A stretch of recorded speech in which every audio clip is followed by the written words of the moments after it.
Do-do-do.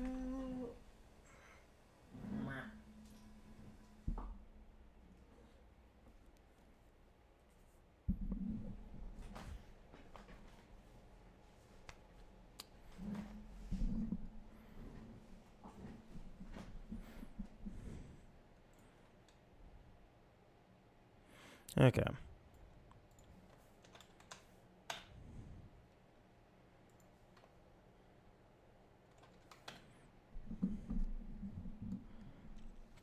Okay, we are connected.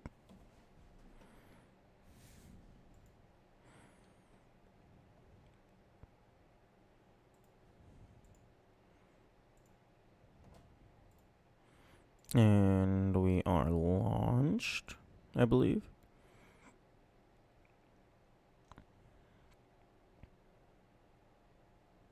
Yes, we are good. Bum-ba-dum-bum-ba-dum. Okay. I need to point the game audio at my headphones, as one does.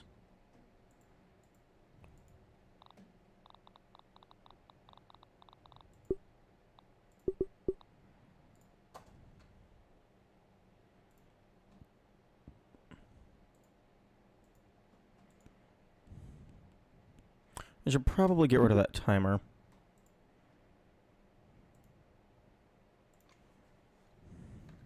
Okay. And I think that's everything. Maybe. Hopefully.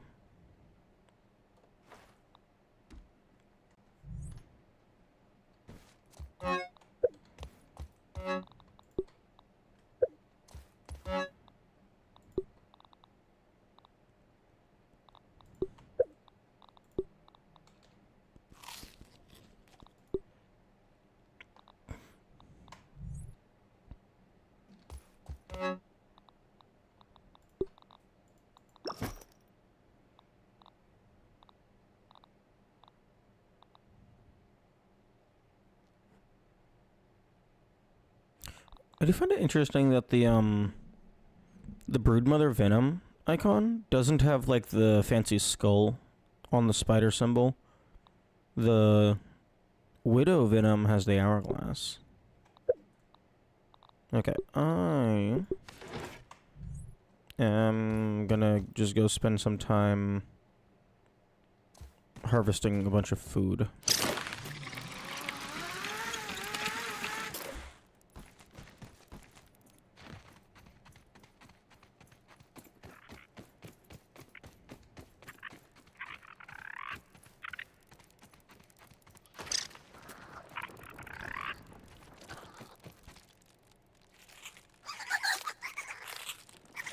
Huh?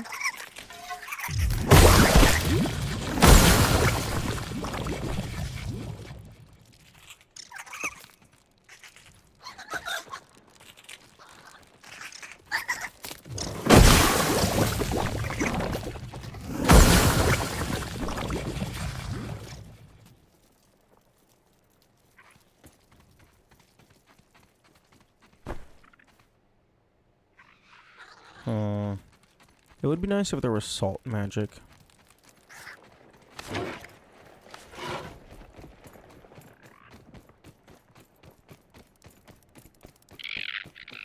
I guess I could make salt arrows, but those are not reusable.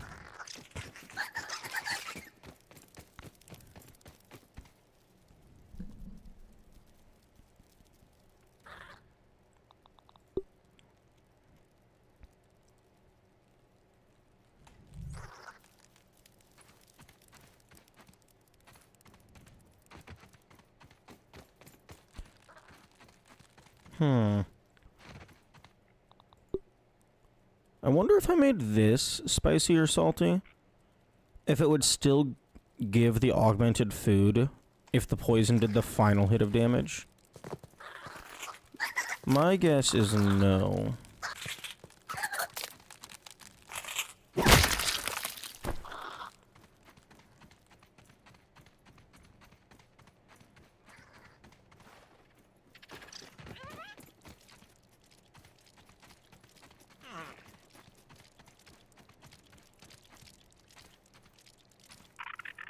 Weevil.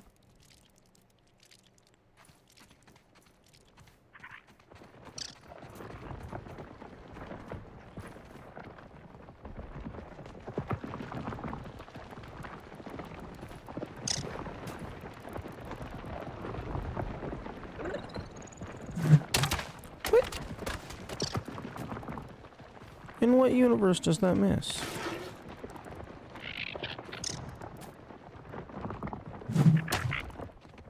Okay.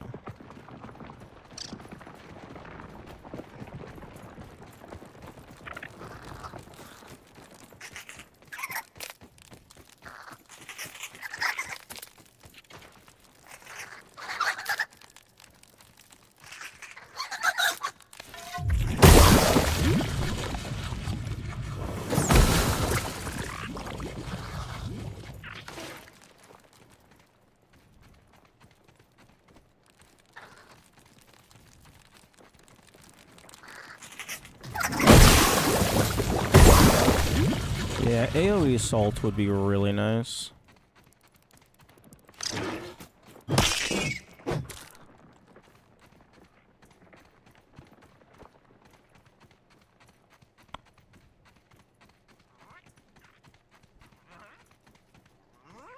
Although I wonder...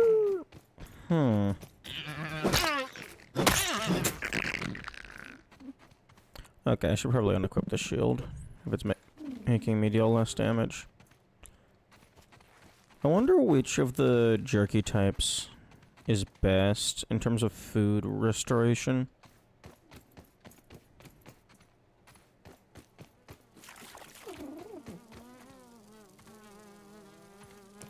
Although not really a way for me to know that.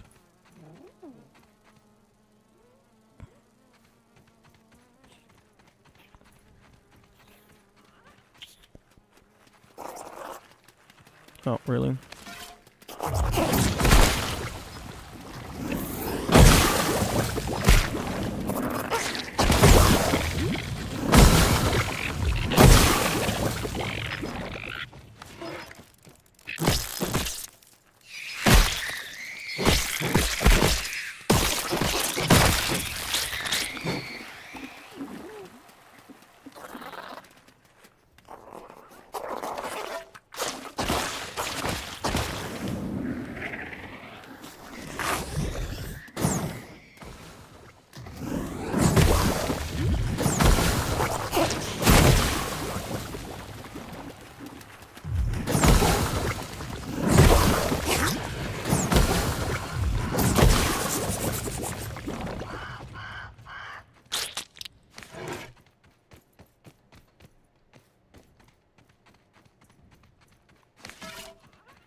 The roasted does heal a decent amount. It's like a smoothie, but it's solid.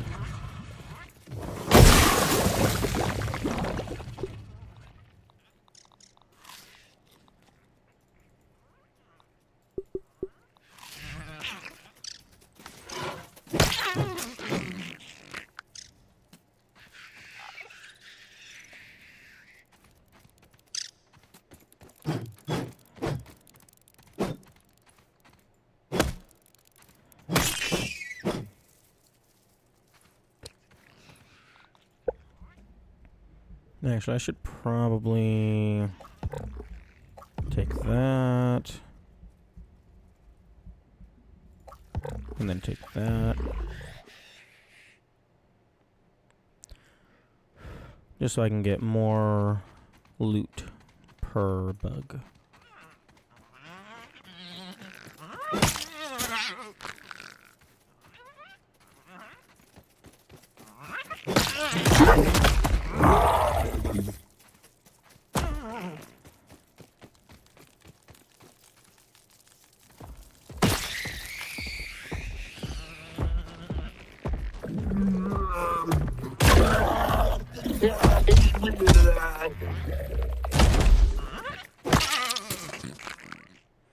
Although it's looking like the weevils are only able to drop one piece of meat. So the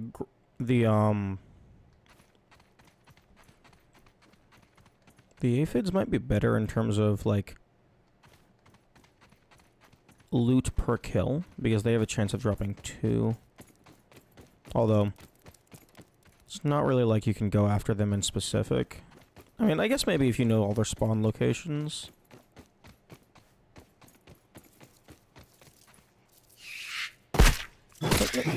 Piss off.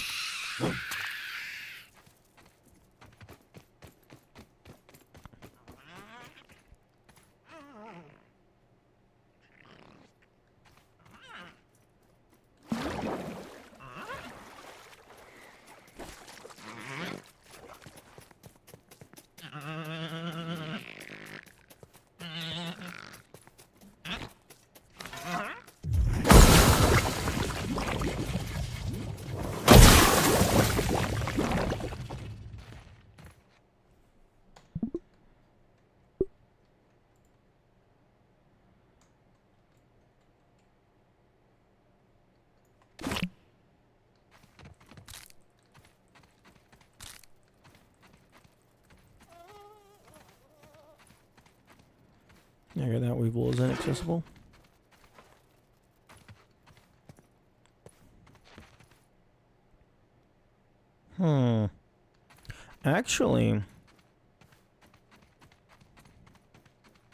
Actually, tadpole jerky might be the way to go. Because you just get, like a salty spear or something, and then there's just a lot of tadpoles all in the same spot. Or, I guess maybe come over here and get flea jerky.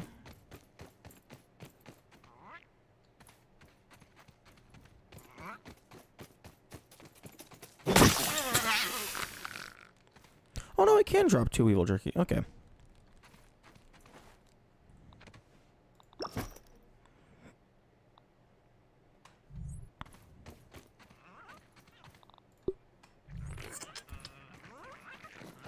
Oh.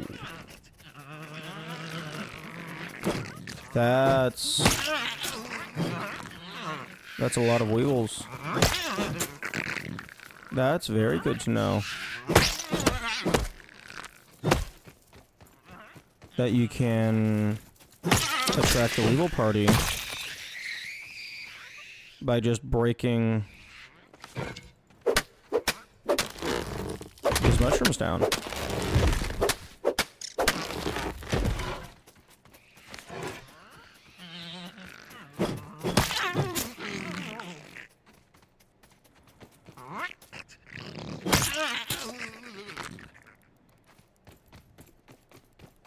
Or I guess possibly just depositing mushrooms, like just dropping them on the ground yourself.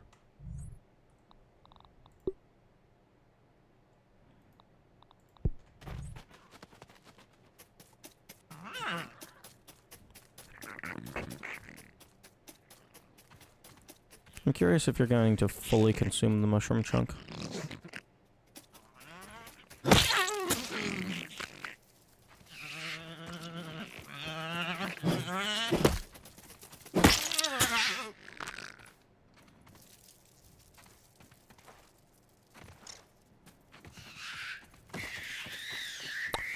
Okay, I should probably... Okay, I don't really do much building at the moment, so... This can be reformatted for food harvesting. Okay, so... Mutation, Rascal Rogue. Quickness...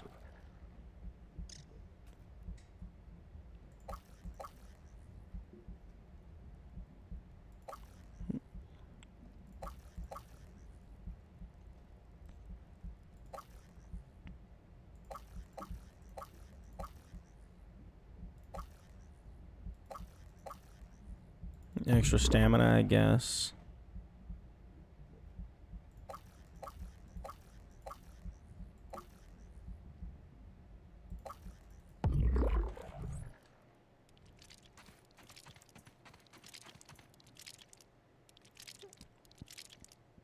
Oh, that's cool. The ant is taking the weevil meat.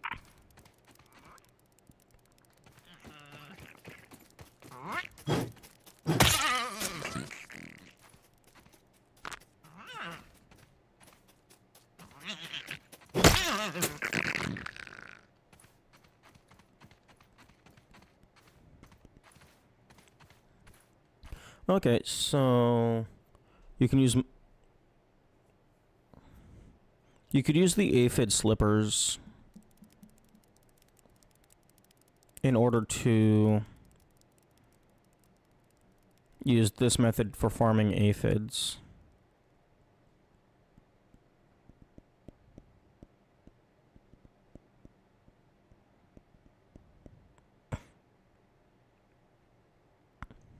Hmm.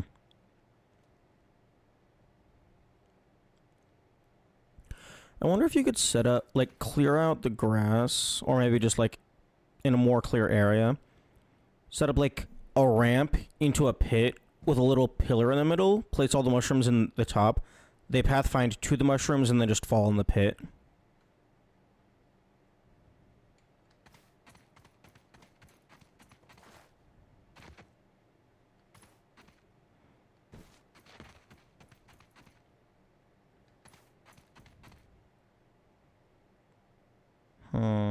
Might have killed the local supply.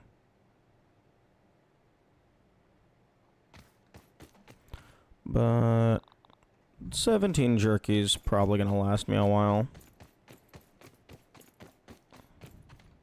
Like, I want to say one jerky refills like a third or a fourth of my hunger bar.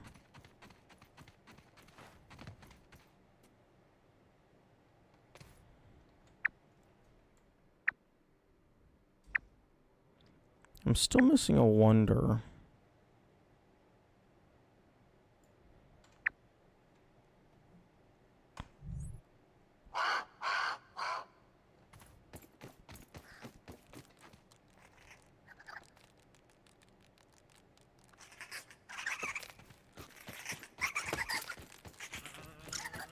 I think anyway.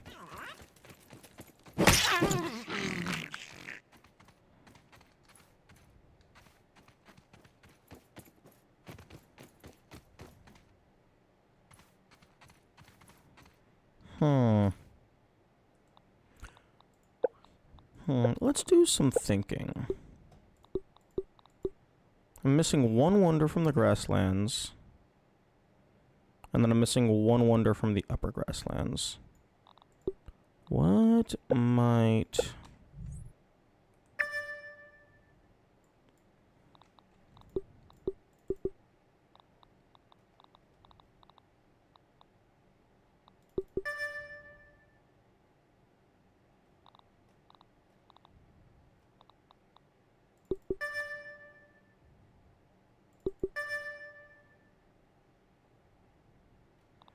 What might be at the location such that I could use...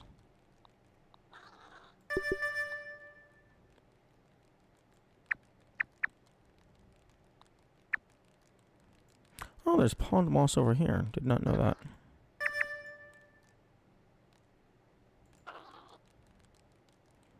Because it...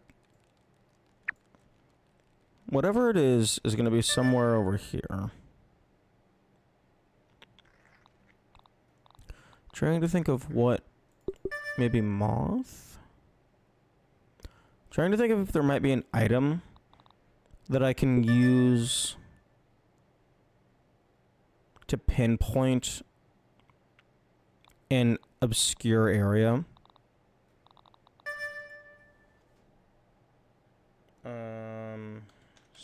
Stock? Yeah, like something like this.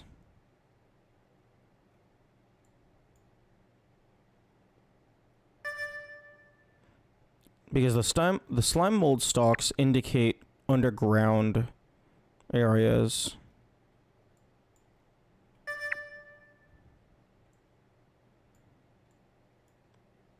Although, don't know why there's two over here. Maybe there was some up in the lab?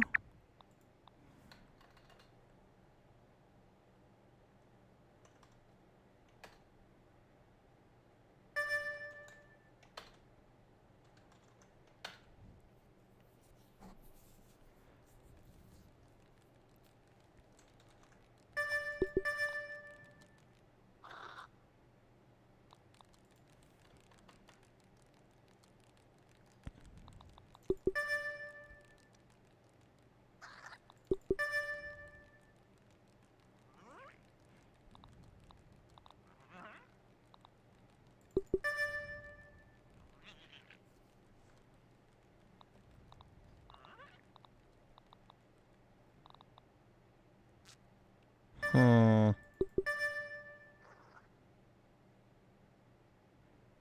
No, interesting pollen all about.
And the reason why I look for the stalks and stuff is because allegedly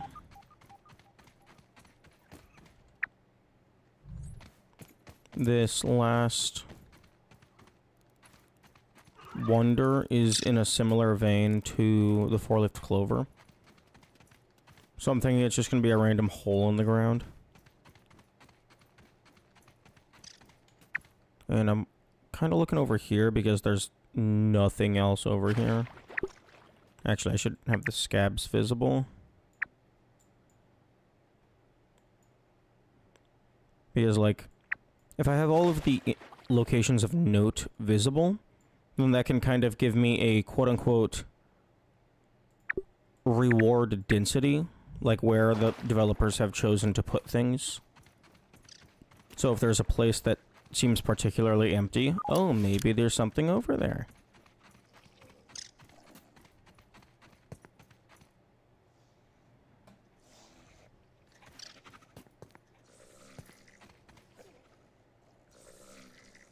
Oh, that's cool. I love that all the bugs, like, some of them actually, like, go to sleep. Wait, Yami, what do you mean metagaming? Like, that's... This... What? How else are you supposed to play the game other than using the knowledge at your disposal? What, just run around in a circle?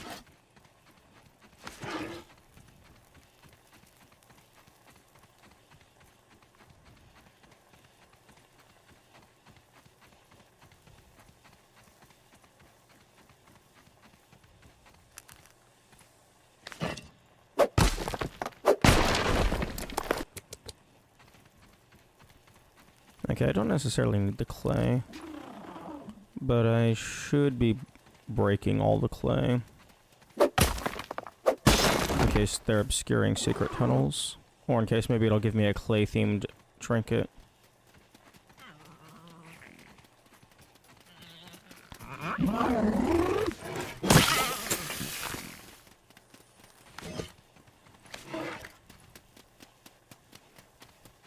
If you mark everything and then determine that this bare spots must have something because it wouldn't be evenly distributed, then that's metagaming, say. You assume that to be the case because of no information given in the game, only derived from devs almost always making games this way.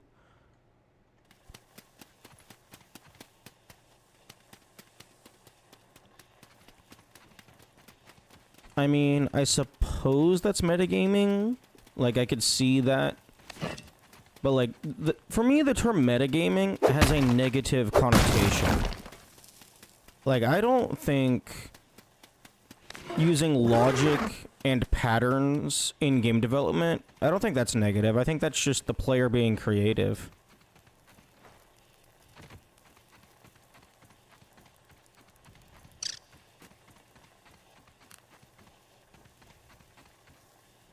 A good way to know if something's metagaming is to ask yourself if a brand new player that has never played the same game before would be able to arrive at the same conclusion. I would think that would be dependent, in this specific case, I think it would be dependent on, honestly, like what kind of person they are and like how many other games they've played.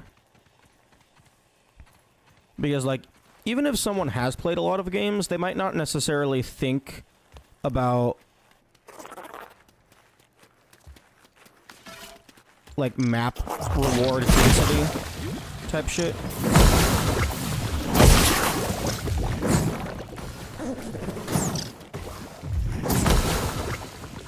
But like, even then, like, I still don't think that that's a negative thing. Like, it's not like I'm looking up where things are located on the wiki.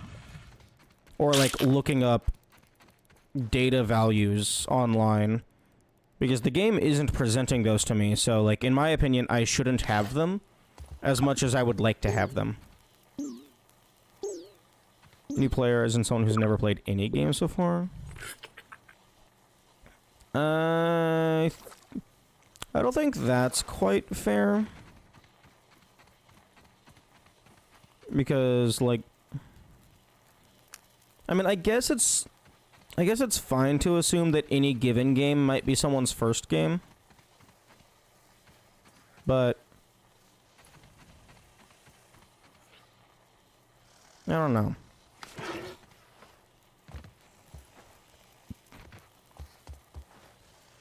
Are you like, just so like I'm on like the same page, are you like, do you think that using map density is a negative?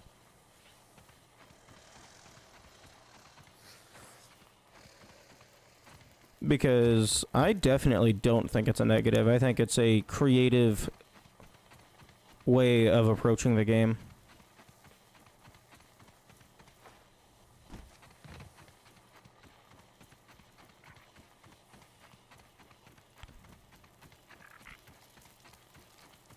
Oh, orcs, go away. I don't want to play with you.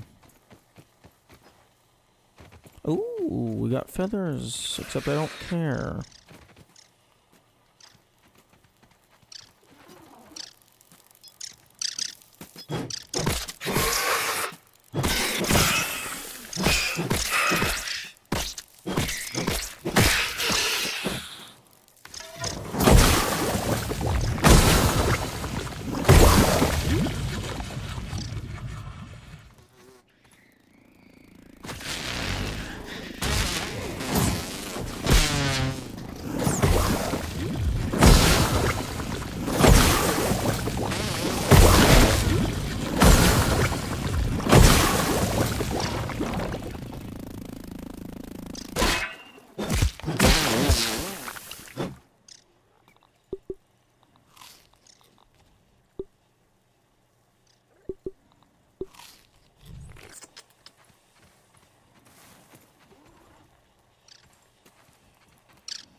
Hmm.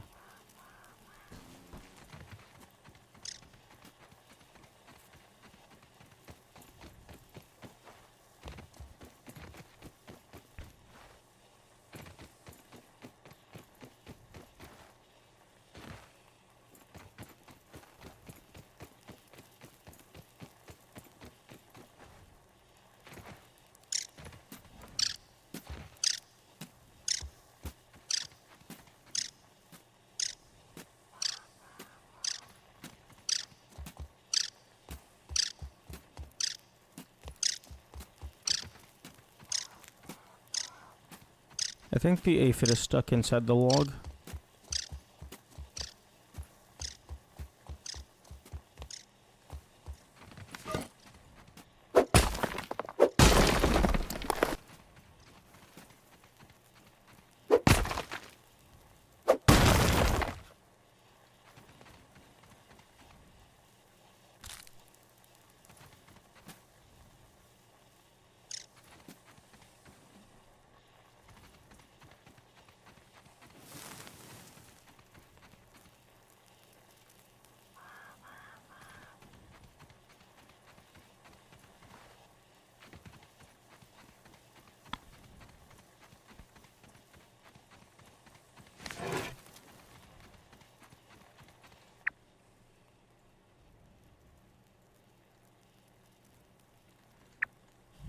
Nothing inherently wrong with it. It can lead to others with a line.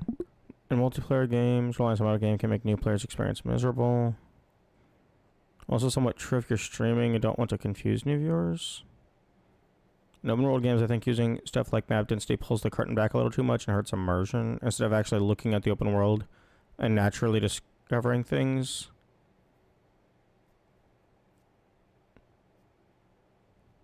You just swing by, check. Huh? What do you mean by confuse new viewers?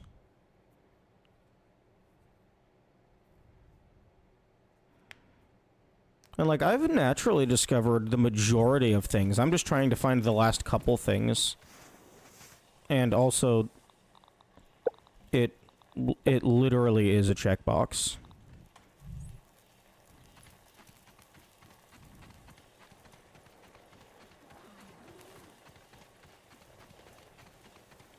But yeah, like, what do you mean by, confuse new viewers?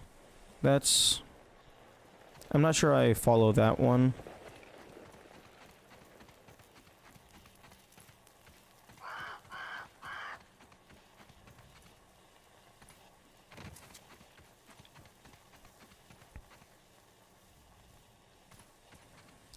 And in multiplayer games in specific, I imagine the game kind of expects you to be playing with other people.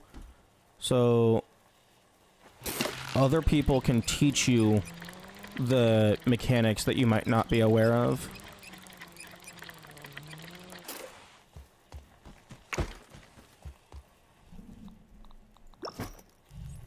Okay, that goes in there, that goes in there.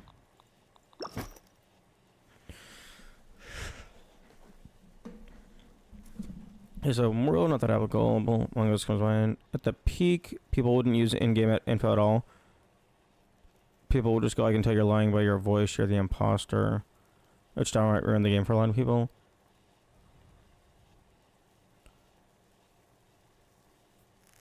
Okay, a couple things. One, I don't think Among Us has voice chat in vanilla. So I don't think that can be considered a flaw of the game. But also, that's just called being good at the game. Like, if you're playing a deception game with voice chat, you need to get good at lying. Otherwise, you're just gonna get found out every single time.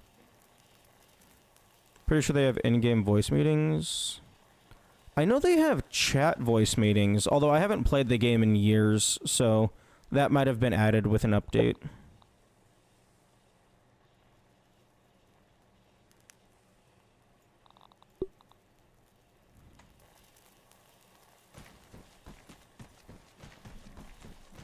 Like, I know I watched some streamers a while ago that did use, like, proximity chat and stuff. I just I think that was a mod.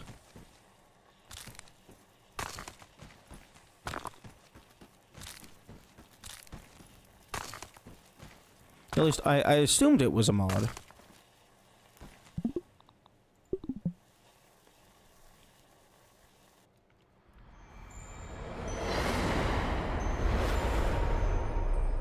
Metagaming is mostly fine, just relying on it ruins a lot of Zymo.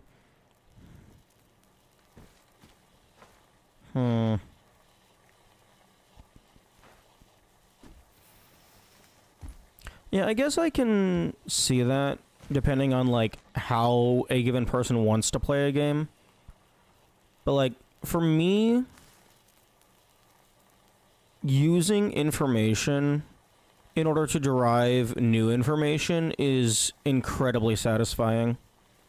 So, like, if I were to look at the map and be like, oh, there's, like, nothing right here. Maybe there's, like, a loot in the middle somewhere. And then I go and check, and then there's something there. Like, that would give me so much dopamine.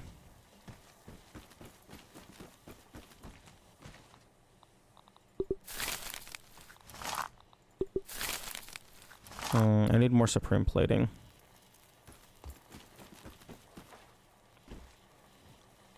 There might be some in the fire anthill.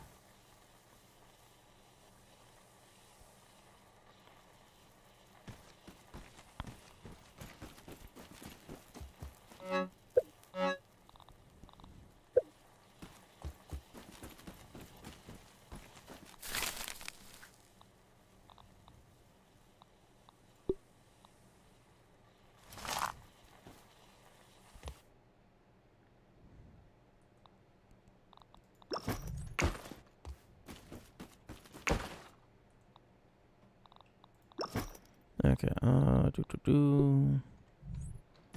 go ahead and put the honeydew over here. That's kind of like a food. It's completely opposite. If I go and check and then it's here, I think to myself, that predictably, and don't get any of the dopamine of discovering something new. That's pretty interesting. Because for me, like, even if I'm, like, thinking along the same lines of really that predictably, I'm not really disappointed. I'm more so, like, come on, you can do better than that.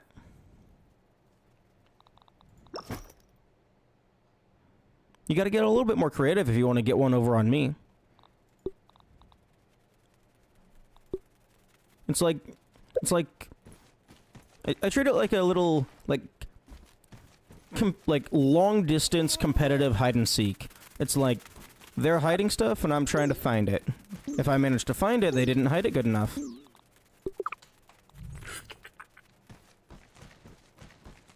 You gotta hide it just good enough for it to be a satisfying hunt, but not too good that it's like, okay, I'm running in circles for 5 years. Where the fuck is it?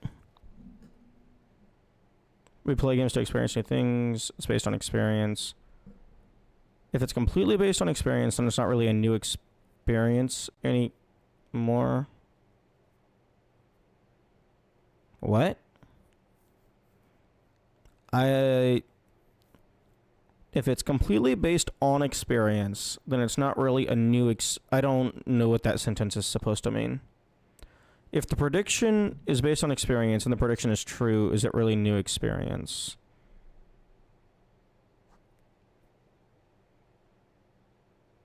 Well, I mean,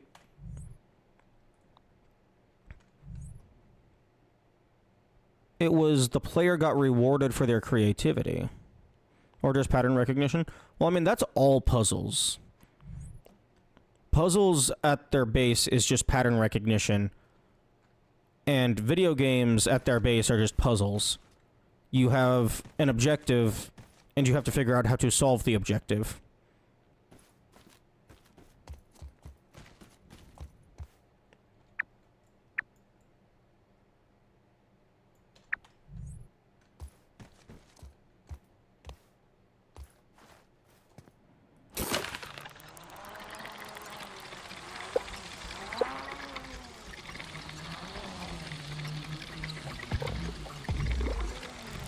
At least that's how I play games.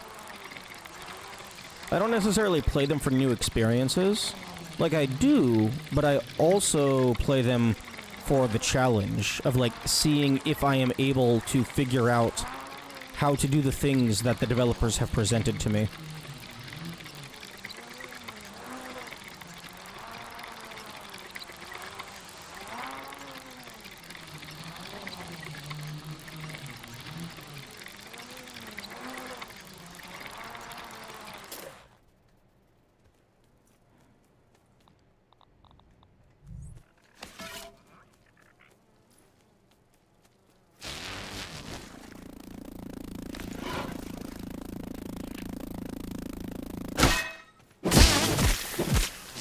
Oh my goodness.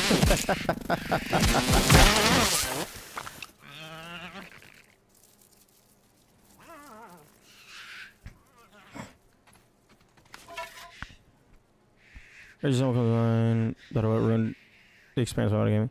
Collectible hidden under a large slab on the lab. Spot was especially barren, so I spiraled out from the center and found the crack in the slab. The actual intended route is through a side quest, which leads you to a near mountain. If you look in the general direction, you see a cool pattern in the shadow, which leads you to the entrance. That just sounds to me like there's two different ways of finding the loot. Like, if you follow the main quest, you get the satisfaction of having followed the steps presented. And if you figure it out on your own, you get the satisfaction of being like a treasure hunter.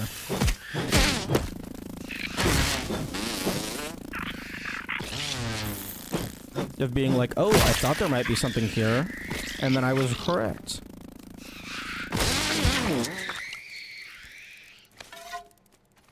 But I guess it depends on, like, the individual person, whether or not, like it's, from the way you're describing it, it sounds like making a prediction and then being proven correct isn't as appealing to you compared to doing it the intended way.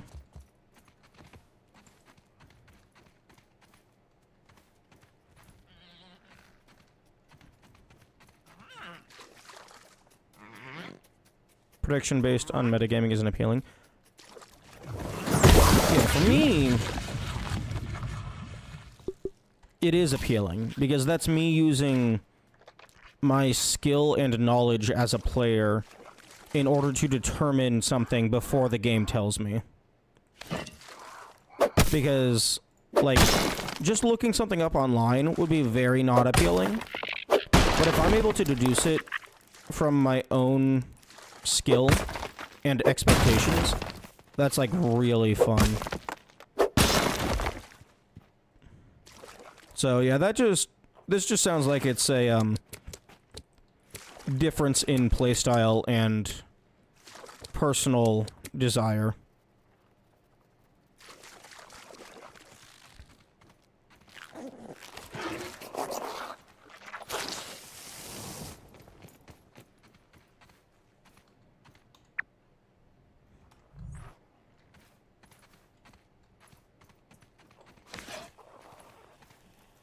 Really? There's nothing in this cave? No dig spot?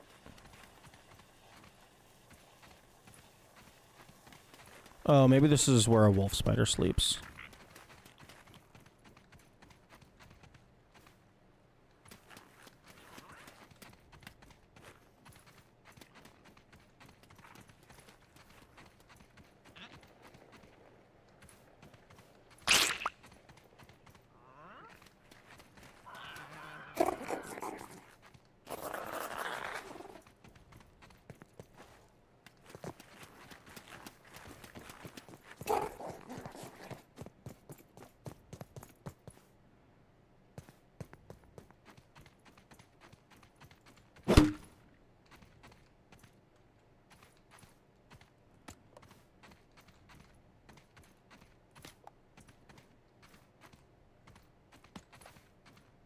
Oh, okay. Red, green, yellow. Oh, is it just like a random shade? It doesn't seem like it's a specific order.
Oh, looks like it might have looped back around, maybe.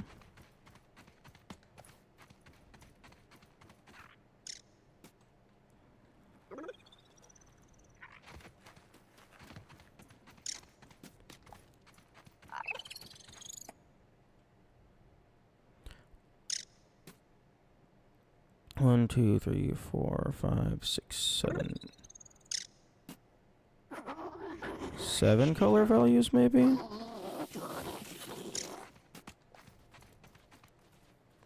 Okay, so it's kind of... Okay, so I went purple, yellow, reddish. So this should be like green? Yeah, okay. So so like purplish, greenish, pinkish, more green, yellow, red, blue. Oh no, wait, there was a green into a yellow. Okay, so 8 colors. Okay.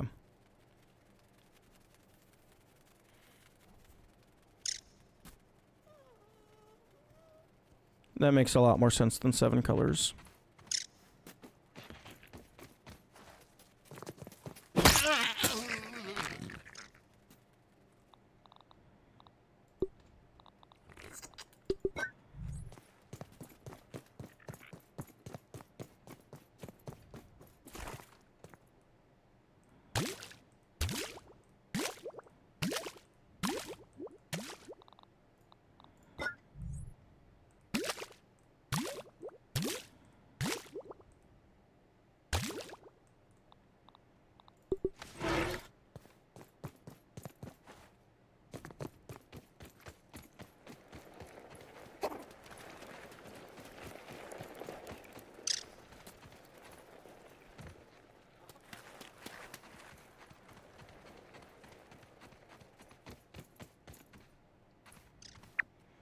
Although, I think I'm getting too far away.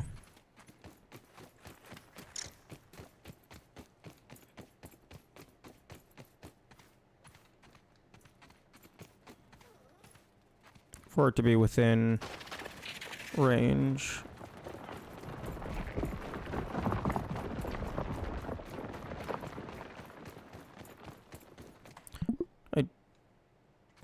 I don't think I saved the image that I made previously.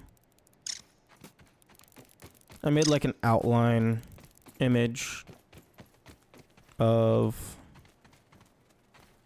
all the wonders within the grasslands, so I could have like an outer boundary.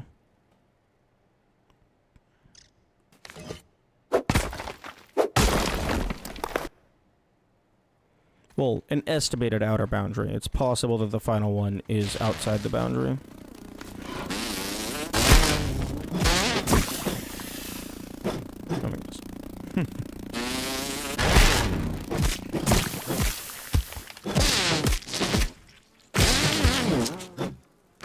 Oh, they just get obliterated when you stack up all the poison.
did I forget? The Burgle banners don't show up on the map after you raise them, which is annoying.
Oh, nice.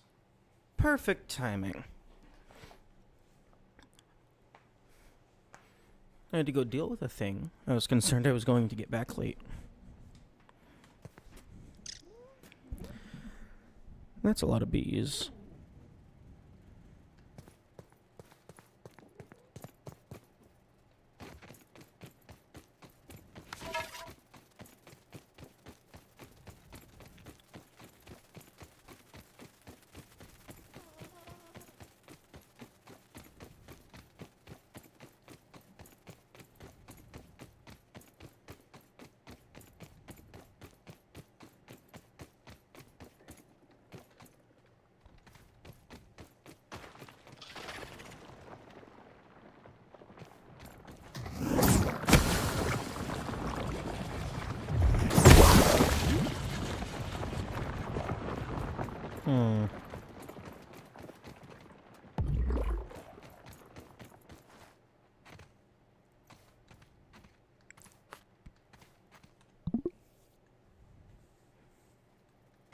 I would like some healing food, please.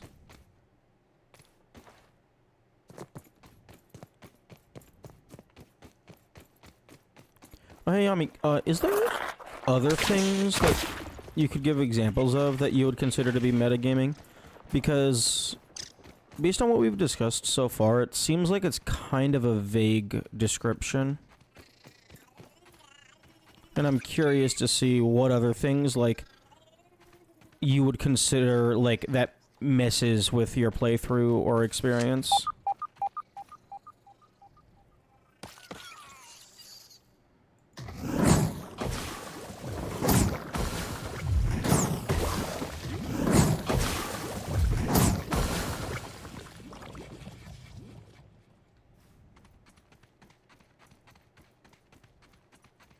Oh, and also the new viewers thing.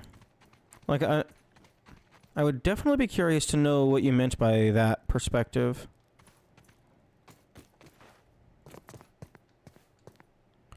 Anytime you use information outside the game, inside the game. Pretty good sanity check is, would a new player who hasn't played games before be able to arrive at the same conclusion?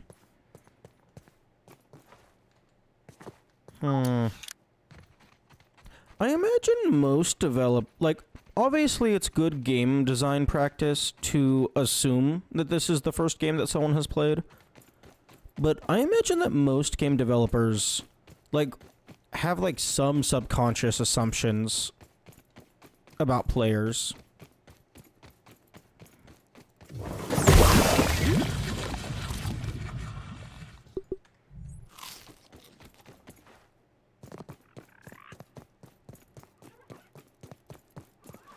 But then I suppose that's what testing is for. So it's like, you assume that the players are going to understand a certain enemy, and then it's like, oh no, they're actually getting obliterated.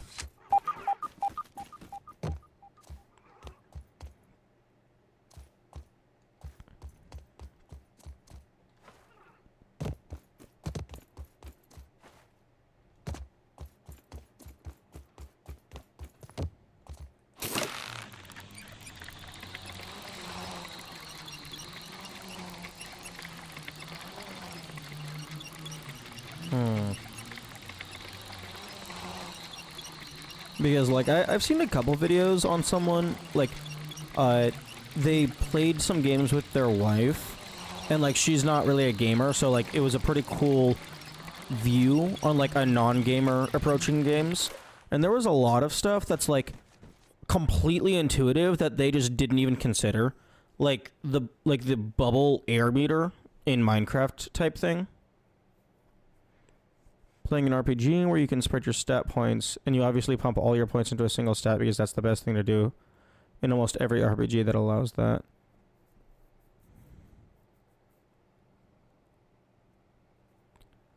Well, I mean, I don't know that there's really a way to avoid that particular quote-unquote issue.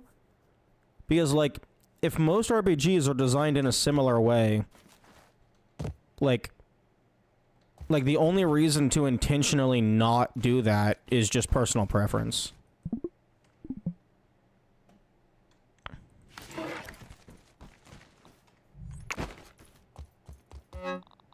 Okay, put that away.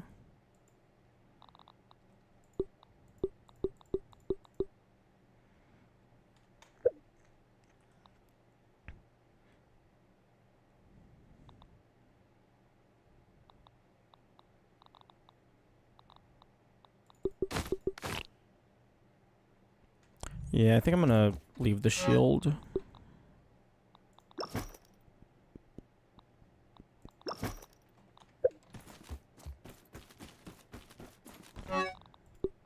I can go back in there.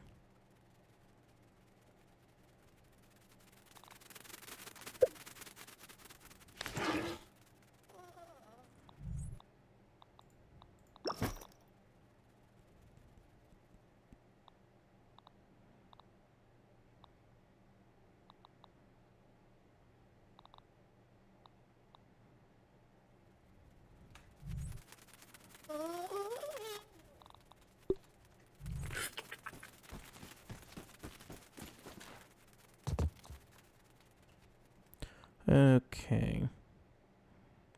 I think I might go and do some more attempts on the Wasp Queen. Because I got a decent number of smoothies, got some food. Got my salty piece of gum.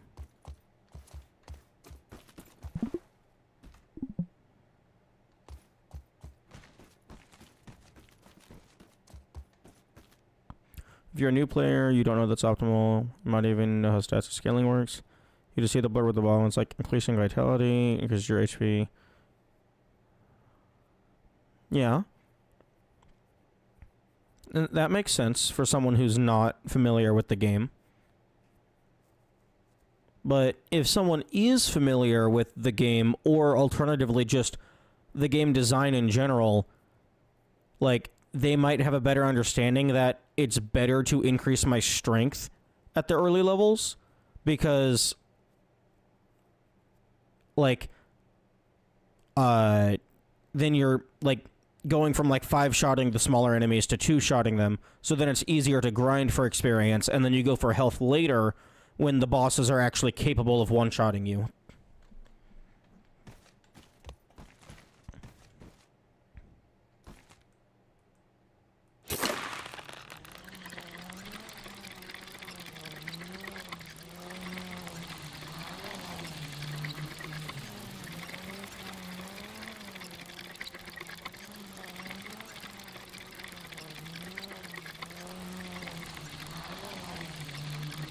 It's bad for me. That reason RPG I played that had this system. I decided not to distribute any stat points because fuck your difficulty curve and make my own. Challenge runs in a nutshell. Game isn't hard enough, make it harder yourself.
I have a feeling that whenever I get around to doing this, it's going to be horrible.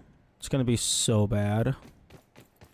Because I don't like building infrastructure. I just want to fight the enemies.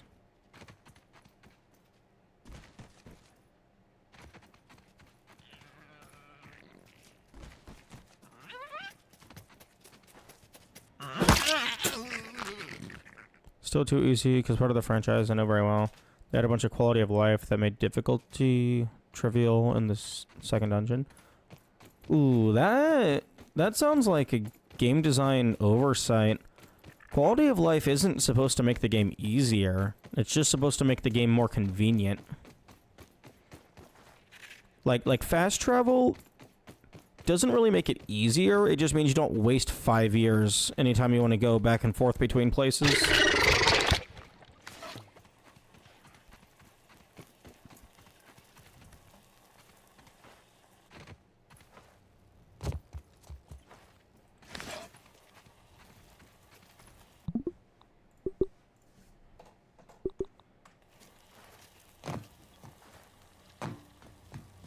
Quality of life is a big difference between being able to do everything in a single player through or needing two.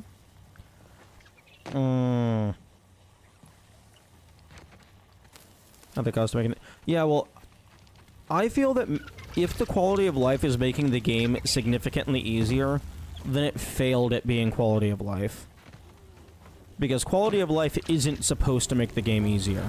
It's just supposed to make the game, like, more accessible or more convenient.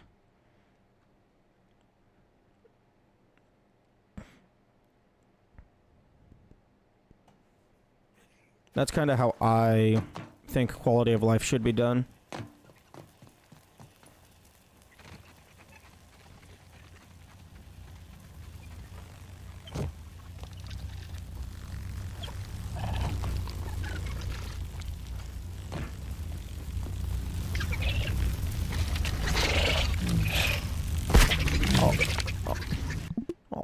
fuck you.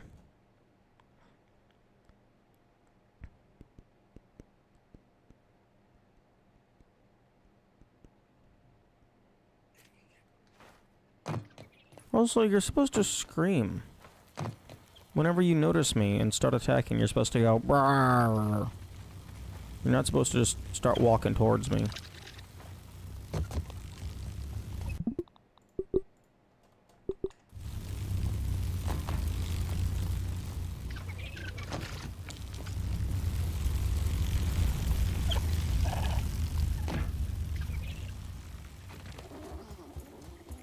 Nice.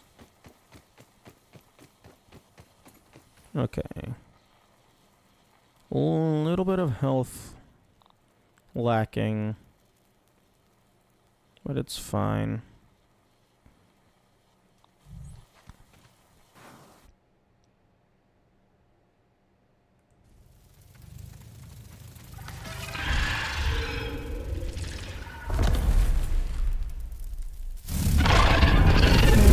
Time to learn.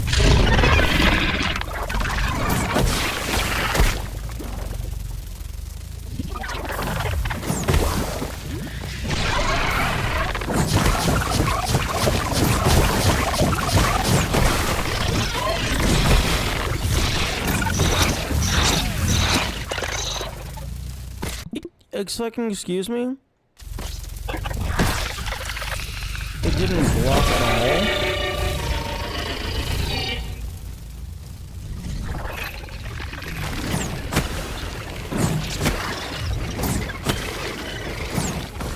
Nice. I think the Wasp Queen landed on one of the other wasps.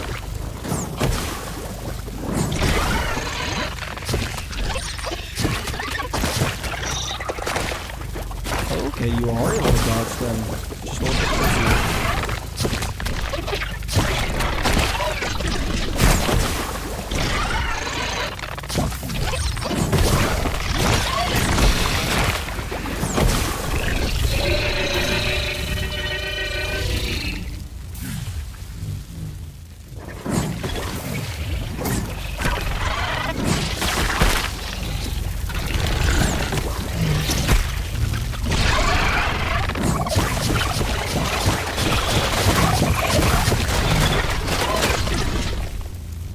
Notice that mechanic is spending time activity. Because unless you finish every dungeon with a single time slot, you'll run out of time slots to do the rest. Your solution, MP, isn't a limited resource anymore. You can infinitely refill MP.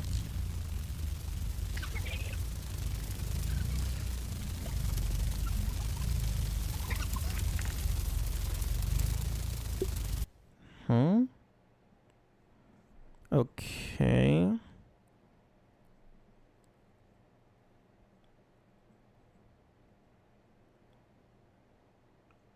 Without context, I'm not sure what the issue is. Also...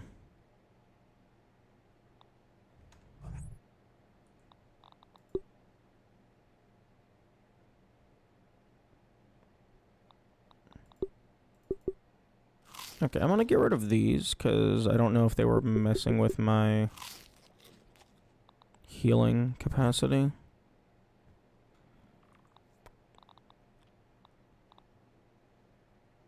It felt like these were healing less later in the fight.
Wait, no. Hang on. Okay, I did have a debuff that was affecting... Shit. Basically, this would use me EMP, you can't get past made boss encounters and hard enemies blocking your path. Previous editions, you had to very carefully ration your EMP to barely finish dungeons. Oh, okay, so it's a fundamental shift from how the games used to work.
Okay, what is this? Healing is reduced. Okay.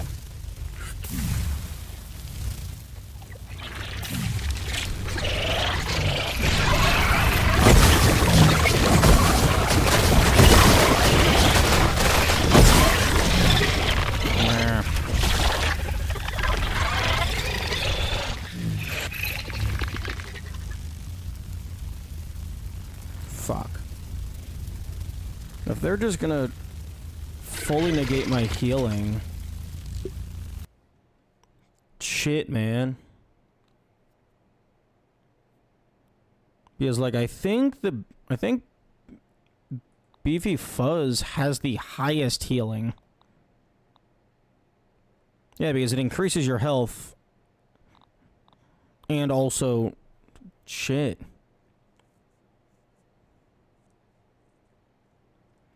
Damn, that's certainly one way to force the player to actually know the fight.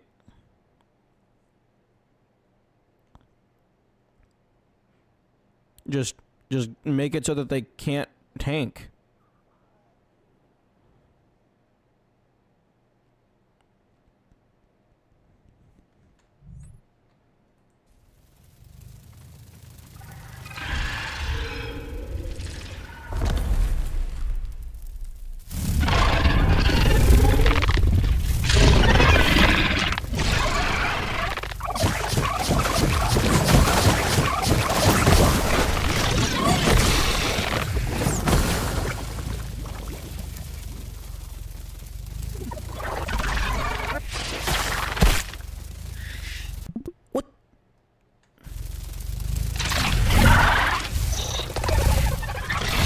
How the fuck did you hit me?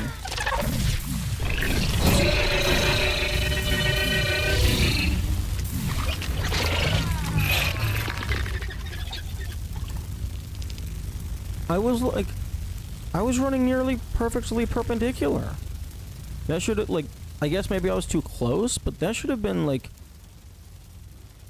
best case scenario. And I'm pretty sure none of the wasp attacks are a raycast.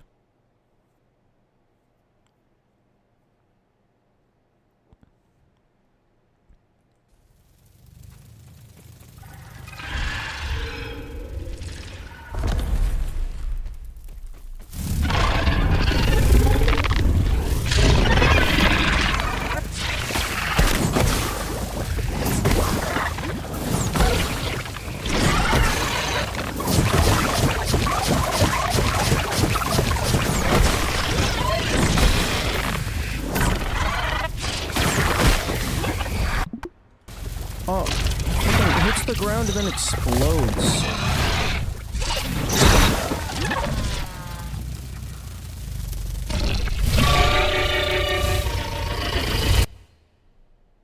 I can't block if I'm in the middle of an attack.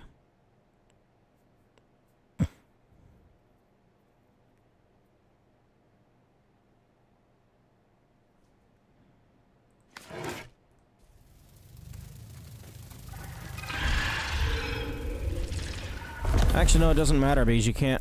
Well, I mean, you can't block the ranged attacks anyway.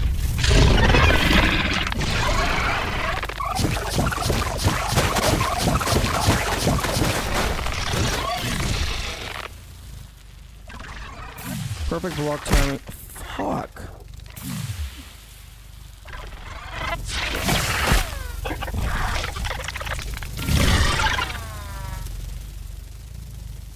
This really is just don't get hit the boss. Lock out the healing, reduce your ability to block, and then significantly reduce your resistance. And then like strong poison.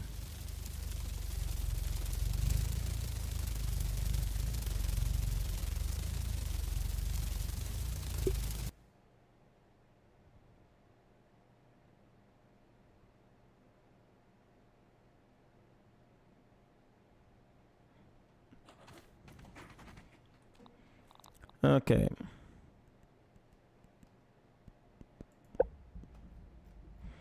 Okay, you're not doing much. You're not doing much.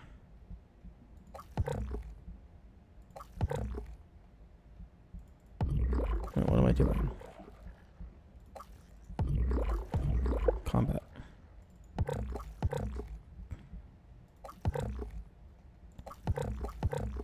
Okay.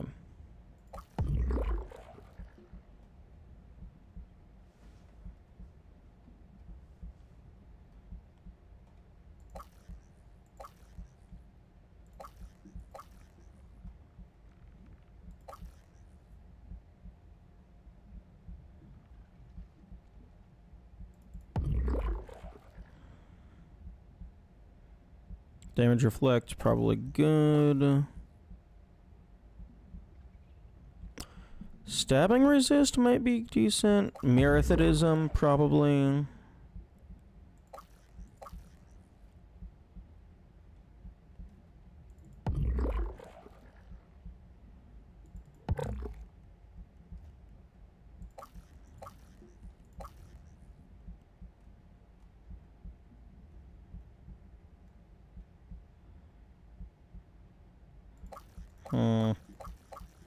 Maybe the critical hit combo? Maybe health. Maybe health and stamina.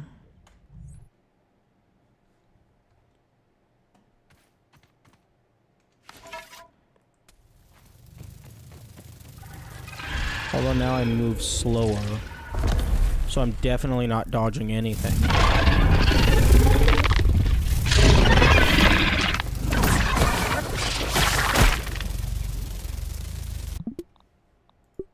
That's the wrong button.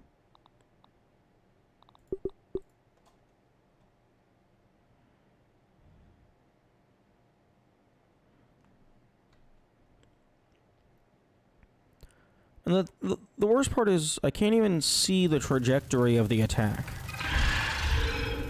Like, compared to how I was running. So, like, I don't know what I need to change.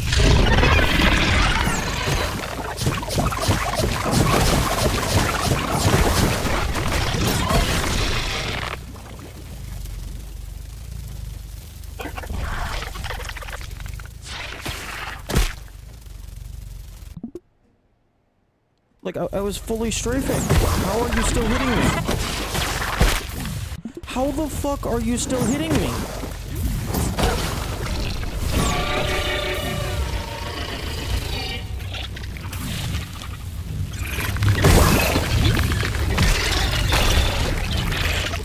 Dude, like...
There's my stamina back. Fucking thank you.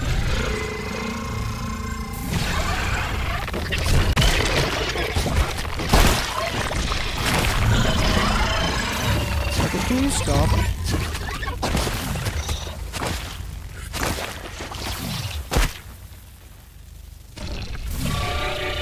Yo! Stop summoning pieces of shit.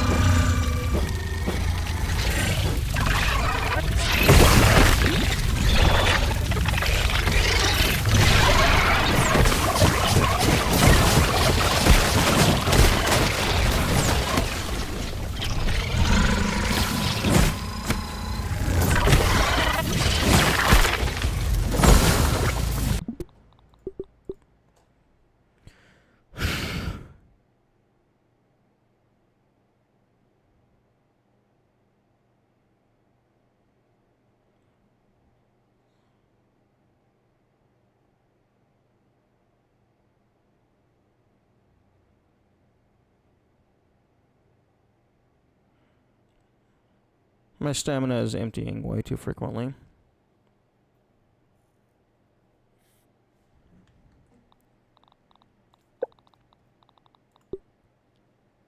Oh, also, I'm just fucking stupid. Can I please fucking sprint? Fucking hell, thank you.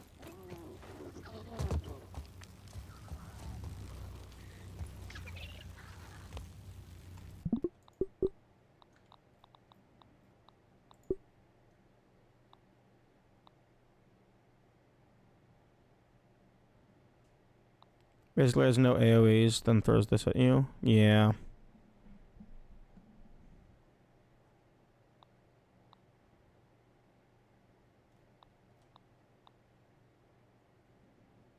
Logout save.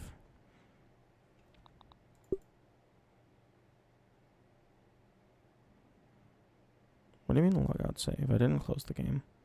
Unless that was from yesterday. Like there's some enemies that have, like, explosions. But I think this is, like, the first time where it's a projectile that detonates on contact.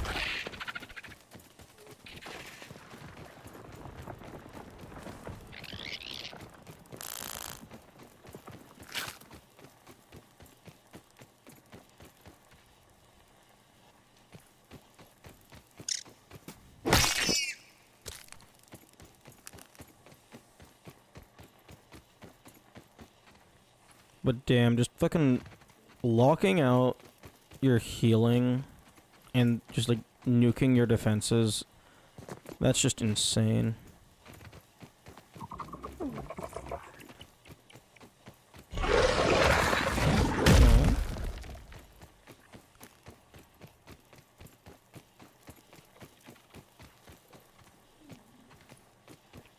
Lifesteal daggers? Oh, you mean like the rapiers and shit? I mean, maybe. Personally, I don't like them all that much. Like, for the lifesteal effect specifically. Because the lifesteal effect is kinda shit. It's only really helpful if you can avoid getting hit for significant amounts of time.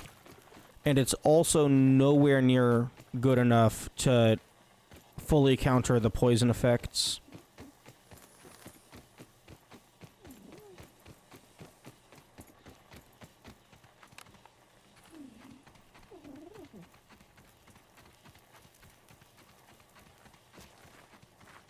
And then also, like, if you get hit with the healing reduction, that's probably also going to apply to lifesteal.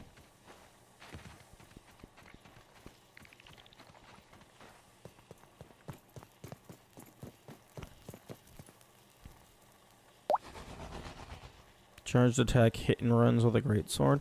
Well, the issue with that is they're in the air. Like a good 70-80% of the fight, the enemies are in the air.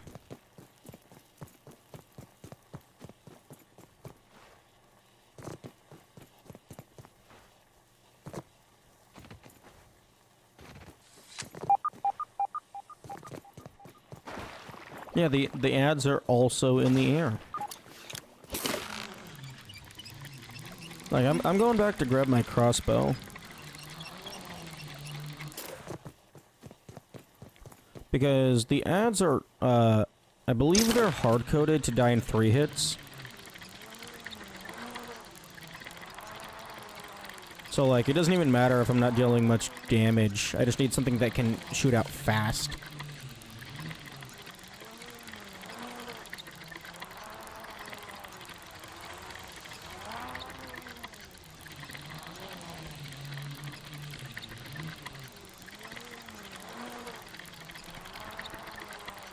Toenail spam?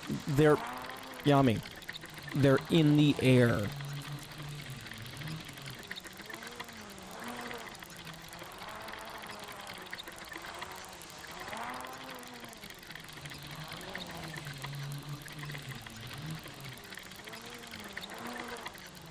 In the air plus fast does not the yummy. The crossbow can shoot fast. Because it doesn't matter how much damage I deal, I can just ignore the rough reload.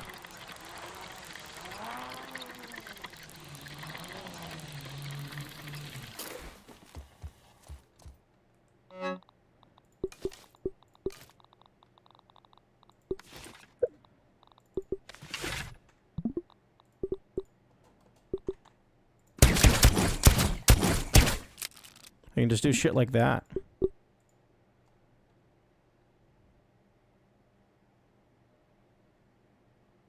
Although it still does significant, it still uses a decent amount of stamina.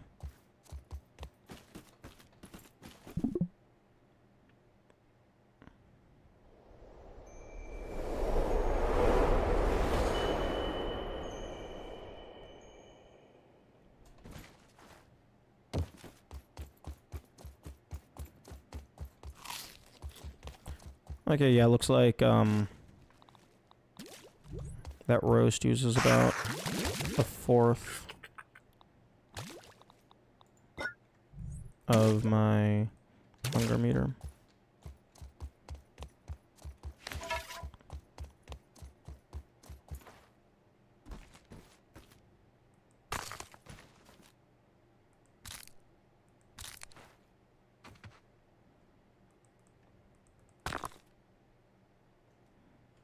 I was kind of hoping that there would be like a... I mean, maybe it's just really rare, but I was kind of hoping there would be a non-candy gift. Like, non-candy, non-coal.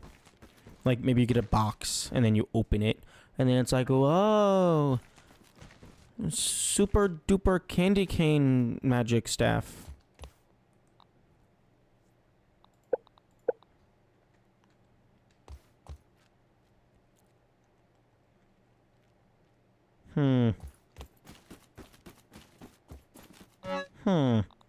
Maybe mint staff?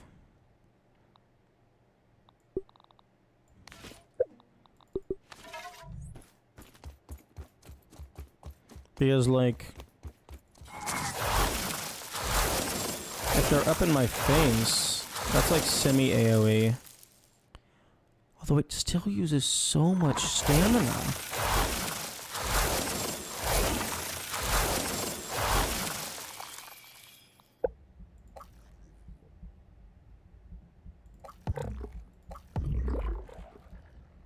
Okay.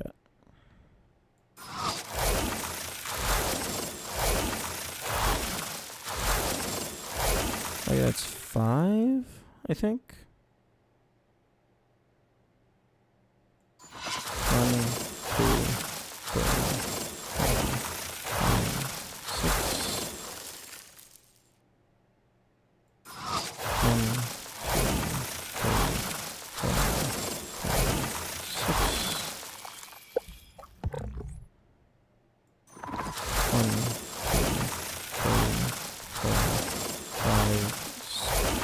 Excuse me? Mastery bonus. Attacking with the staff reduces the stamina cost of additional staff attacks. Huh? I... 1, 2...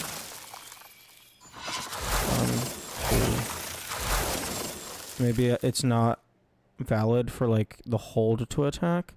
1, 2, 3, 4, 5, 6. Can't you bonk with the staff? I don't think so. Action, huck, block.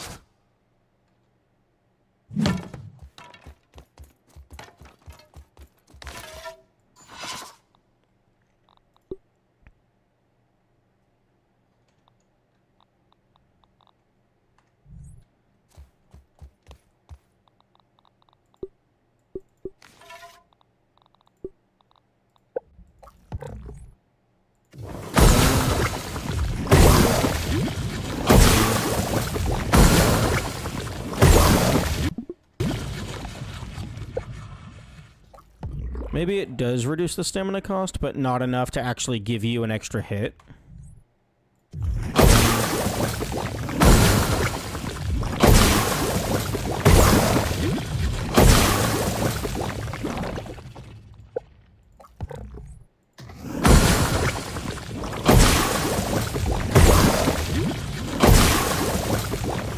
Yeah, I think it reduced the cost slightly. But if you're capped on stamina cost...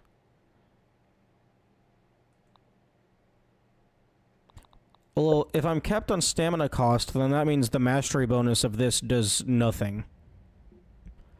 I think it is reducing the stamina cost slightly. It's just not enough to give me an extra hit. Although, let's go ahead and...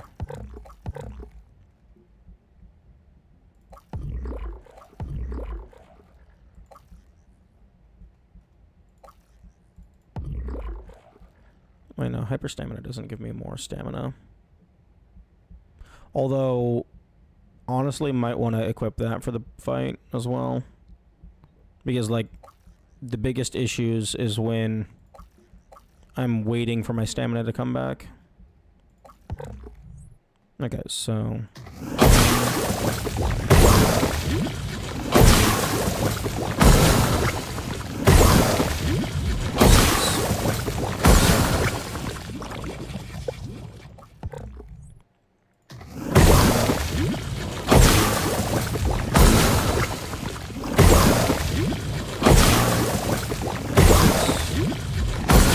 That was a close enough threshold.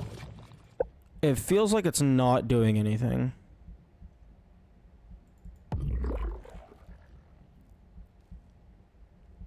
Mastery bonus. Attacking with a staff reduces the stamina cost of additional staff attacks. You see, this is why you need to fucking give the player more information. Unless it requires that I hit an enemy in order to get the bonus.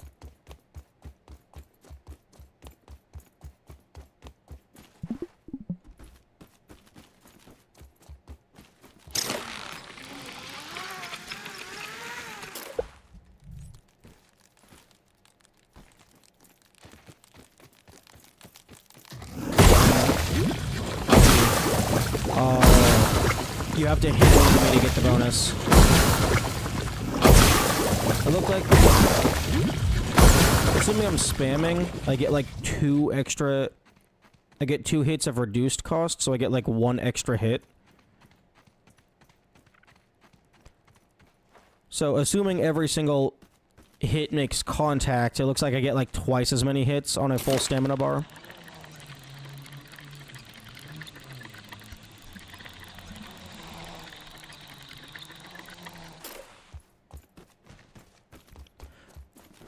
See, that's annoying, because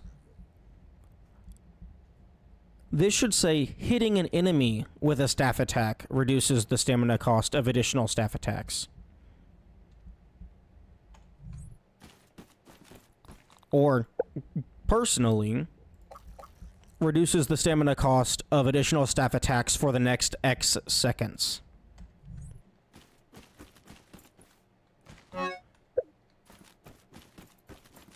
Actually, that might make a, That might make a buff icon appear underneath the UI.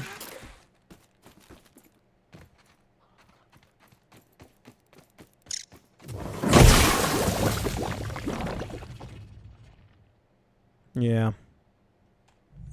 So that looked like 3 seconds.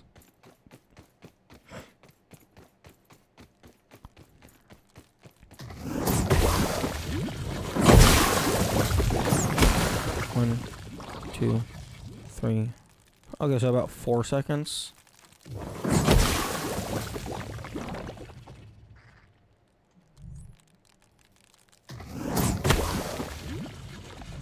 Okay, so you get 4 seconds of reduced stamina, which equates to about 2 extra hits.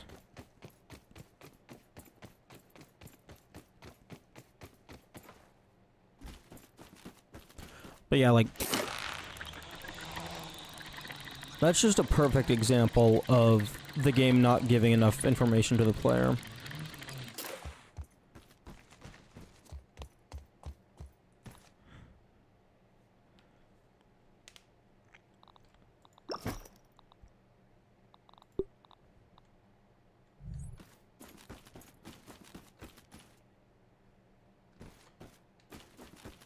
One thing I was trying in that fight is whenever they land, just ignoring the drones, because just attacking the queen has a decent chance of activating Poison Nova, and then if the wasps get hit by that, they're basically guaranteed to die.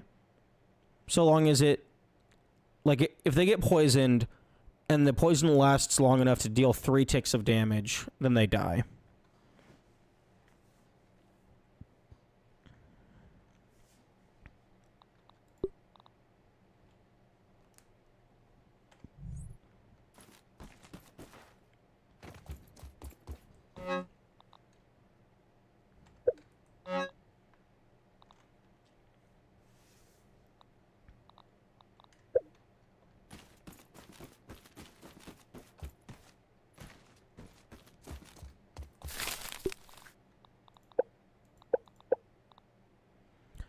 Spider Venom.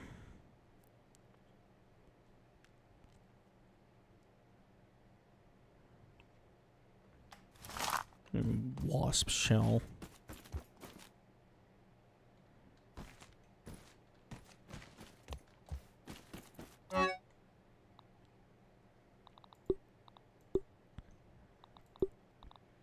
Damage resist could be nice.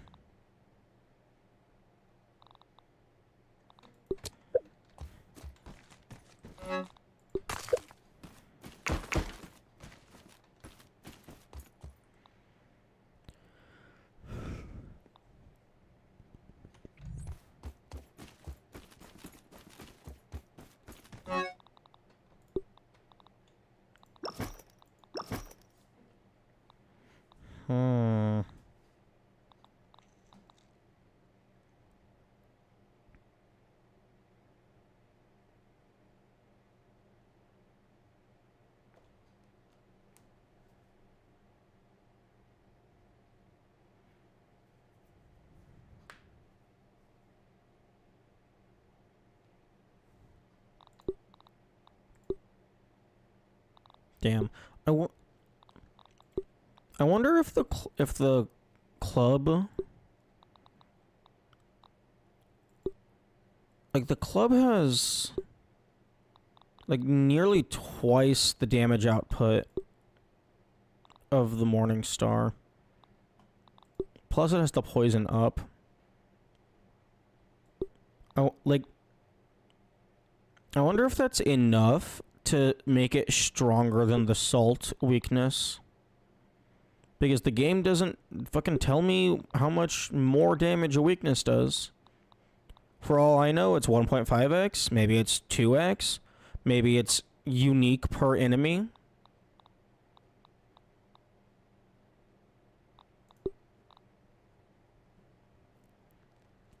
Bleed is kinda nice, but that's only on the final hit. Whereas the plus poison is on every single poison proc.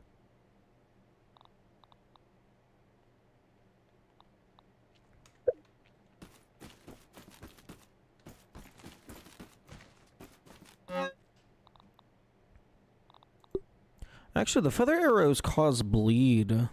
I don't know if it's guaranteed, but that could mean that I only have to spend 1 arrow per ad.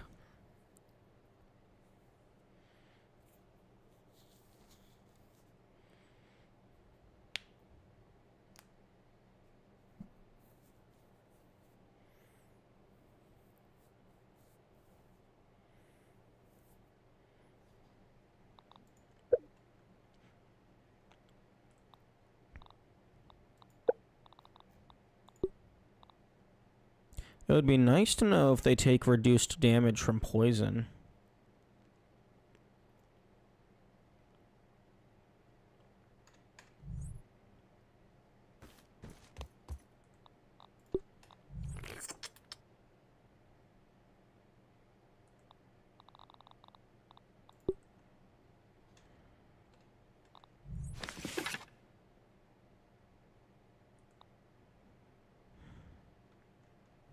Okay, what do I need for these? Okay, so 1 wasp shell.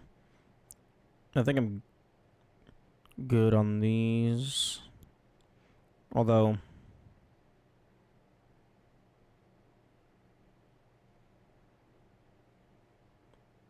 for all I know, 20 isn't going to be enough.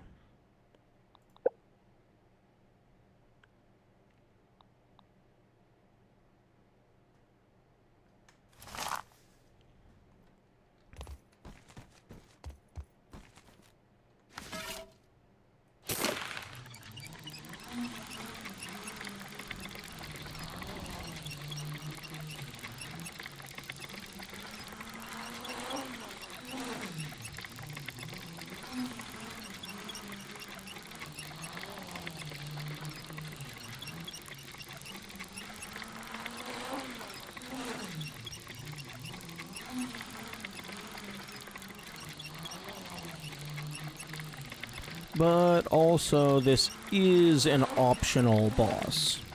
It's an optional bonus boss. So, of course, it's going to be super crazy difficult.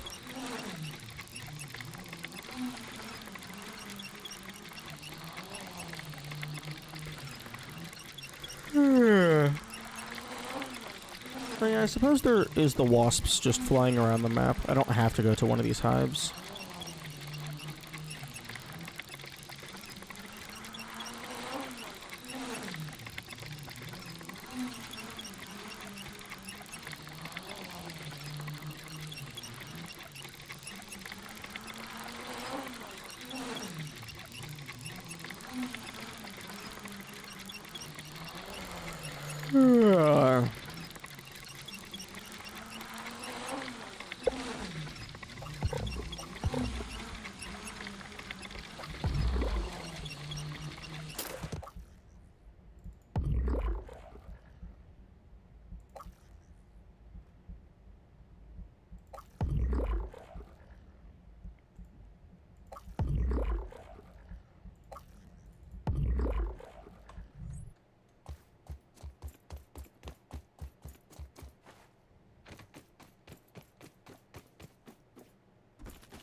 That's the parry timing?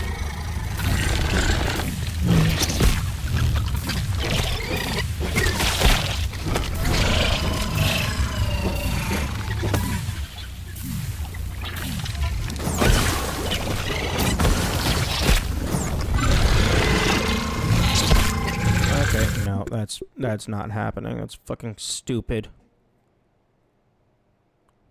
That strategy is stupid, that is.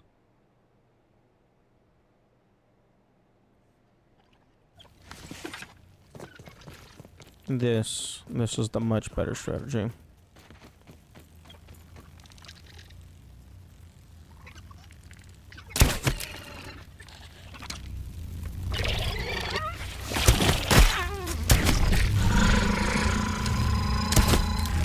Oh, stop healing!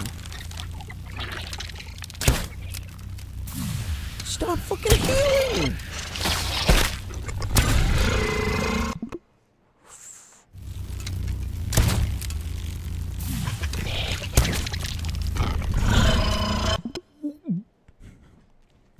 I'm about to lose my mind over a single goddamn drone.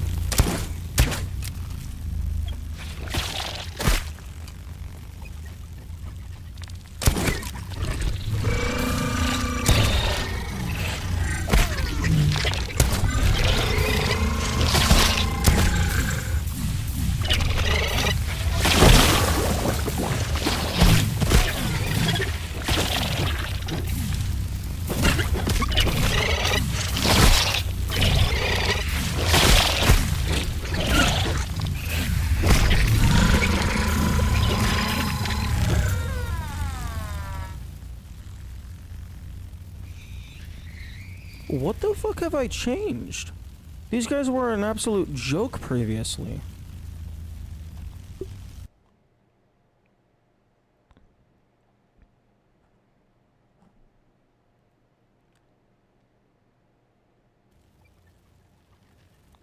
No, my armor's not broken. I think I was using the toenail previously. Toenail might do more damage than the Morningstar.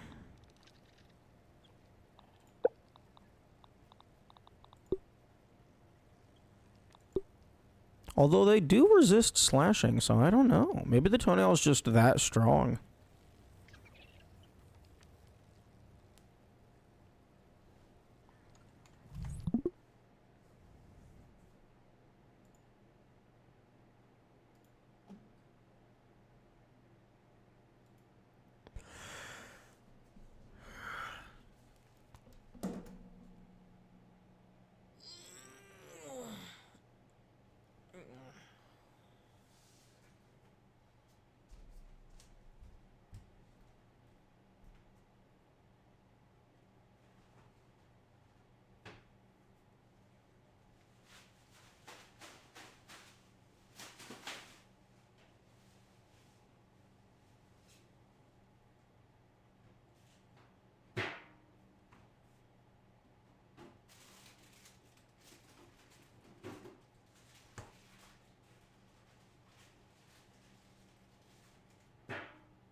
The last ice cream cone in my box of ice creams had a double cone.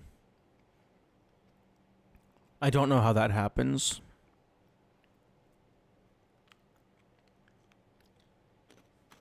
Maybe the machine got confused and two of them got stuck together.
Oh, maybe the infection did something.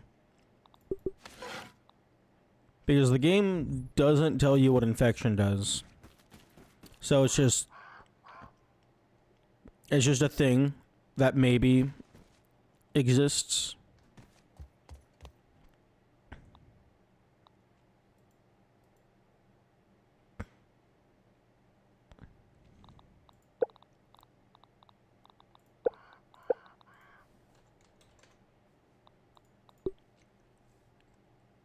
This yard is rich in bacterium, so items crafted with this may be infectious.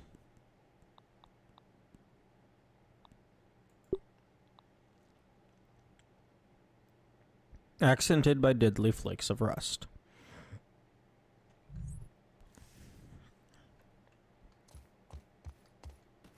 It would sure be nice if the game would tell me what it does.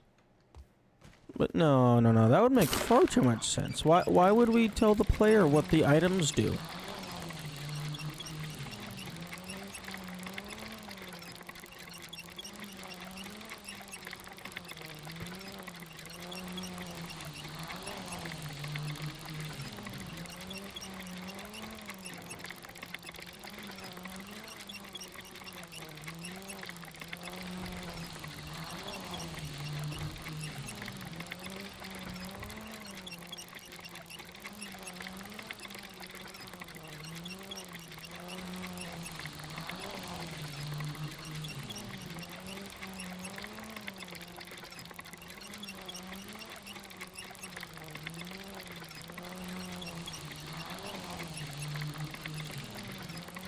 Oh, I was gonna drop down, but I don't want to deal with wasps and mosquitoes at the same time.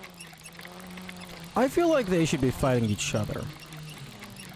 Like, both of those groups are such big pieces of shit.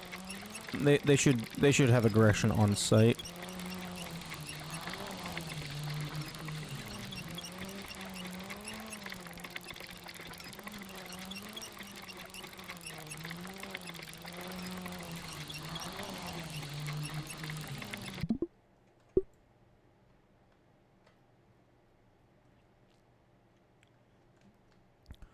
Oh, I need to check all of these jumper cables.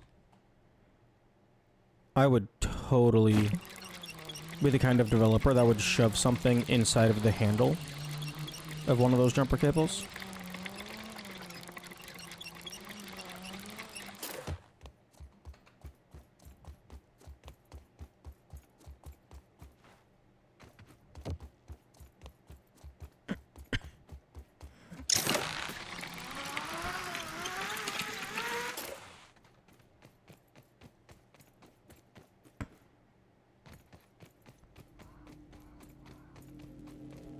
Why am I going so slow? Who's the idiot that disabled the speedy? You should always have the speedy.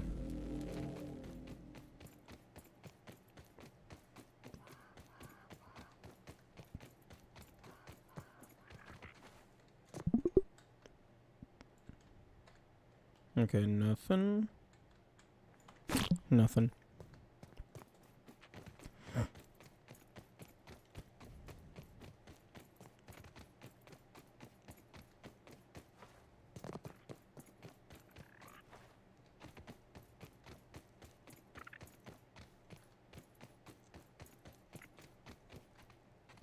Ooh, actually, instead of hiding something like an item in here, like, it would make absolutely no diegetic sense, but I would potentially turn this into like you go in there and then it's a tunnel into like just a secret part of the map, like a secret area.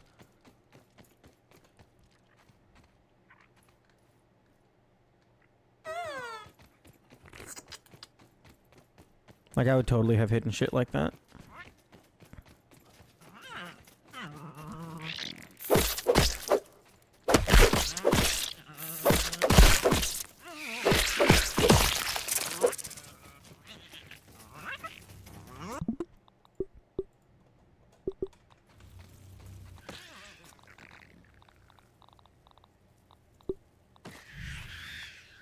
Yeah, like, Toenail deals less damage than the scimitar. Or than the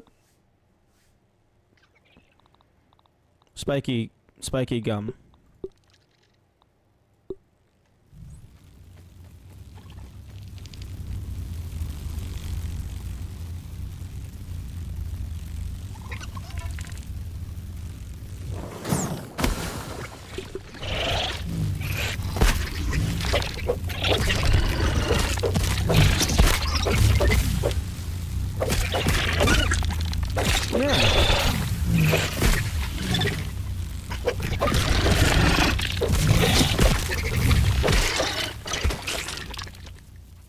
Yeah, that does so much damage.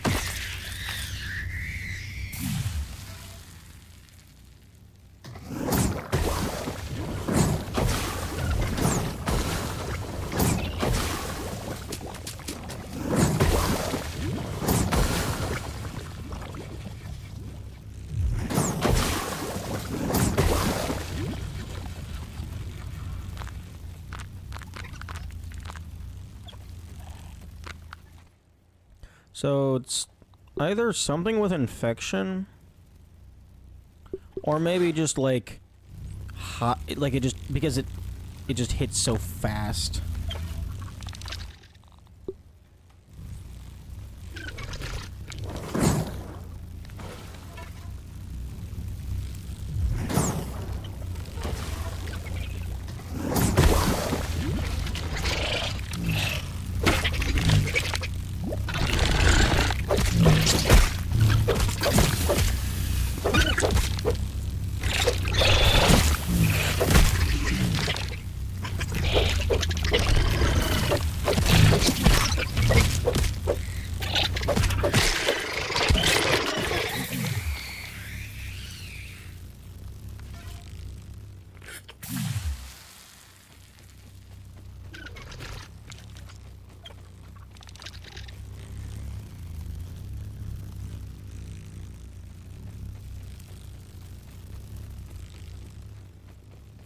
Where are you?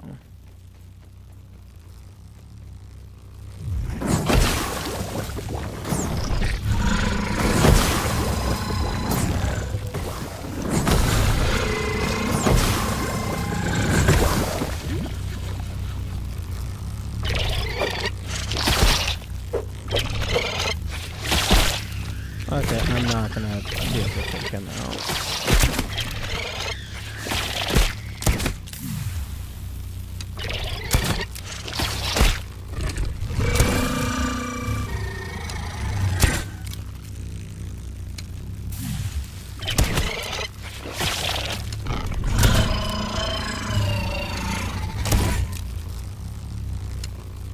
No, it's gonna be a waste of my resources.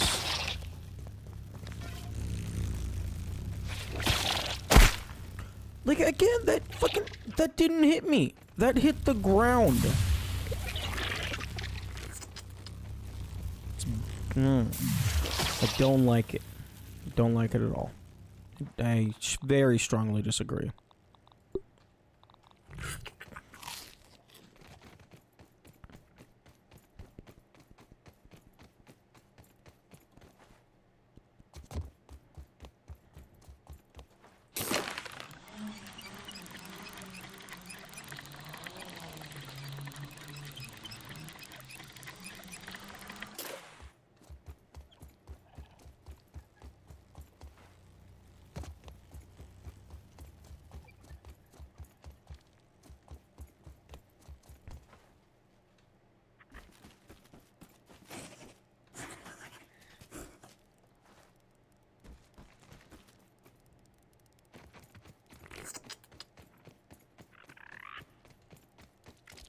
And it's just burning through all my smoothies.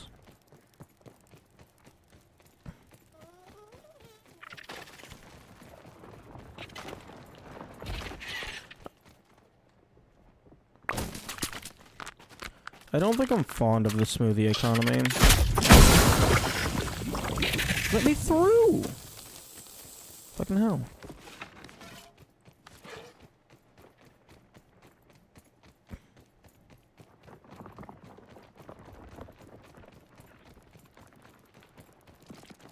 Because, like, for a lot of this stuff, I just don't see how you're not supposed to get hit. I haven't figured it out yet. Because obviously there's a, like, obviously getting hit isn't required. Because that would just be bad game design.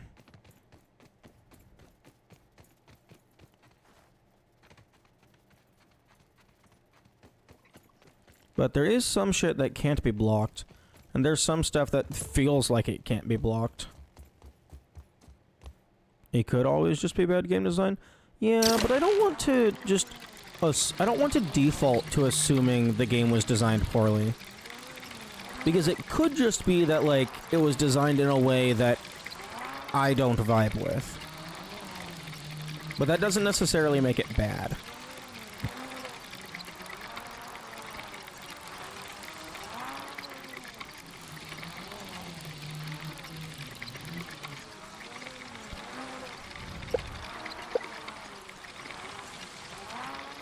Okay. Oh, I need more wasp legs. And then... Oh, fuck. I don't have any moth fuzz.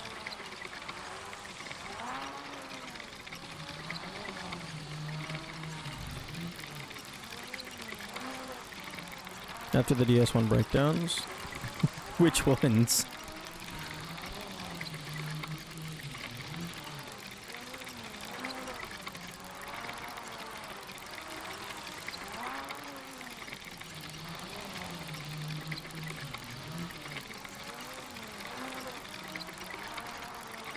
DS1, Dark Souls in general, claimed everything was poorly designed because you didn't make the decisions.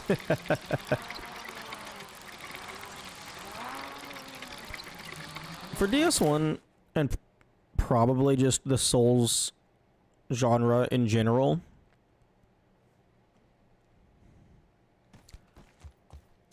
it really is just... You have to get through the learning process. Oh, I have 2 moth fuzz. Because, like, the bosses are fun to fight once you actually know how to fight them. But until then, it's just... What the fuck? What the fuck? Be very open to adapting.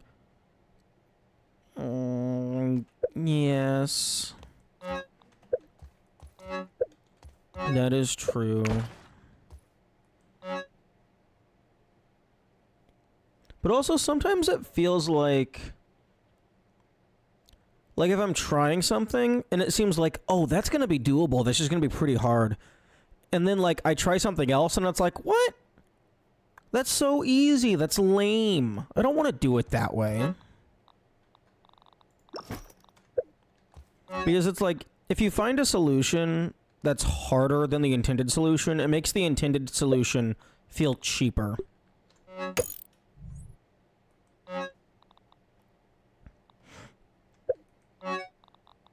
Okay, I'm gonna go duplicate one of these moth fuzzes.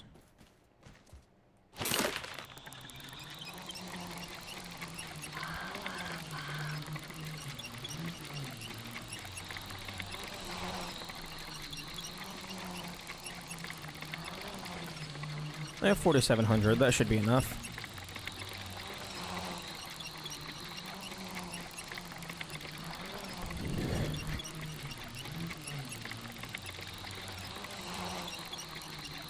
That's not being closed off to adapting. That's willingly choosing something you know is less than optimal for more personal enjoyment.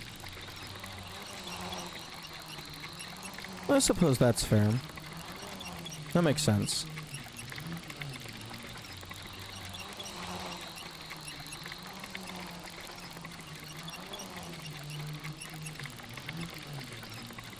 I never use the Shakespeare healing. Yes, but Yami, you're not allowed to use your personal experience because you're insanely good at video games. And I am not.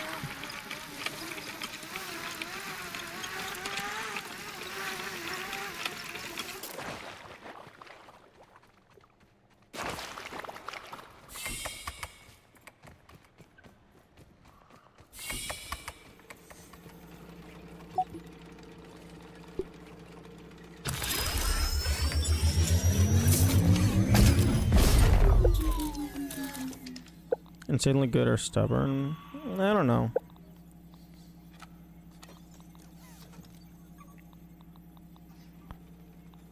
I think passive health regen is more useful in most cases. Shakes are expensive, which make them seem like buff items than spamming. Yeah, the shakes being expensive has been very annoying. Although, I don't think you're going to be able to get enough health regen to fully counter all of the poison. 3... I guess so. 4... 9... 12?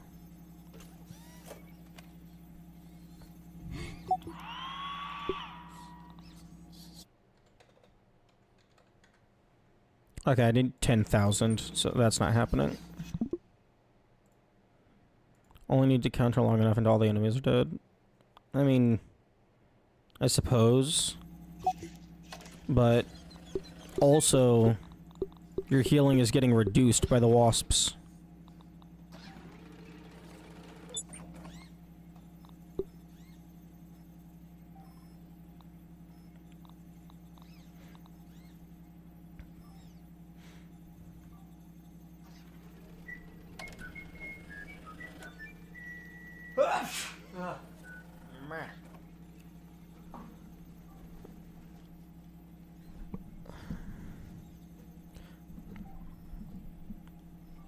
But yeah, I don't know what the dissonance is. Because it's like, maybe you and Kamikaze are just like insanely good at games and that's just all there is to it. But it's like this shit isn't easy, but then you guys are like, no, it is easy. It's totally easy. I did it like within 5 tries. Not necessarily the Wasp Queen, but just like in general.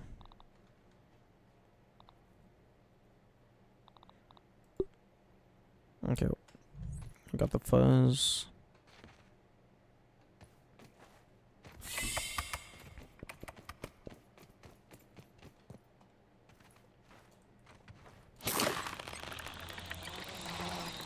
Wasp Queen in particular is bullshit. It definitely does just feel like Don't Get Hit, the video game. No amount of skill circumvents immune enemies, peltering you with unavoidable damage. What do you mean immune? immune enemies. They're not immune to anything. I mean, they might be immune to, like, some types of damage. But yeah, no, if you have 4 things flying around at non-deterministic angles, all shooting projectiles that move faster than you do,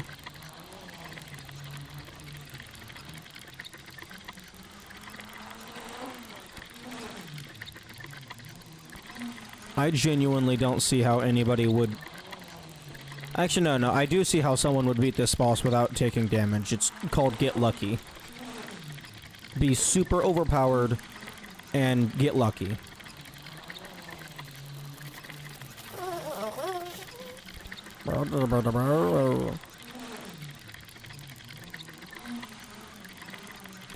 But yeah, like, in my opinion, even if it's not feasible, it should be theoretically possible to fully beat everything in a game without taking damage. Like, outside of, like, maybe environmental hazards, that's more of a death timer rather than proper damage. Like, you should be able to do everything. If, like, assuming the player plays perfectly, they should not be damaged ever.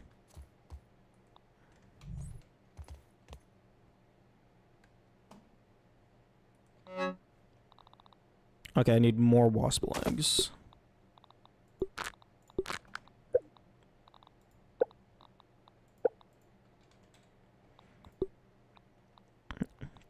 Okay, lint, acorn shell. I think the biggest difference is that Kamikaze need to face the challenge head on instead of looking for alternative strats after a single try. You get good at the game much quicker. I mean, possibly.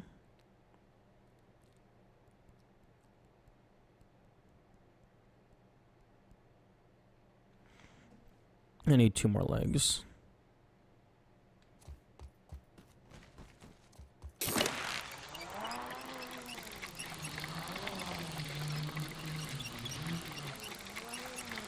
Basically, you're backlacking.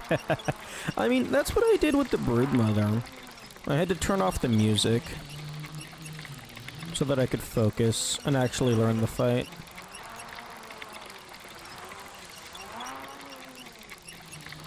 But yeah, no, none of these bosses are going to be possible on max mode.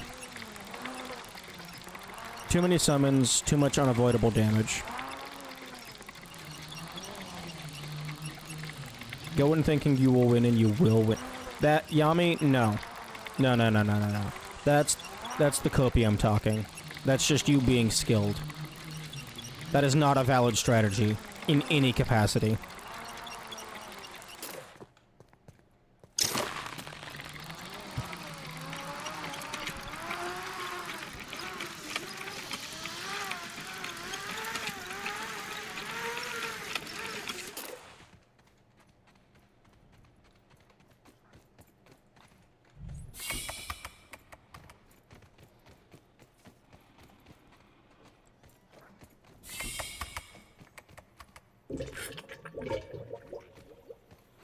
You don't engage in psychologically tricking yourself into locking in. No.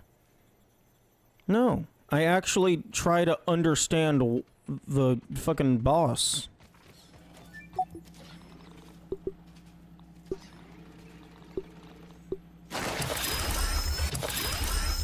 Okay.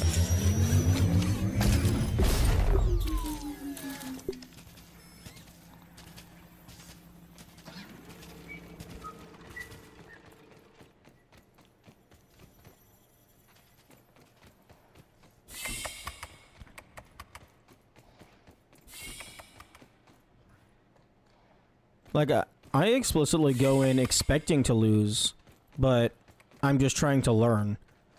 So if I always assume that I'm going to lose, then it doesn't matter when or if I actually lose. I don't feel bad, because I don't feel like I've lost progress. It's just like, okay, I've learned a little bit more about the fight. Whereas if I go in expecting to win and then I don't win, that just makes me upset. Or like if I go in expecting to win and then I nearly beat them and I get taken out, then that's like really hard. But if I'm Like, if I go into every single fight treating it as practice, then it doesn't matter when I lose. It's just, okay, let's keep going with the practice. But then if I happen to actually win, it's like, oh, cool, I actually made it through.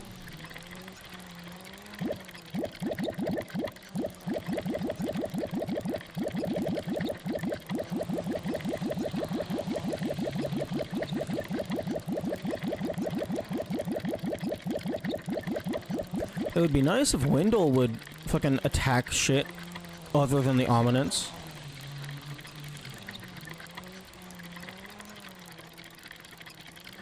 Every attempt is to run until proven otherwise.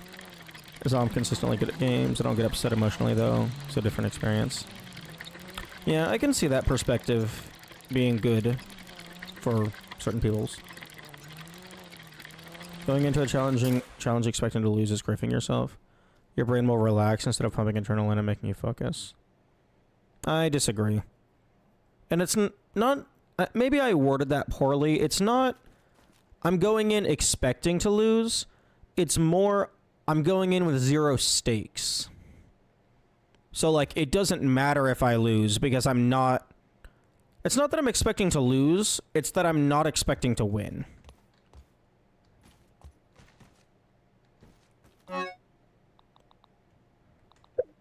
Okay, do.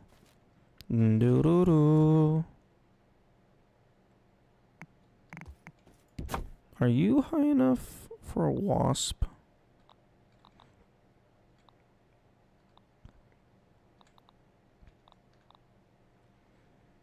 There's always zero stakes. It's a video game. Yeah, I mean, no. There are stakes. If you're fighting a boss for 10 minutes... The stakes are, if I lose, I have to fucking do it all over again.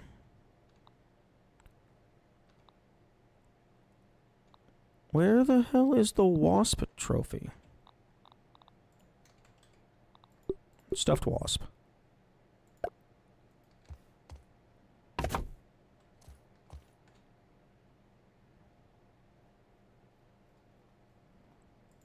There we go.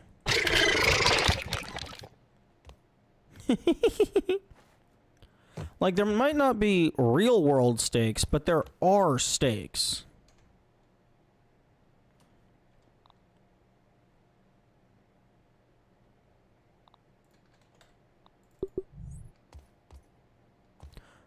The fuck you mean location obstructed?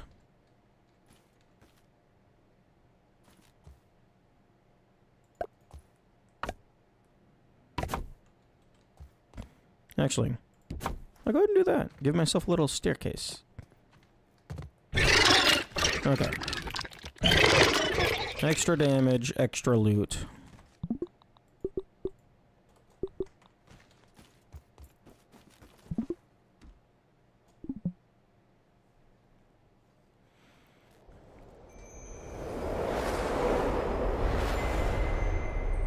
Oh, and I don't even lose the moth fuzz, because after I'm done with needing the wasp stuff, I can just recycle it. Okay, I'm probably gonna swap out my trinket, because the spiders don't really help all that much when everything is flying.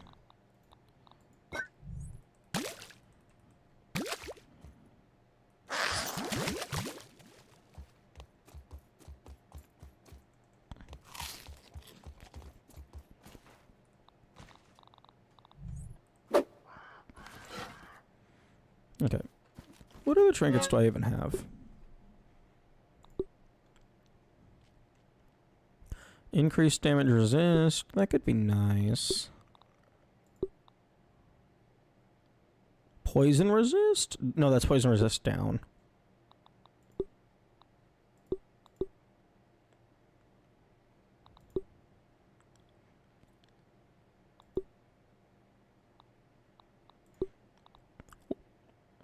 Lifesteal plus damage resist down kind of feels like just useless. Unless it's like really good lifesteal.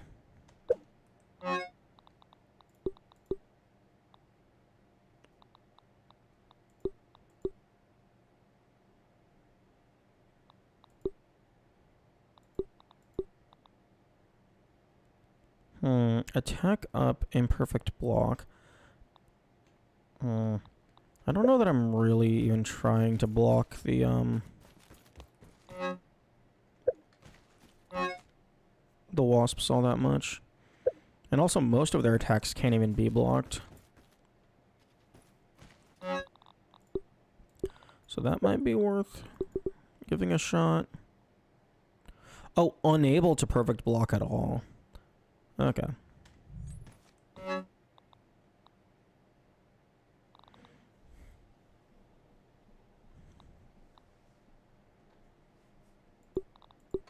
Do I have moss?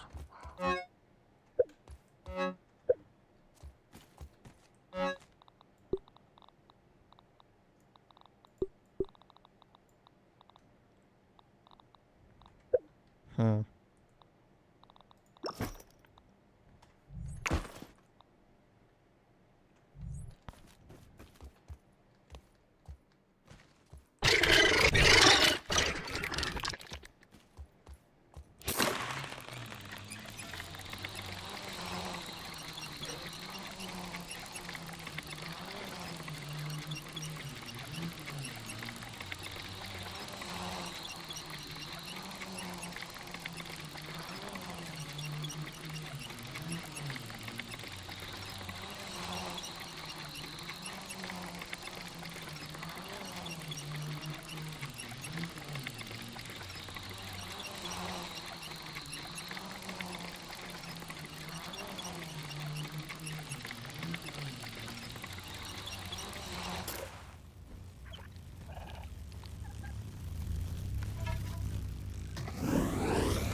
Really?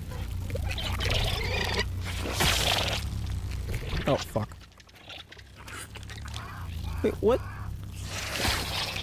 The game just fucking ate my smoothie.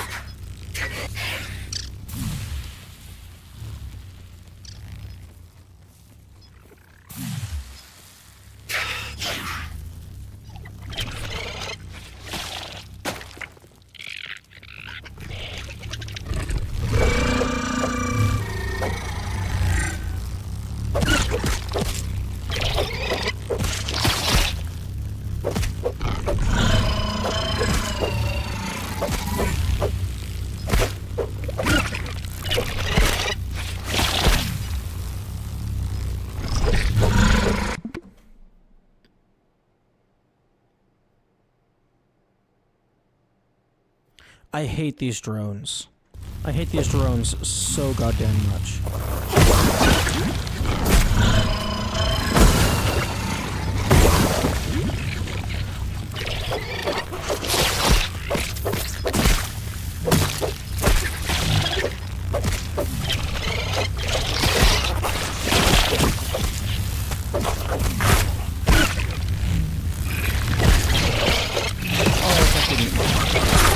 If everyone could piss off!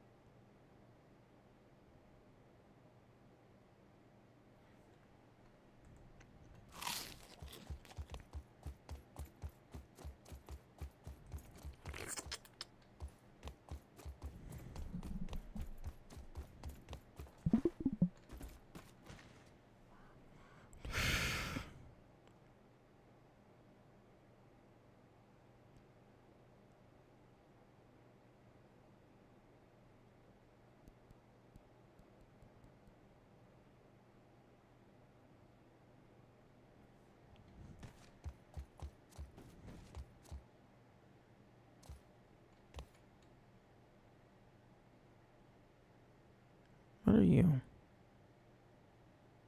You're out of render distance, is what you are. Oh no, you're just camouflaged. I don't go into games wanting to make progress. Just think repeatedly without ever beating it. Find that fun. Not very self-critical. Blah, blah, blah. A loss is likely a failure on my end. Well, The failure is almost always on the player's end. Even if it's just due to a lack of game knowledge, the failure is almost always on the player's end.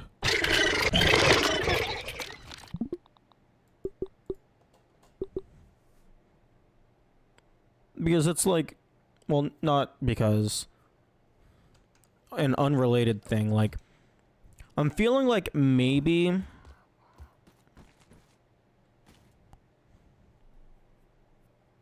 but it's definitely not what you were saying it as.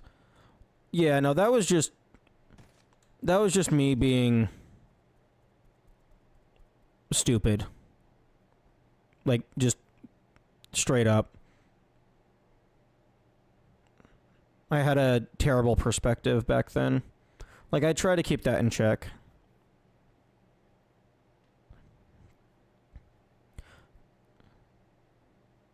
Placing absolutely no importance on failure and just accepting it while going in with the expectation is the hit.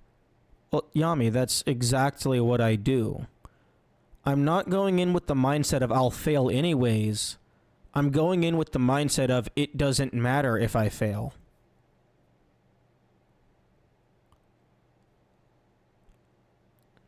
No, I'm not going in with the expectation of winning is just setting yourself up to fall even harder if you don't win.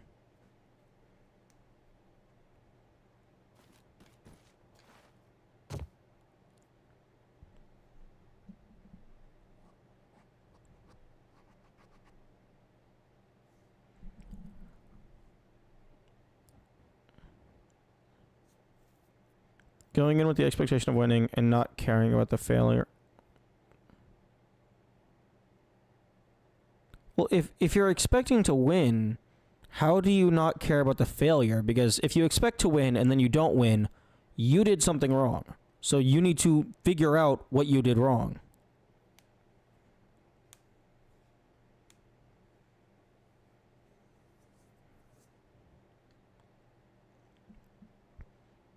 If you don't care about the failure, then how are you going to analyze how you messed up?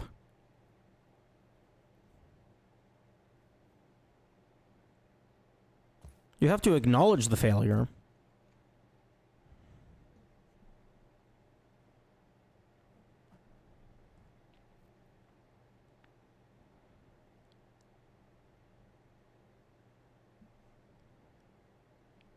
I'm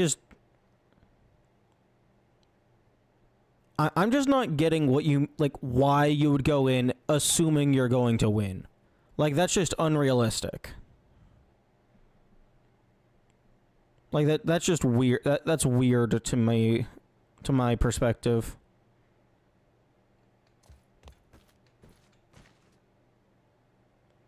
Especially because I have prior evidence that is clearly indicating that you're not going to win.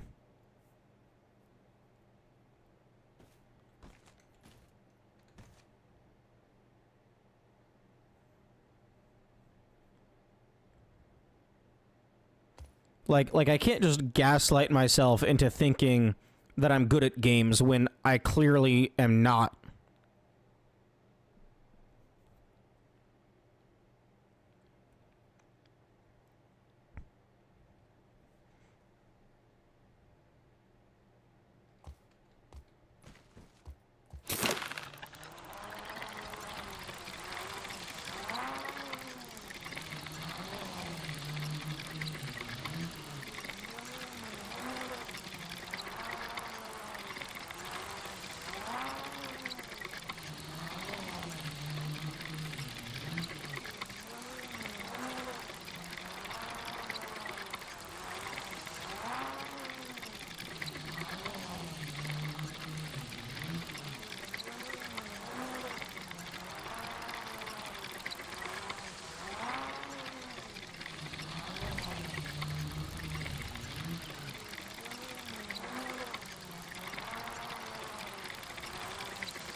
piss off. I don't like those guys.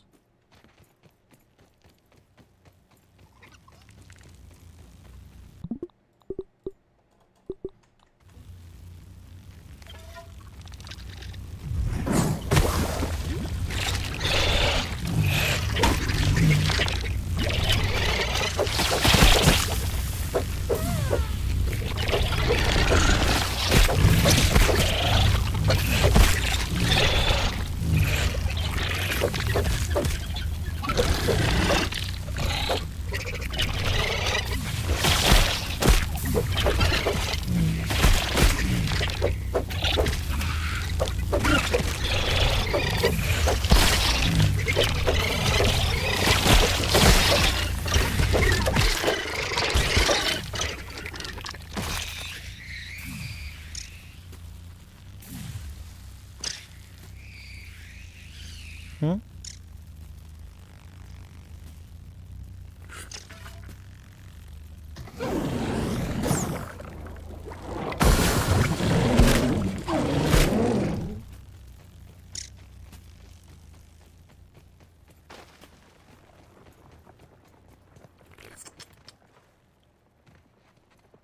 To not be emotionally affected too much by failure. Understanding that expecting to win doesn't automatically mean you mustn't be critical of when you don't. I'm just not understanding how you can expect that you're going to win, even when you clearly have evidence indicating otherwise. Like, that makes zero sense to me.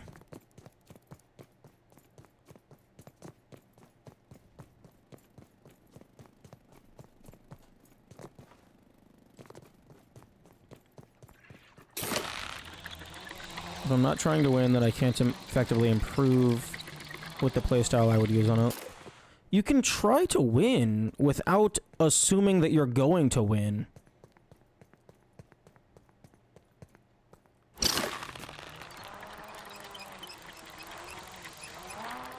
Fuck the evidence of COVID. I mean, that's fair.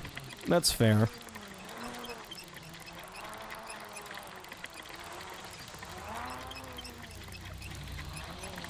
You go in trying to win because you believe you will win? Nah.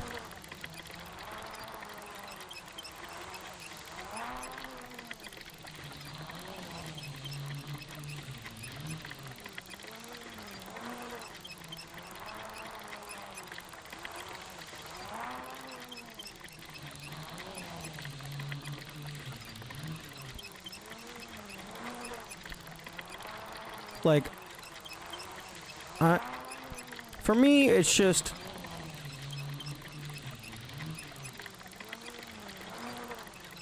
I don't want to just fluke a win. I want to actually understand the fight.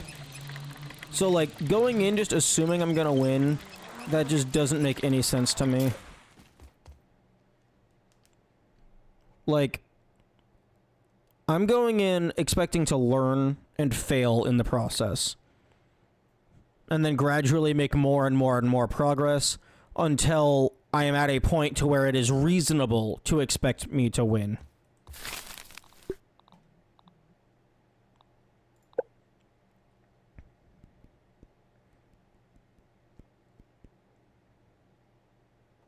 If you fluke the fight, then it wasn't hard enough to warrant learning. No. Not necessarily. It just means, oh hey, I happened to get lucky for the last third of the fight.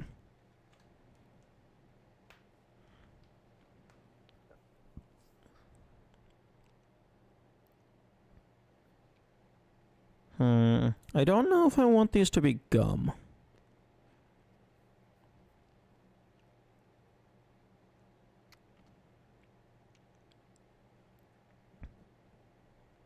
I think I might want them to be gum. Because my healing capacity is going to be reduced significantly anyway.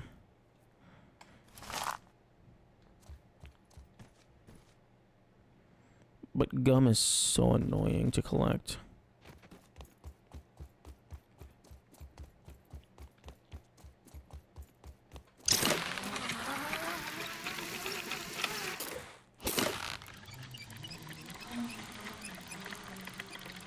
Ooh, something that would be cool is if like the stuffed variants of the enemies give you more loot. It would be cool if, like, maybe for certain enemies, like the bosses, they give you unique loot. So, like, the odds of that dropping goes from 0% to 5% or some shit. Or maybe, like, 0% to 50% or whatever. Or maybe it's just guaranteed. It's just, you have to have that in order to get the thing.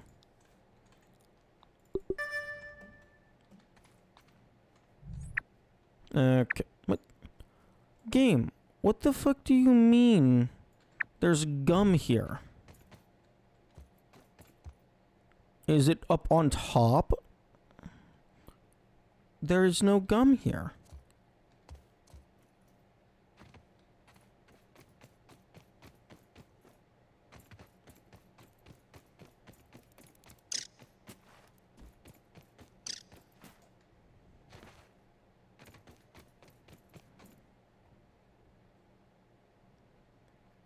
What do you mean there's gum here?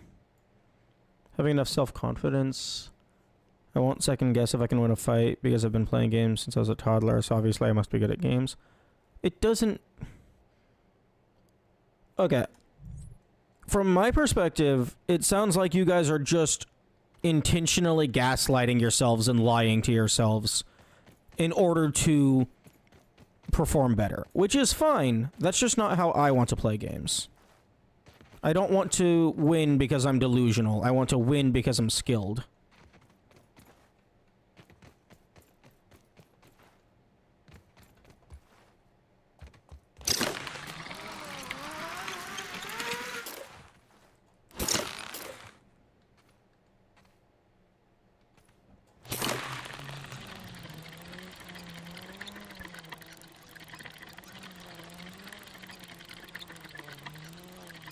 Is it gaslighting if we're empirically better players?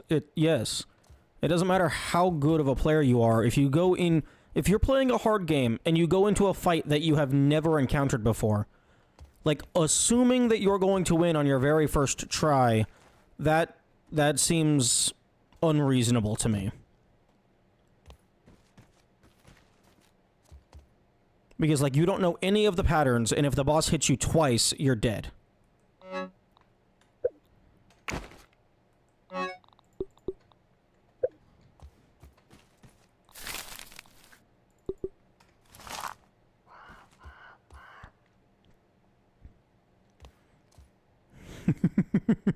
Rub the grub for luck.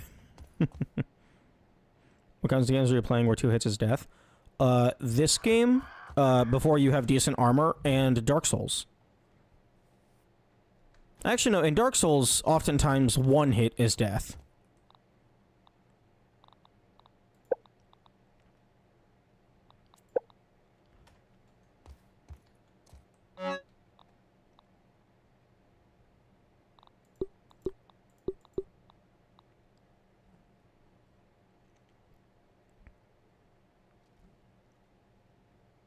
Even DS1, if you level health, you survive like 5 with any sort of armor. Why are you leveling shit? You need to level your strength so you can hold weapons, or alternatively just don't level at all.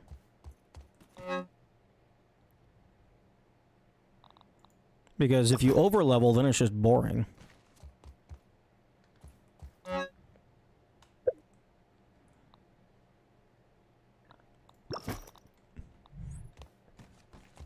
I am at conflicting odds with my brain.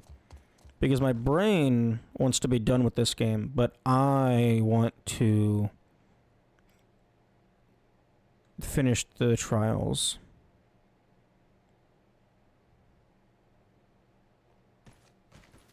You still survive 2 hits from manners with light load. The fuck you talking about? Ceaseless Discharge kills you in a single hit. How is Manus not doing that?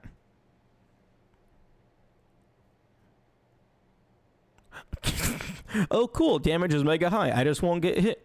Yeah, just casually play perfectly forever and ever and ever.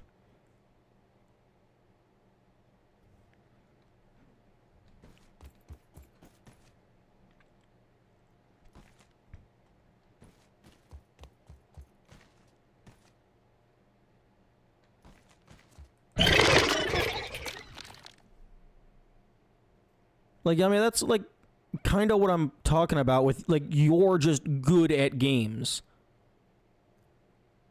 Assuming that you're, just, oh, I'm just not going to get hit. Like, that's not something that most people can just do.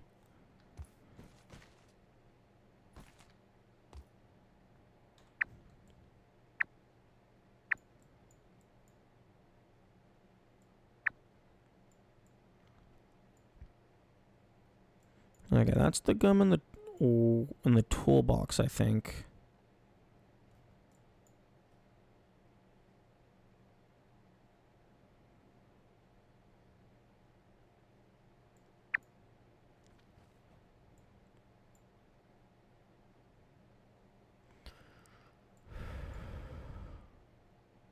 No, I know.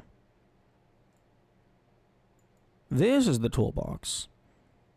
I guess this piece of gum never respawns after you get the trinket.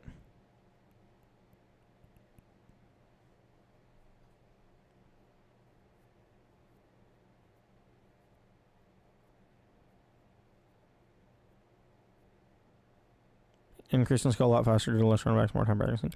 Well, that's also just an issue with the... That's a completely separate issue with the game. Like, runbacks are horrible game design, in my opinion.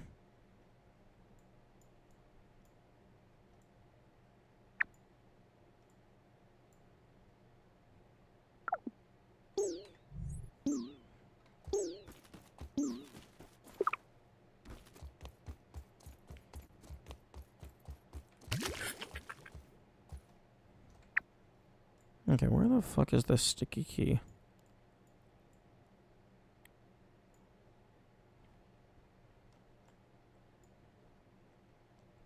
You don't just play perfectly, you keep playing until you get enough to win.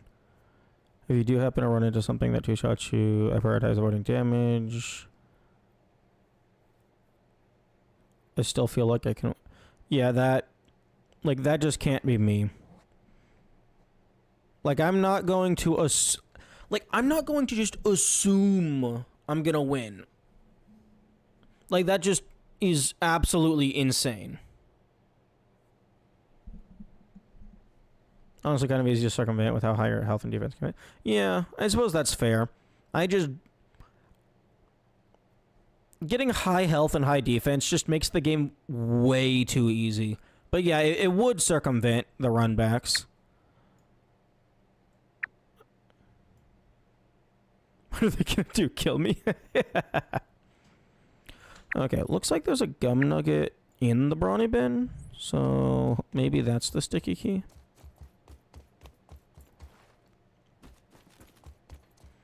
An assumption is just that, an assumption. Either you're correct or you're not. Well, I mean, this one can be the run. It's just... Like, I don't mean this in a negative tone, but, like, it's just the most accurate word I can think of right now. It's delusional to assume that this is going to be the run if you have evidence otherwise. Like, if you want to ignore the evidence, that's fine. That's absolutely fine. It's just, for me, like, that's just absolutely wild of a way to play a game. Like, I don't want to assume that I'm going to win with a high degree of certainty until I am skilled and have the appropriate gear. So this is absolutely just a difference in playstyle. A playstyle that I cannot fathom.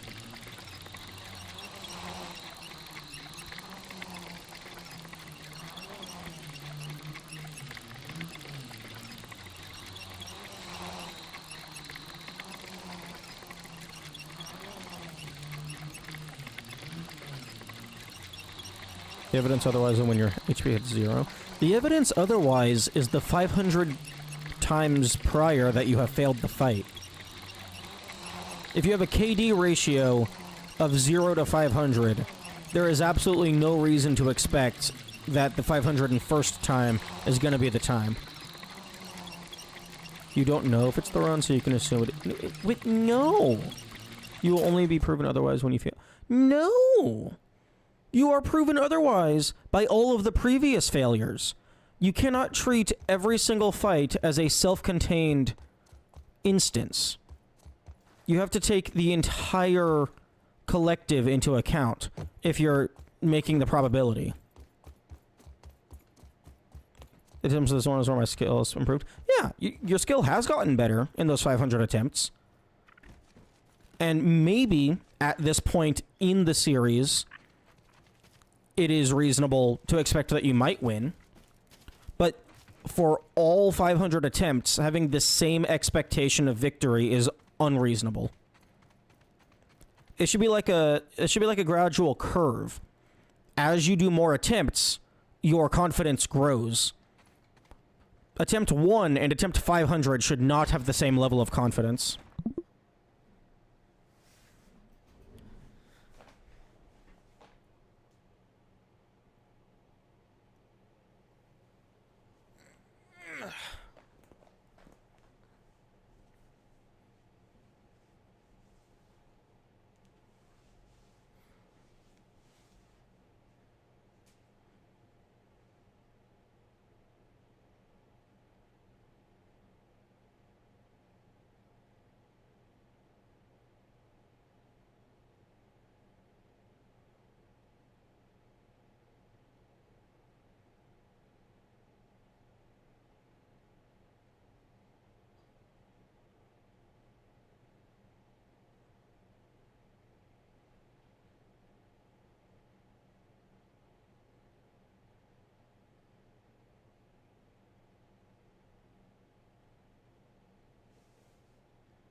I think this is just a difference in perspective. Because, like, I genuinely cannot fathom, like, having the same level of confidence on the first attempt and the 500th attempt. I just... Like, maybe I'm just pulling that out of my ass and that's not actually how you approach things. But... that just makes absolutely no sense to... Oh, it's this one.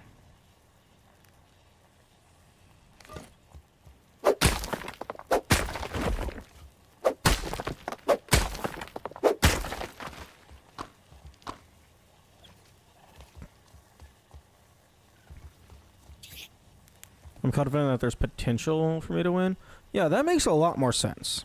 That seems perfectly reasonable. Like, yeah, there's always potential for you to win. But, like, I just can't wrap my mind around, oh, I'm gonna win! Oh, I didn't win. Oh, I'm gonna win! Oh, I didn't win. Oh, I'm gonna win! And just constantly having that on loop. Never once considering, maybe I'm not gonna win. I mean, I didn't win the other 20 times.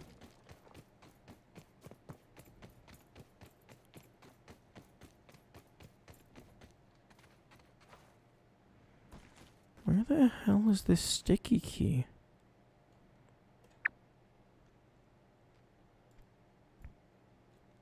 For 2 of the other keys, the key was like more or less right next to the chest.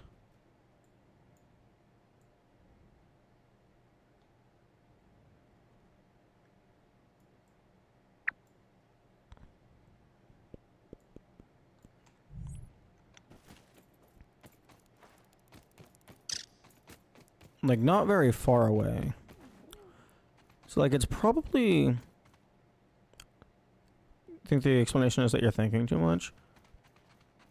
I think the explanation is that we're describing things in different ways than the other person would describe it. Because, like, even if you're talking about the same thing, things can get very confusing if you don't realize you're talking about the same thing.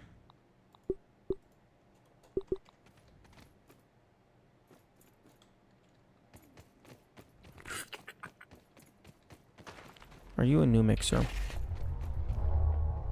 No, you're a terrifying mixer that is never going to be beaten. We're all just dog shit at describing personal experiences. That's possible. I know I can be bad at describing things.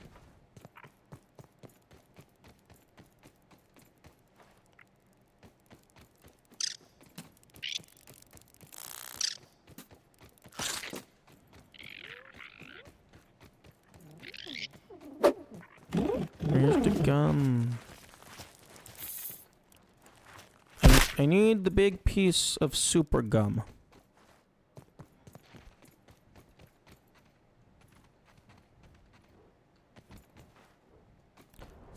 Oh, that would have been a cool. That would have been a cool indeed.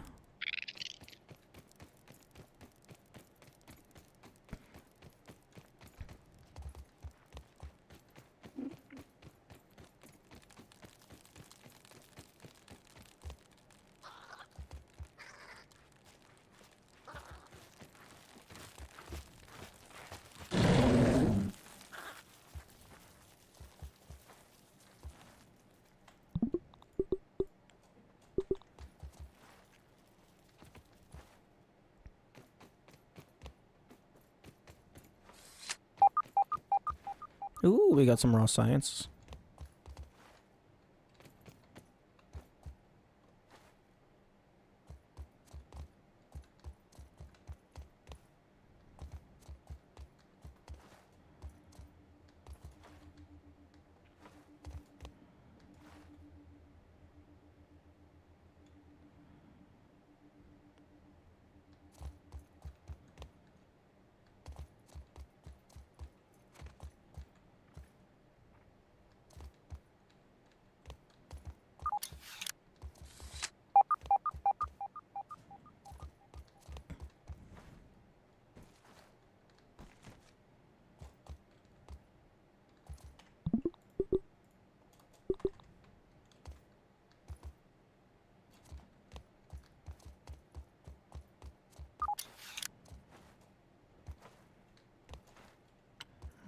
There's probably a tooth or something up here.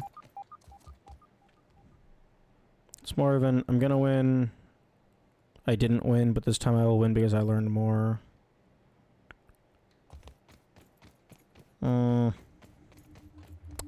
I still don't know. Wait, yo! There's another toenail, not a toothpick. I would love to find a toothpick.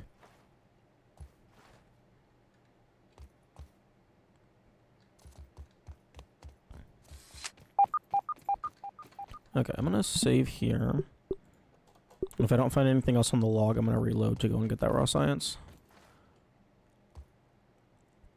It's a constant. I'm gonna beat his ass with a little pause in between.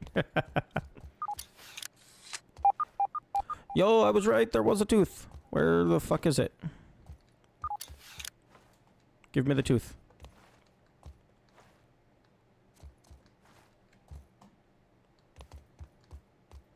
Nope. No. Stop it.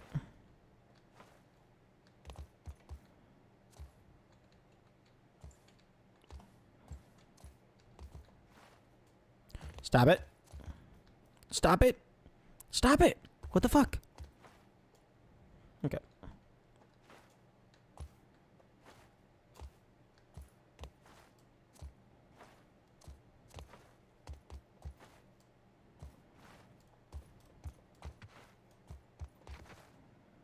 There we go. Oh. Random piece of candy.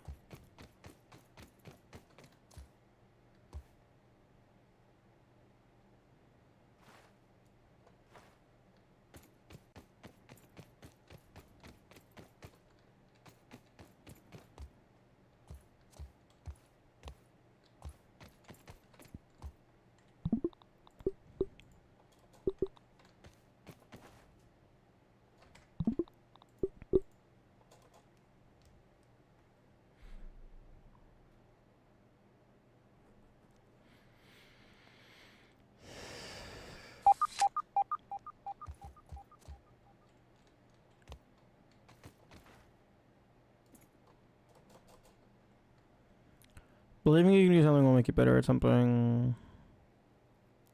Get good. Think you already got the job. Blah, blah, blah.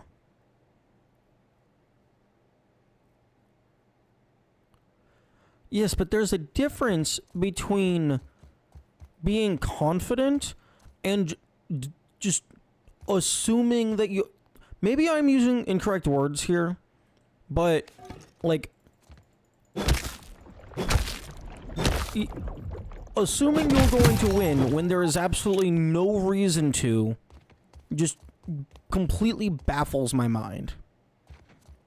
Like, this guy has been one-shotting you for the past 5 hours. Oh, I'm gonna win. Like, that just... It's unfathomable. I don't get it.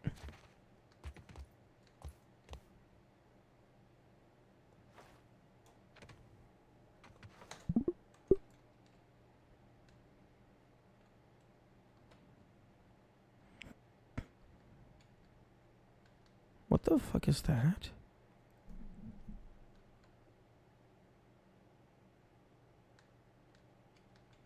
It's not baseless, though. You've beaten every single boss up at this point. I would assume I can't do it again. Because it's a new boss and you know nothing about them.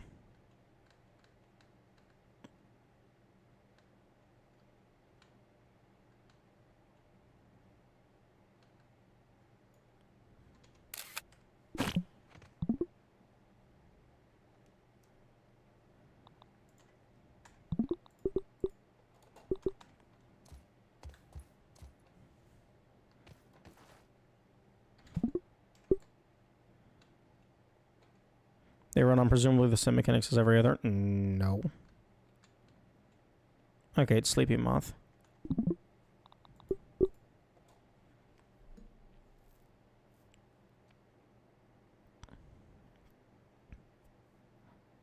It's like, yeah, maybe they run on the same mechanics, but they use them in completely different ways. And also, there's 2 of them this time.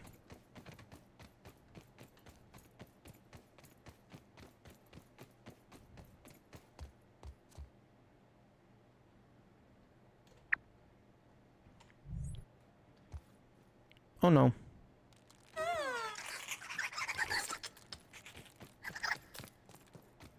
I'm almost out of smoothies. Oh.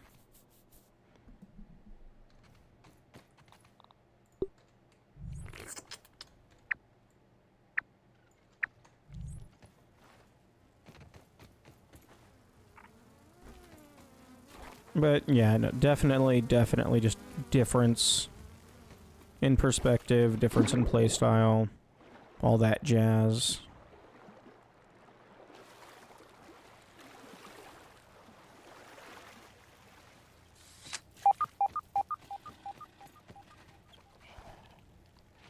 Okay, there's another tooth. I was just smoothing words into the dark. Definitely same mechanics. I mean, yeah, I suppose. But that it's the same mechanics in a similar vein as, oh, one zombie compared to 1,000 zombies. Yeah, it's the same mechanics, but one of them is obviously going to be magnitudes harder.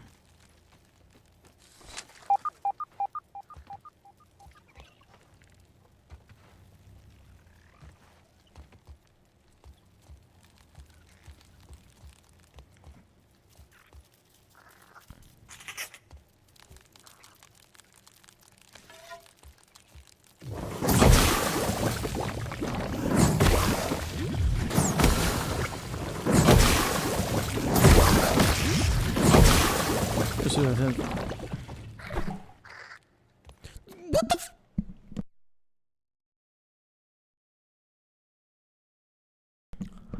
I greatly dislike this golden card mechanic. It has the it had the potential to be so cool, but no, it just seems like it's a loot box.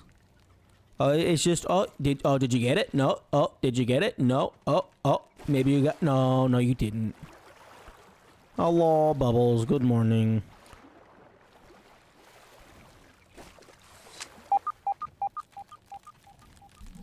Don't mind me just freaking out over game mechanics.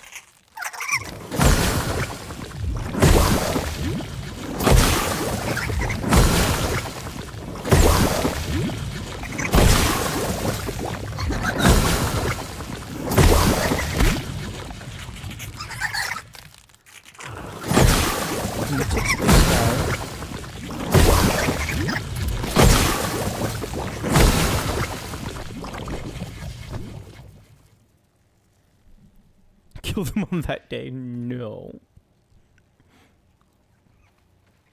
That's terrifying. Don't put that cursed idea into the world.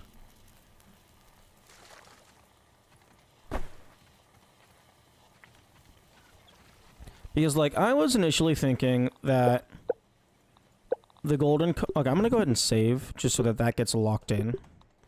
But, like, I was originally thinking the golden cards were gonna be, oh, you have to kill the enemy in a specific way in order to unlock it. But no, it just seems like it's fucking random.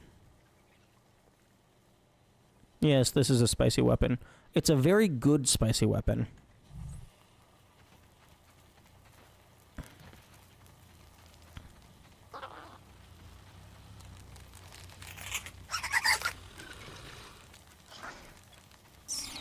Don't go over there.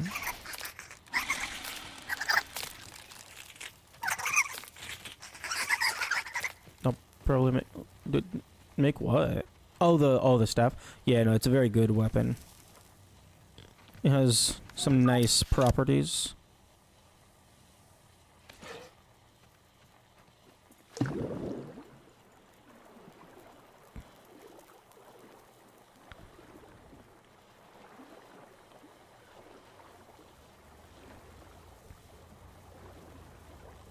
Although, so far the seasonal integration hasn't been, like, super crazy.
Excuse me? Where's the gum?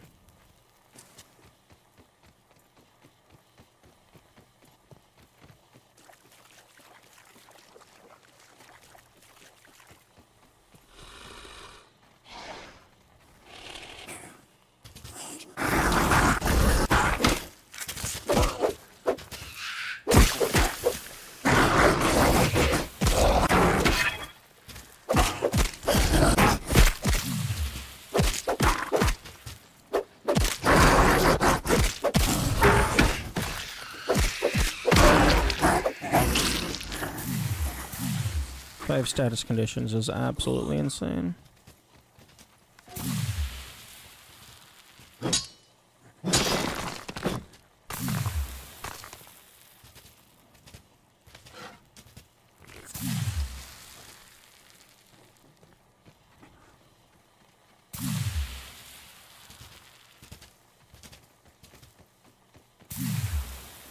Oh, that was the wrong button.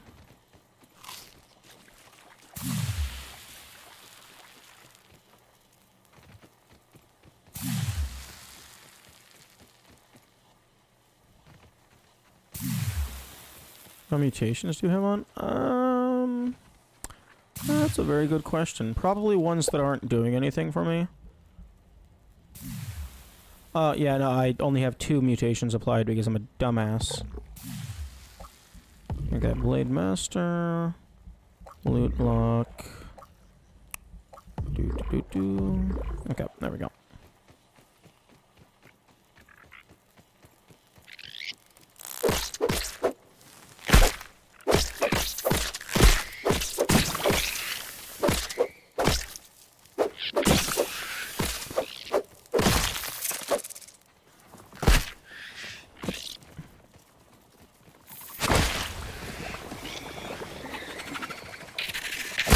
Oh, okay, there we go.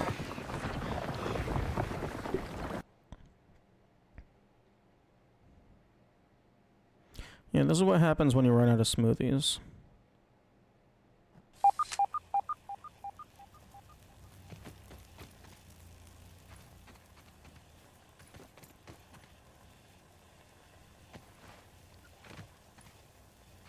Okay, where...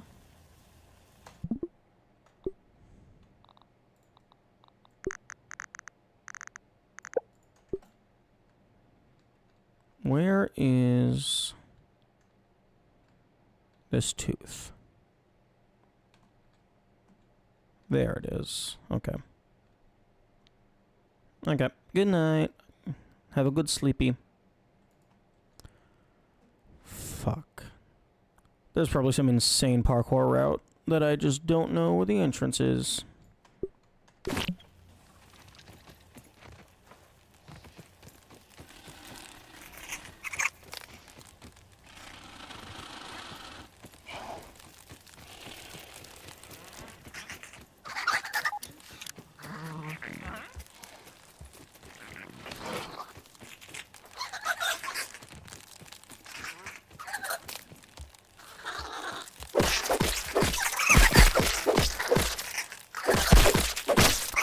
Please have the cloud of poison, thank you.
No clue where I'm going.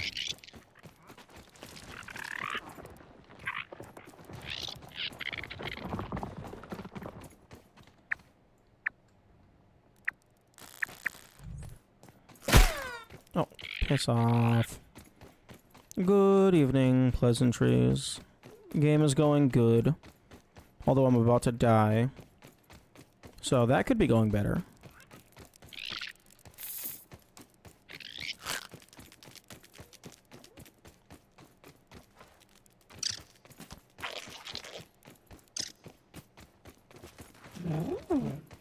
That's a really cool weapon. It is the Kaboom Stick.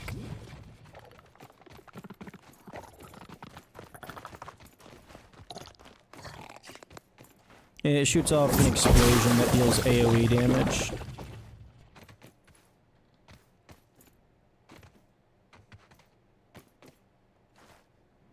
How did you acquire it? I made it. I built it out of stuff and things.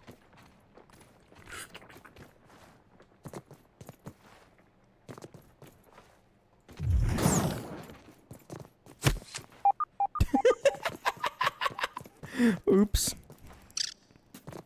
Sorry, infected larva. Where was the recipe? I believe it was a burgle chip in the, termite mound.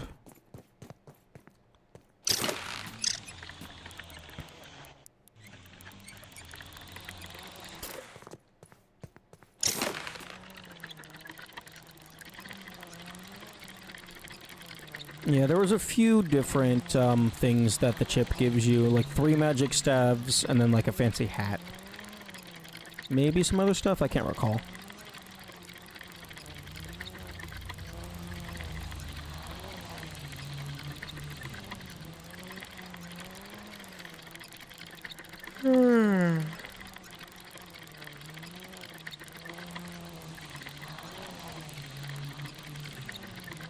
There was some magic weaponry.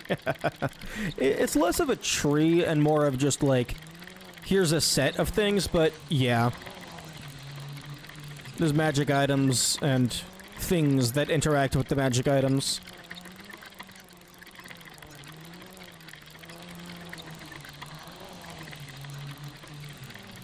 I think you need to see each flavor blob once. Wait, like the chip just doesn't spawn until you have, like, encountered every candy? That seems like it would be a really weird way to do that.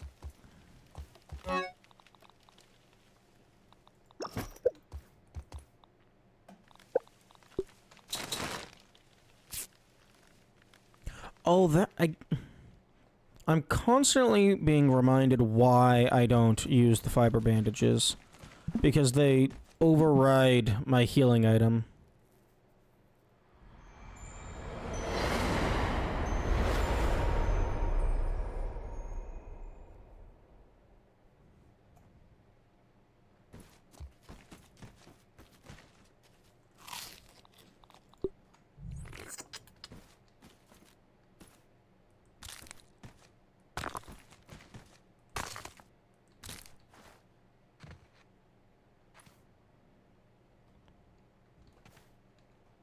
Okay, well, I'm gonna disassemble some of these. Why no music? Oh, I turned music off a while ago because I was fighting a boss and I needed to focus. I can go ahead and turn that back on.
The globs are part of the recipe. It's found past the Termite King.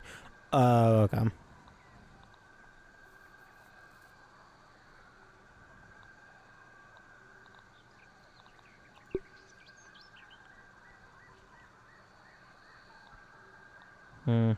I might want to make another club of the Mother Demon. So I can put it into a flavoring.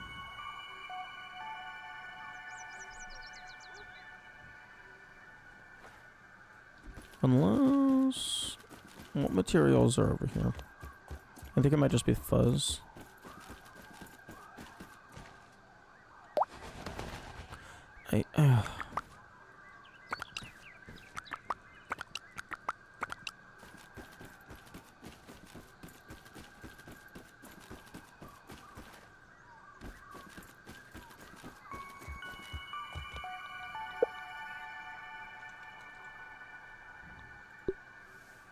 Ooh. I should definitely put this outside. That's a big thing.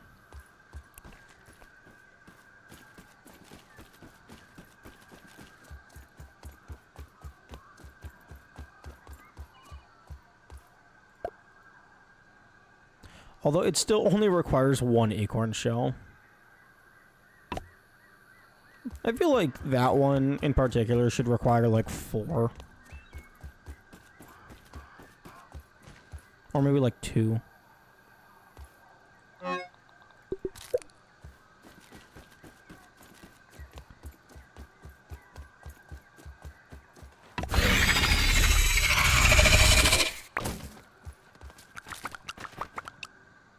Wait, why are why are the sacks scaled up? That's so silly.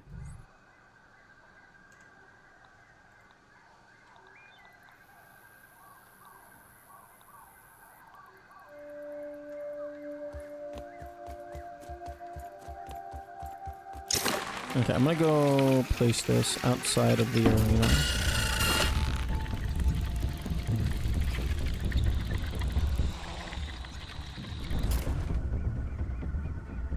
Although, if I'm going over there, I might as well...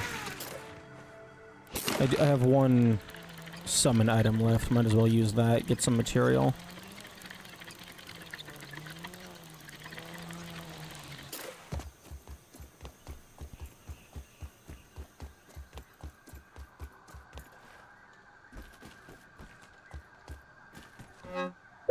Where did I put it? It's over here.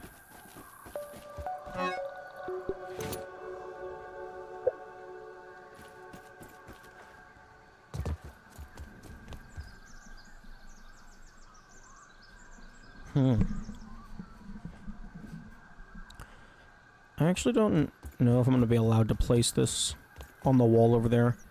I'm going to grab some mushrooms, mushroom bricks, in case I need to make my own wall.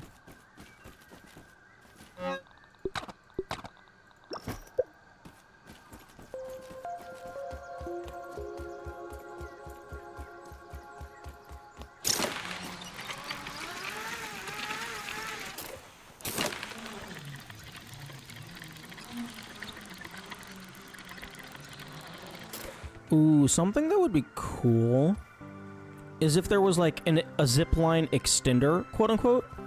So like instead of, or like redirector. So instead of dropping off and then re-grabbing it, it just takes you to the connection point and then continues on. So it's like just a normal zipline, it's just allowed to change directions.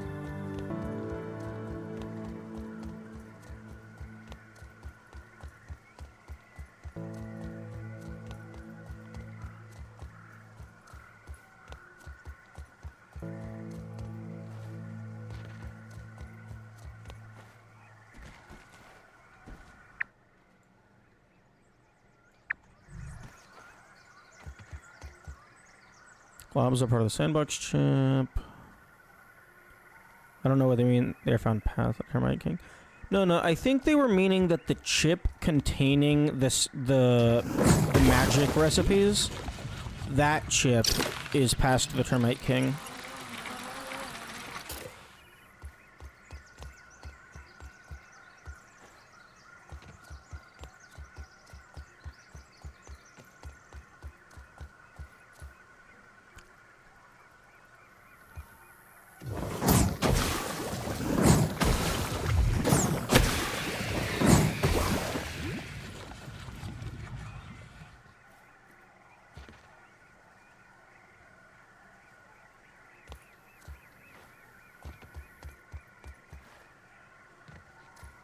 It's like, it's very strong, especially against spider type enemies, because spiders tend to be weak to spicy. It definitely helps in the Broodmother fight because it one-shots all the spiderlings.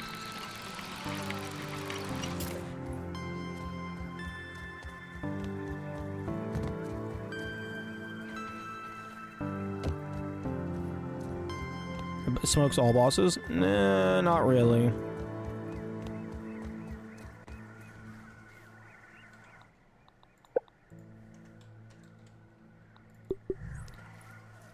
Okay.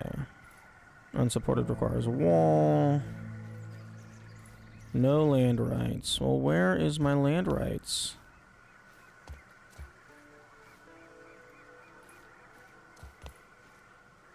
What optional bosses have you done? Just this one. Although I have found the recipe for the Wasp, and I guess also Schmecter is technically an optional boss.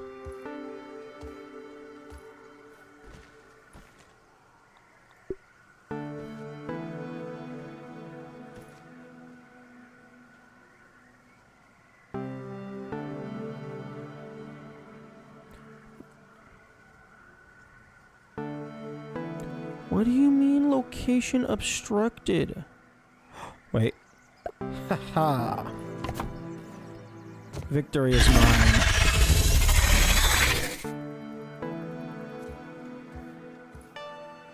Now let's see if I can find a better spot to place this thing.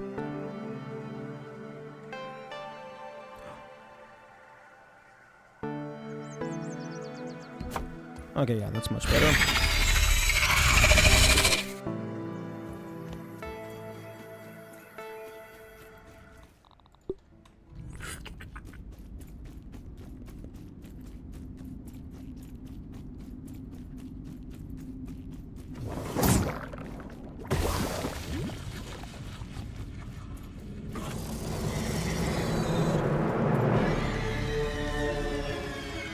Schmecter should be easy too.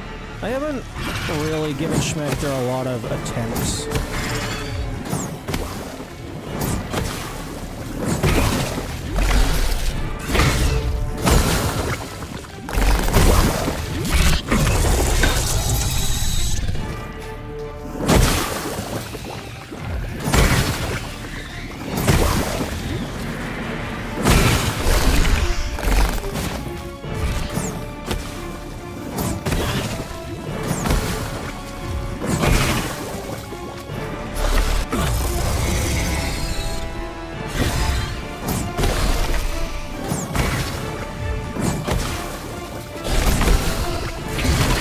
Yeah, having multiple poison effects and also burning sizzle.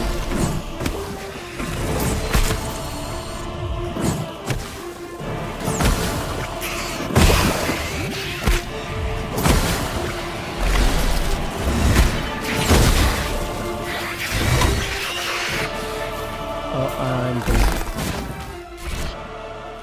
Yep.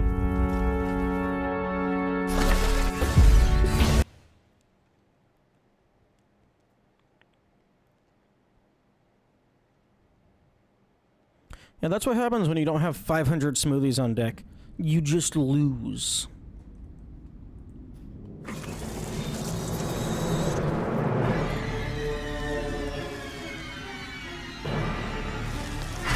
Also, blocking and parrying with the staff is kind of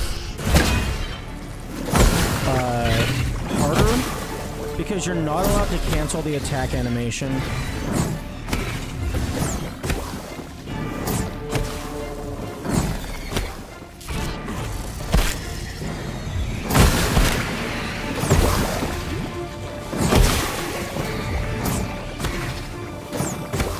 So if you're in the middle of casting the spell, you're stuck.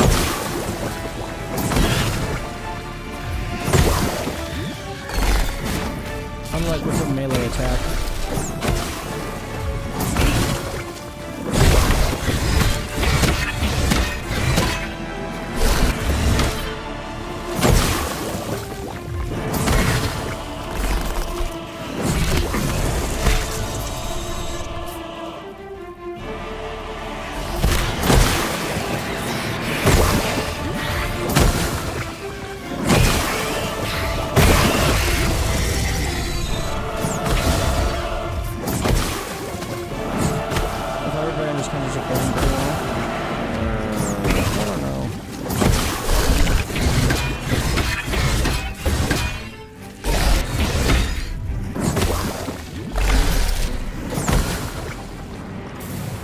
Oh no, absolutely not. Oh yeah, no, I'm dead.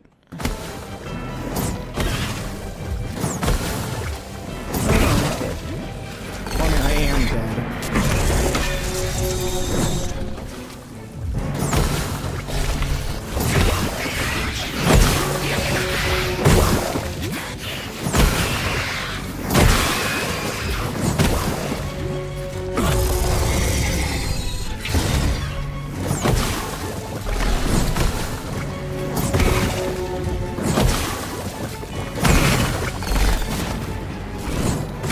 Please have a man spawn? Like, ever?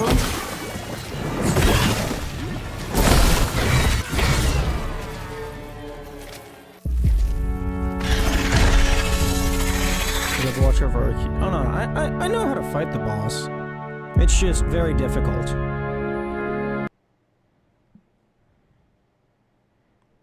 Have her a damage scream. Yeah, I don't like that damage scream. Like, if you're not looking at them to see their animation, like, you're just getting hit.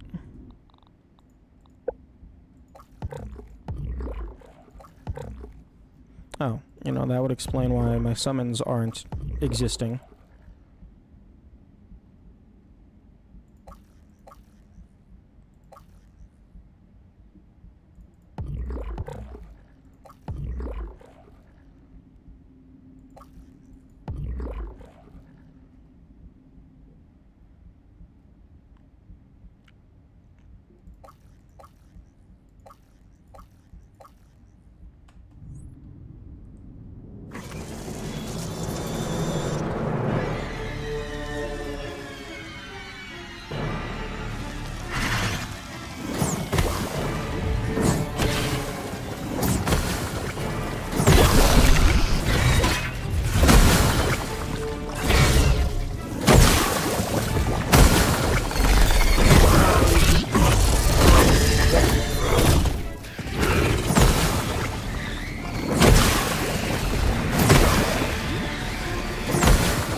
Yes. Get distracted by my summons.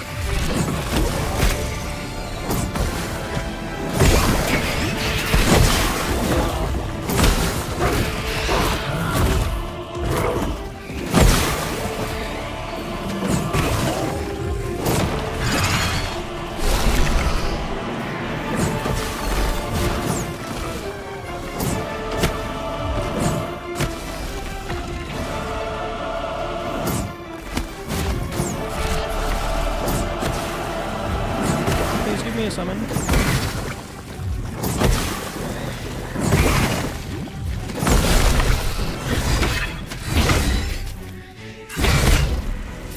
Oh yes, just go ahead and attack me while I'm down. Doesn't that go against spider etiquette?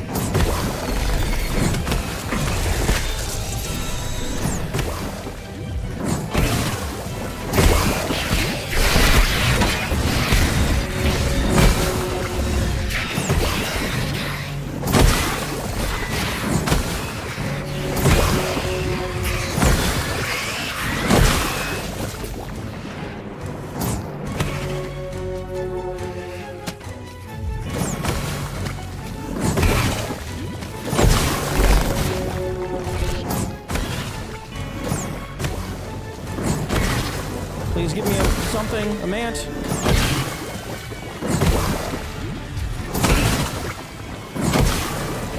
Thank you. That helps with the spider spawns? Indeed. Because fucking AoE damage, plus they're all weak to shit.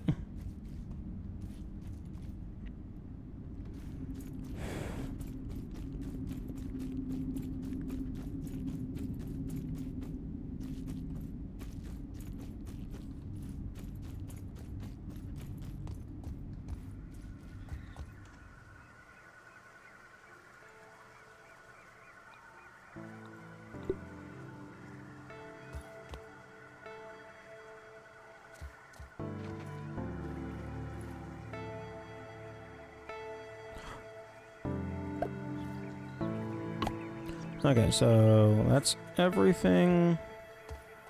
I just need some bee fuzz. Which... I might be able to cannibalize something to get some bee fuzz. Or, I mean, I guess just kill some bees.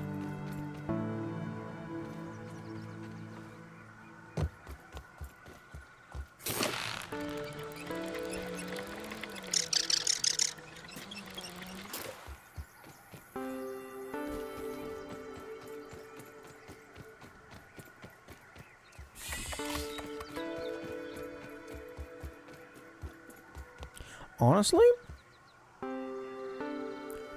it might be worth it to bring some, like, food, like, roasts into fights, because they heal about as much as a smoothie, and they're a lot easier to acquire. Because, like, I can just go and kill a bunch of aphids using this.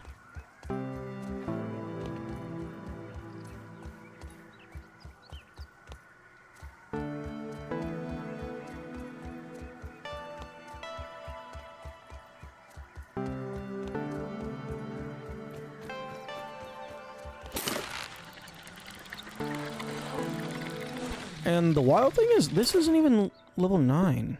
Oh, never mind. It is level 9. Okay, ignore me. I thought it was at level 8.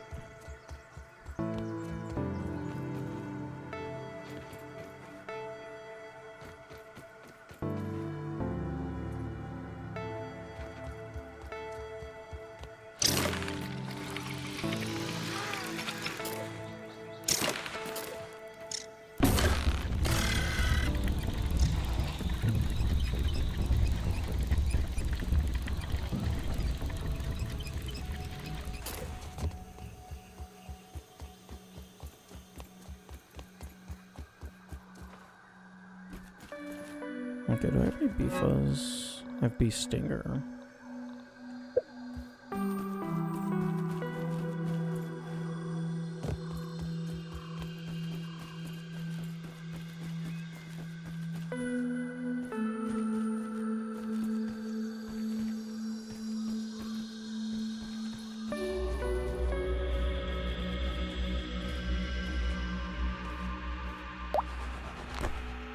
Alright, that was gnat fuzz.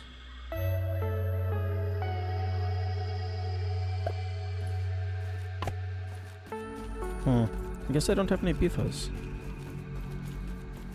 I have to go and get some.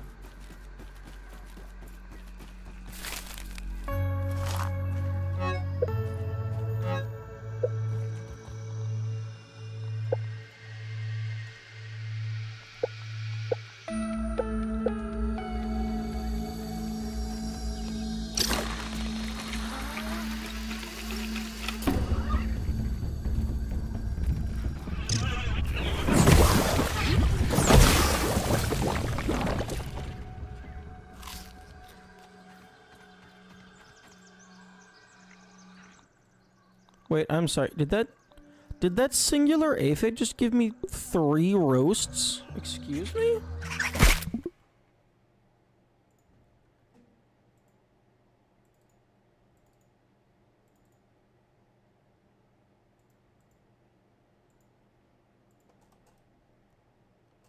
Yeah, I just got 3 aphid roasts from a single aphid. Insane. Probably the best thing you can ever get, at least against the spiders. Yeah. This is really strong.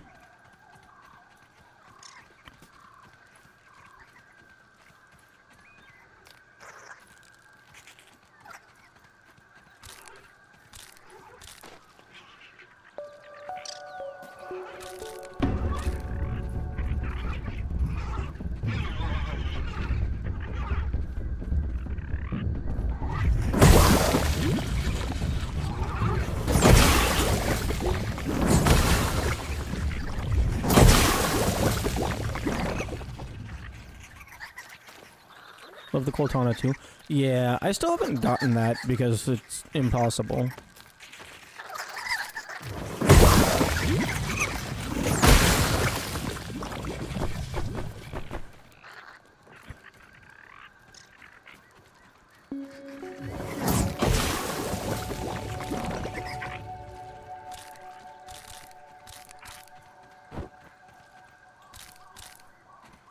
Shouldn't be right now with all the gear you have.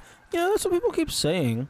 Like, keep saying, oh no, you got all the crazy stuff. It'll be easy. Oh, and then the boss actually isn't easy. Oh, and then the other thing also isn't easy. It's like, no. People seem to forget that apparently everyone else is just really good at this game except for me.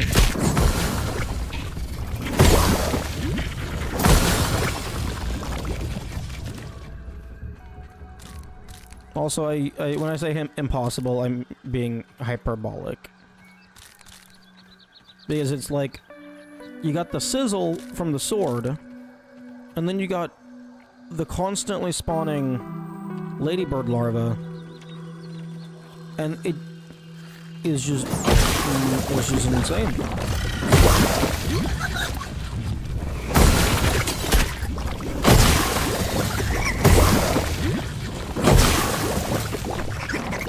Another thing that's really nice about this weapon is if you start getting swarmed and you're, like, you don't know what you need to do, just fucking attack your feet.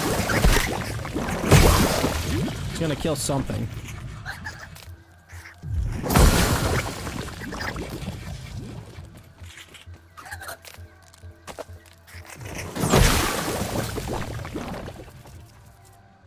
I love whenever I hit a small enemy and then it spawns a minion out of them, and the minion is like the same size as them.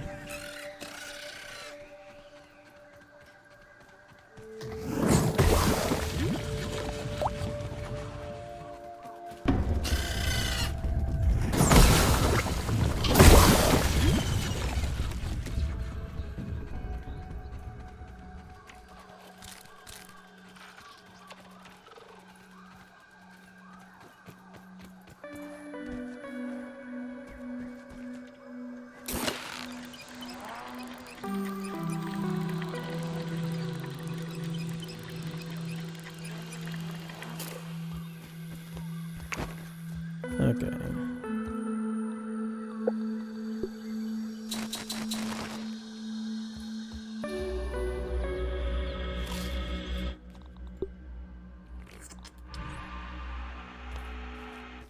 It would be nice if the game would tell me how much shit this healed. Actually, no. It would be nice if the game told me how much health I had.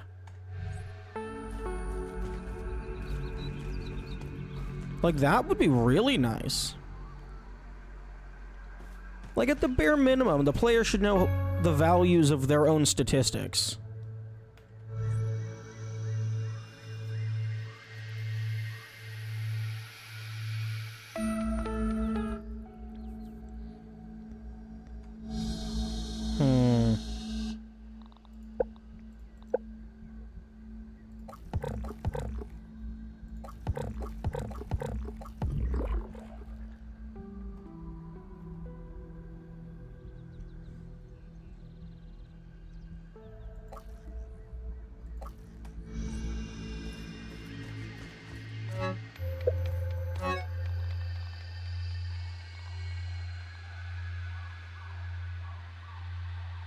Oh yeah, B-Fuzz. That's what I was doing before I got distracted.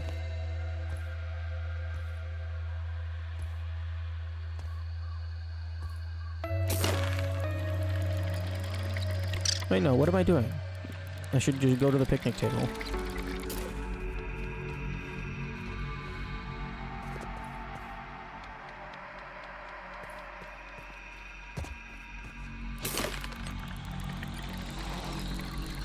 Why go to a place that might have bees if I can go to a place that will have bees?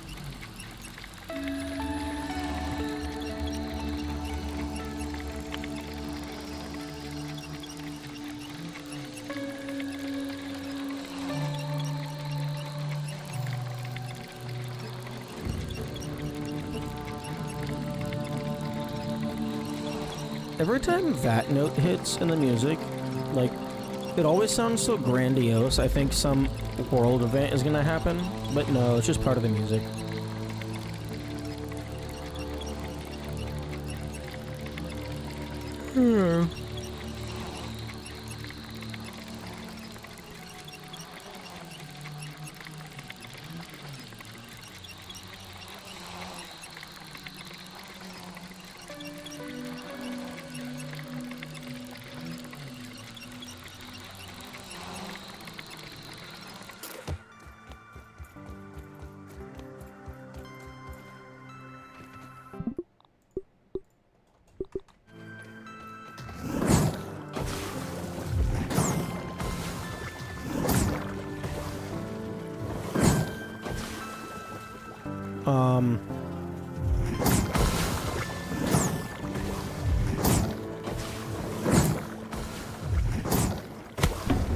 There we go.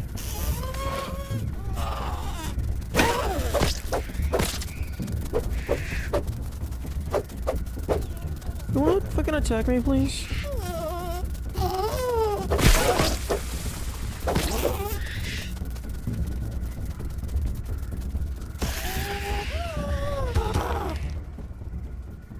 Classify Colton as mid-game? I don't know how I feel about mid-game. The fucking... The ladybird larvae on their own are like insane.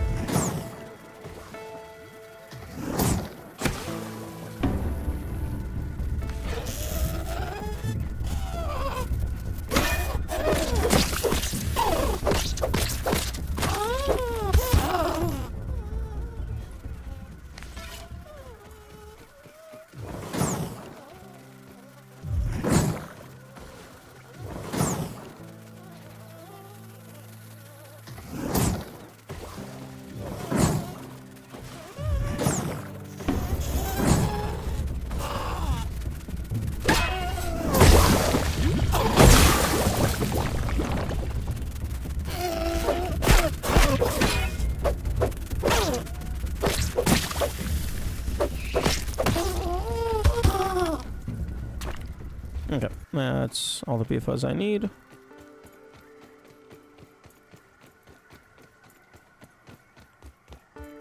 Oh yeah, the mint mace is a thing that exists. I kind of just made it and then threw it in a box.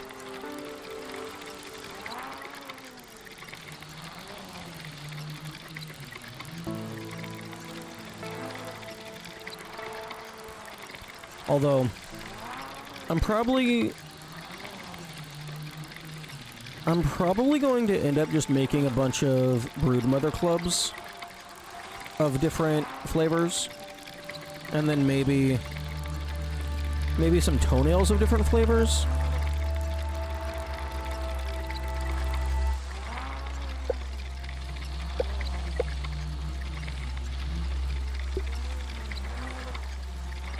Because I can, like, really the biggest cost of these, maybe get it up to level 5 and then duplicate it or something. I don't know. Because the biggest cost is just all of the material to upgrade.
You said you only got wasp crane food other than brood? Yes.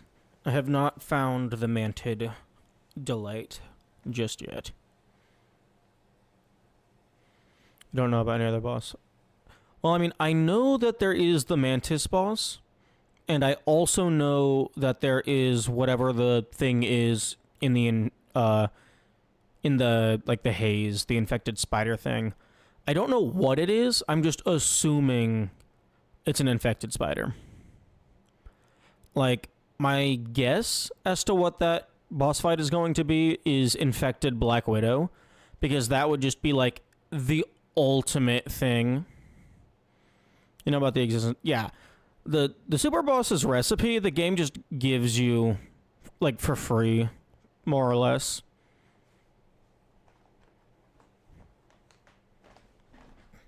So yeah, so really the only thing left is finding the mantis recipe and then just getting good.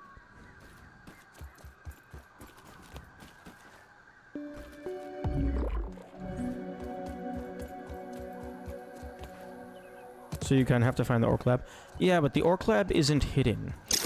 It's blocked by a skill challenge. Because, like, you have the Moldorc Castle, which is like on a spotlight. So you just have to get over to the castle, and then it's, oh hey, there's a massive hole in the ground.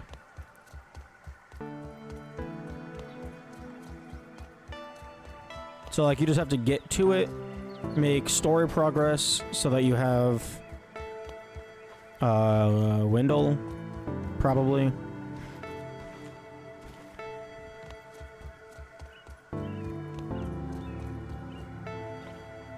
It's under a tiny crack in the ground. I missed it the first time. Oh, okay. I suppose that's fair.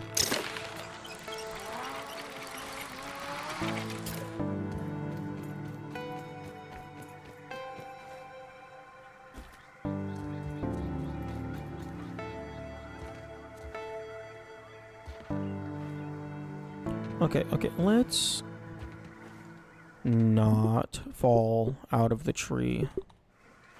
Please.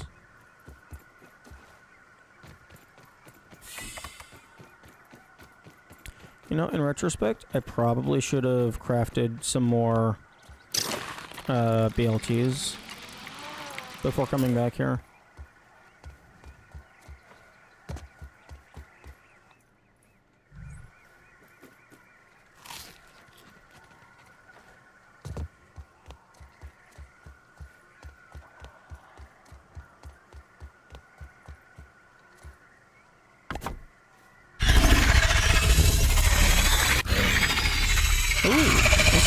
No achievement for getting a trophy of a boss.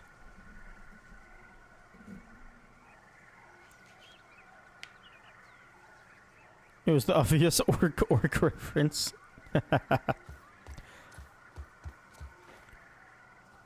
Yeah, Wendell said something about an orc lab. I kind of looked around a little bit, but then just like forgot about it. So when I got to Moldorc Castle for the first time, that was when I just found that.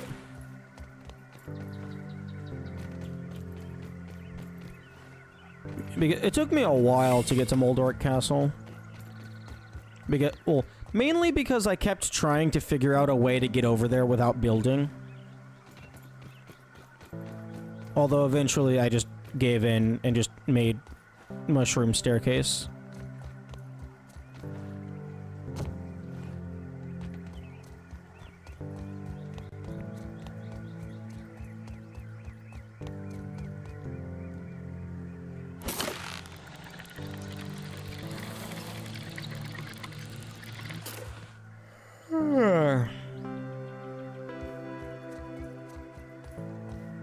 There's a way to go there without building a very specific parkour.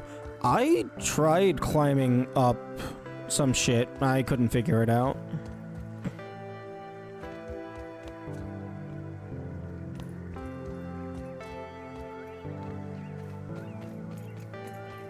Although, don't tell me, because I would like to try and figure it out. That sounds like an interesting puzzle.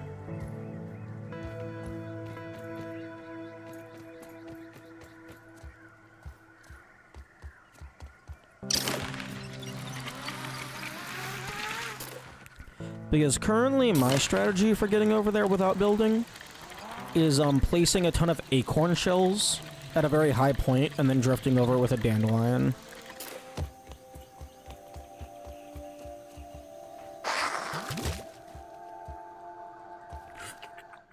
Although the dandelion drifting is so slow.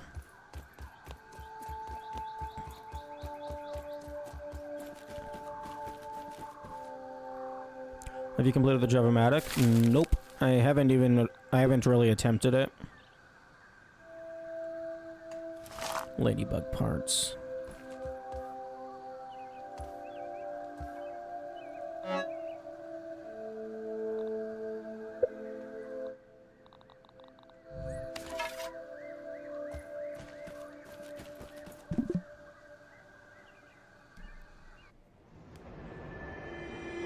I thought this game was like both companions. No. This is me prioritizing a bonus over the main story.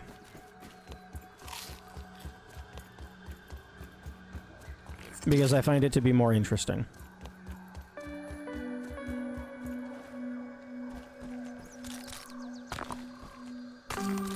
Yeah, that's much better.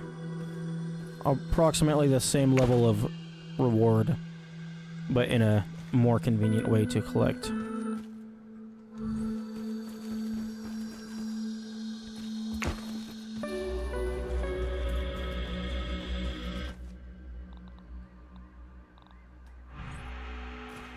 Okay, I'm gonna go ahead and put those away.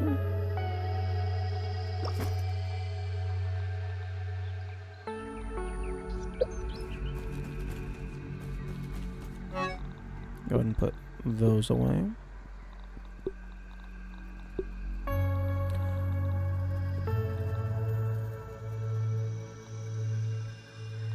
You want gold into your Christmas tree? Yeah. I thought that was pretty funny as well.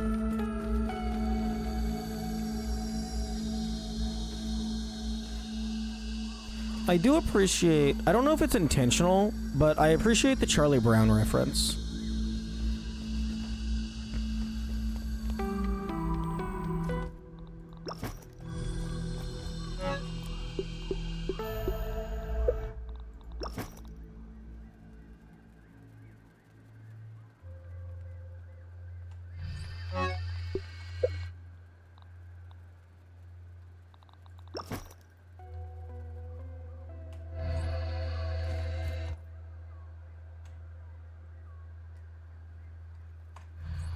Okay, let's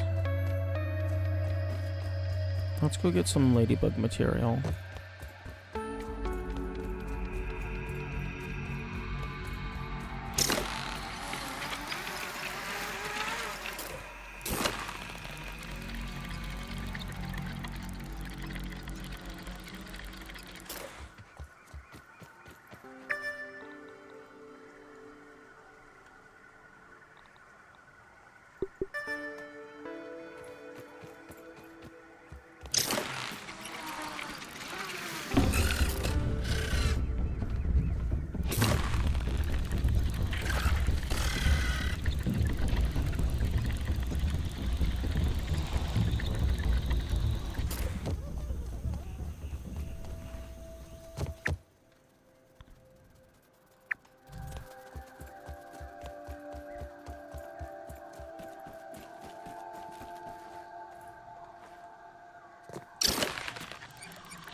Dare you move around?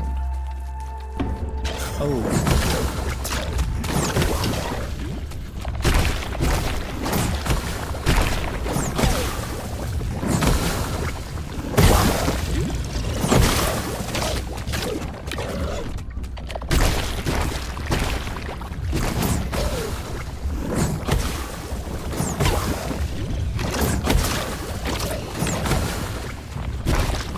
just love it whenever you can just stack 3 to 5 status conditions on an enemy.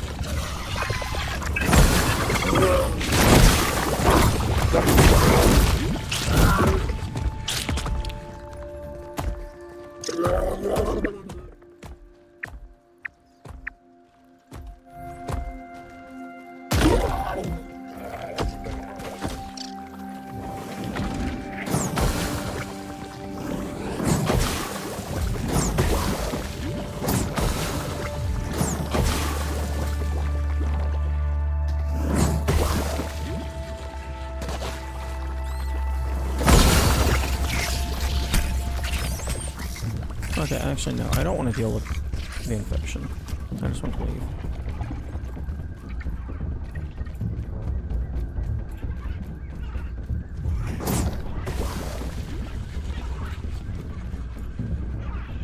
Splat burst launcher in this game. Honestly, like, I would love to have a gun type weapon. That would be beautiful.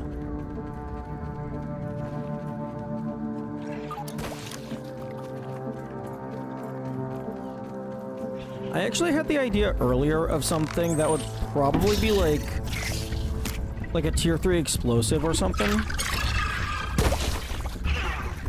Where like find Mentos, like break up Mentos like how you have the mint candies and stuff, and then like mix them with soda droplets.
No, piss off. Leave me alone.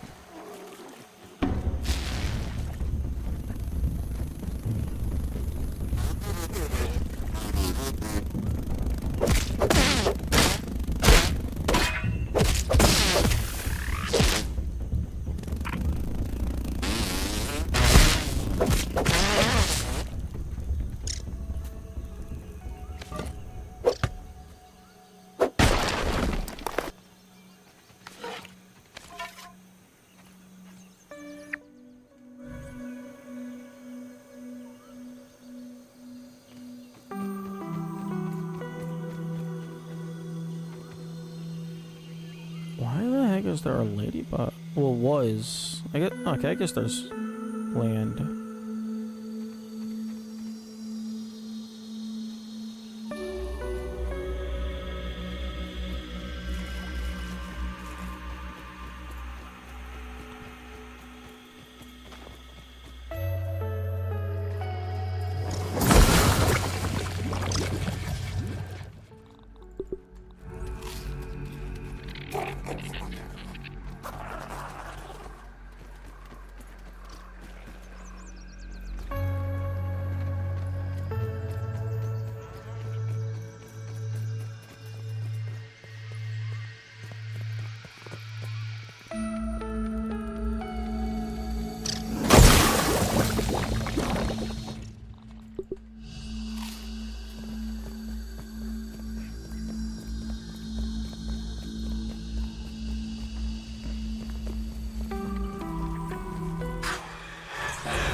Stop it.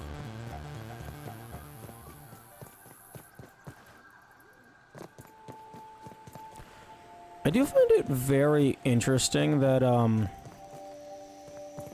you can't jump while sprinting backwards. It's a very odd design choice, I think.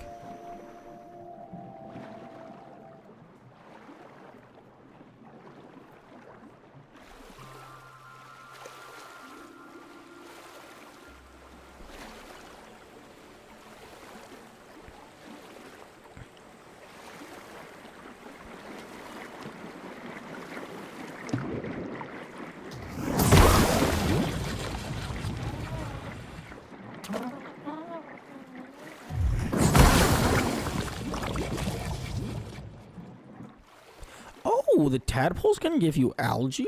That's cool.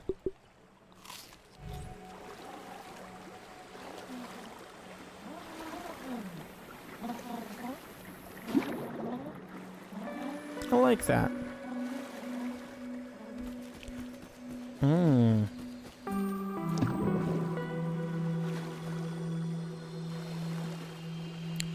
I wonder if any of the enemies do stuff like that. Like, they're able to drop materials from their natural prey.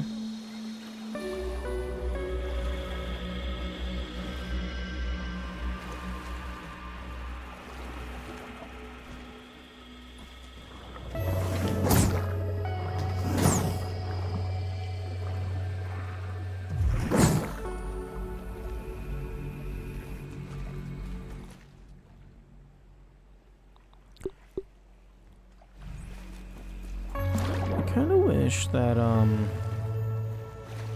I could customize the priority of this. Like, maybe you could have like a custom bar down here of like, okay, prioritize these 8 items in this specific order. So, or like, you choose food item, and then it lists all of the food items you have encountered, and then you can choose the priority order.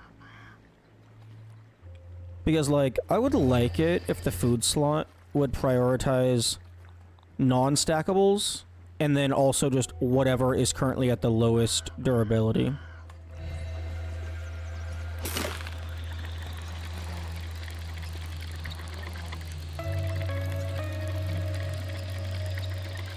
So that, like, whatever has the lowest quantity gets used up first to fill up to, like, free up an inventory slot.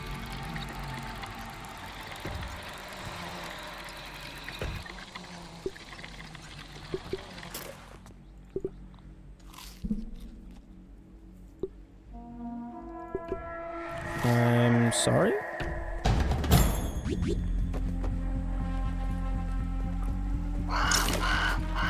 Why are they randomly attacking?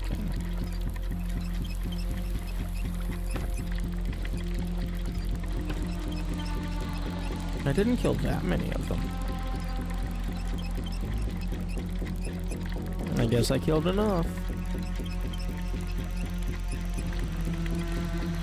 Although they shouldn't even be able to get to my base.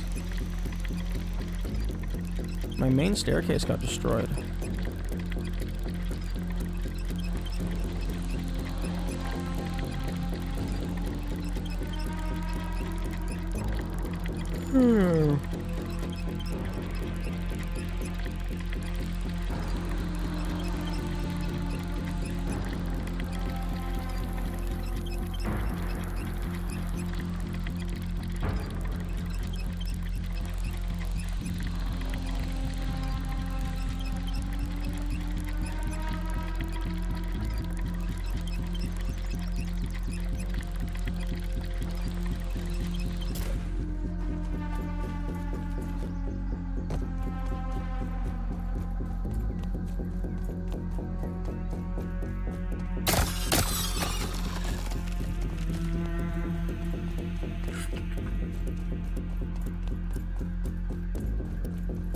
Okay. May I see the payback?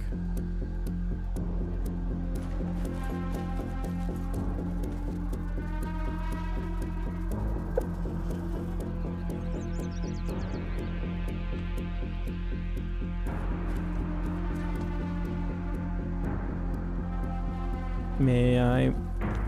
Larva. You're not very good at this whole revenge thing.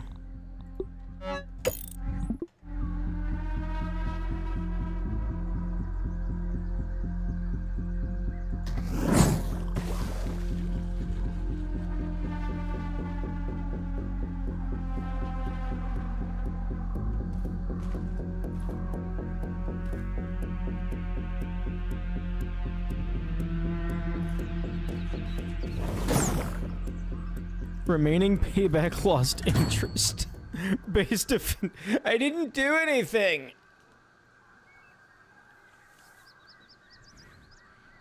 Are you gonna give me raw science for doing nothing?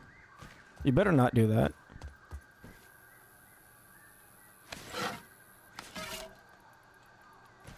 Okay. Good. I was gonna be upset if you gave me raw science for doing absolutely nothing. Okay.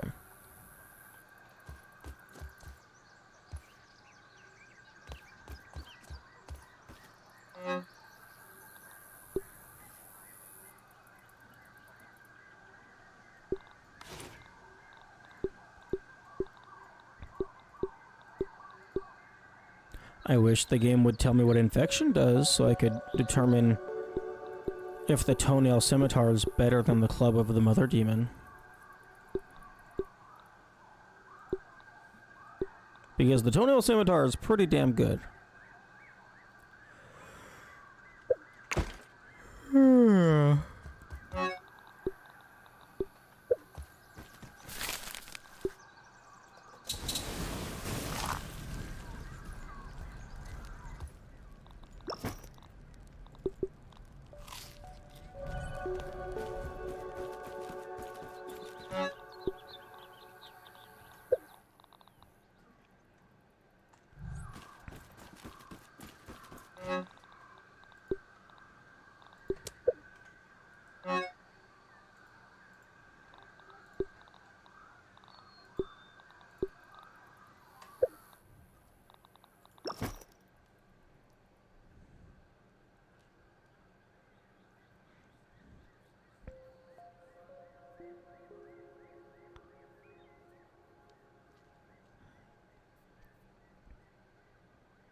Okay, what am I short on?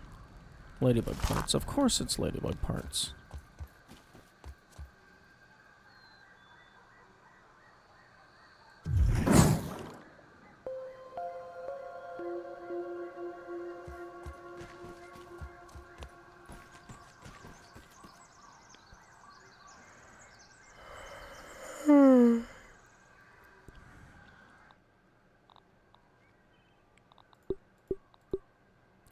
Okay, well these are both tier 3. Actually, hang on. What is that icon? Mighty damage, more powerful than tough.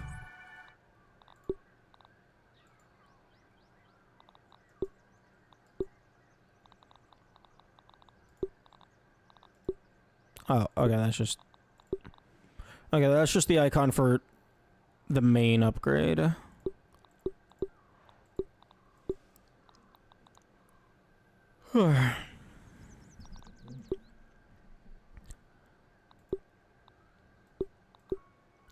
Like, on paper, the club has so much more damage.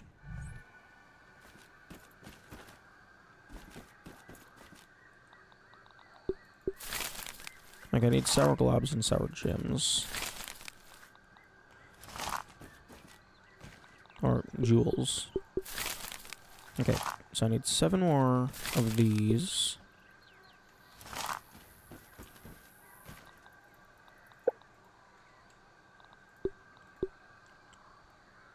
spider fangs.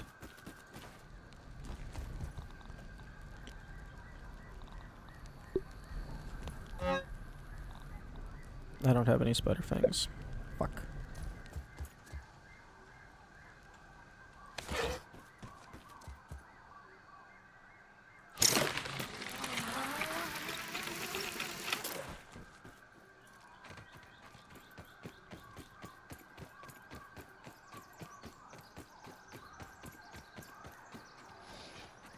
Okay, let's just do a little comparison.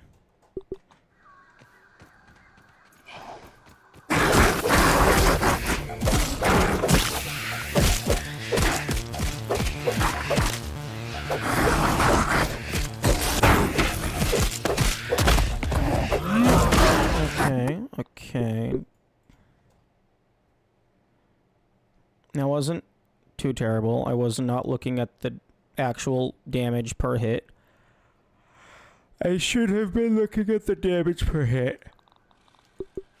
Oh, this is also two-handed.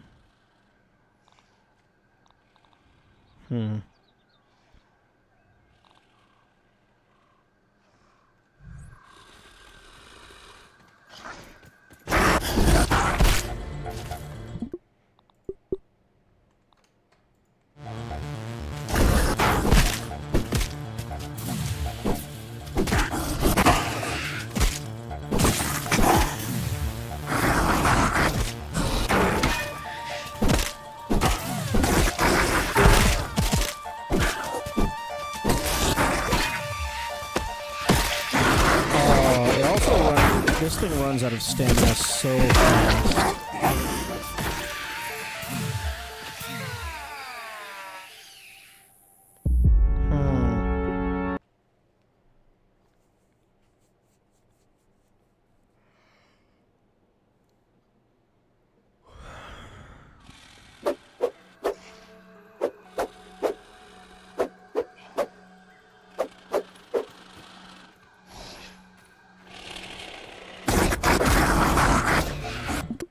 Okay, so...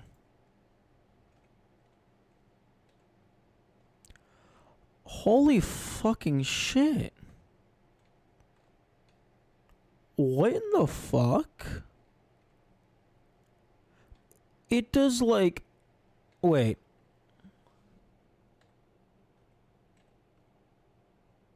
Hang on.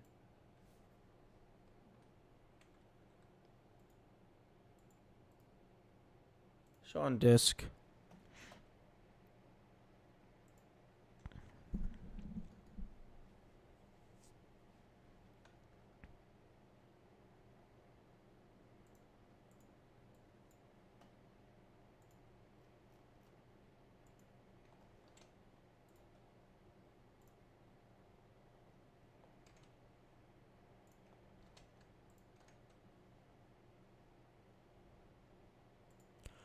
Okay, let's go over to Krita. So this right here is the scimitar damage. And that is the Broodmother bonk stick. The scimitar does more damage.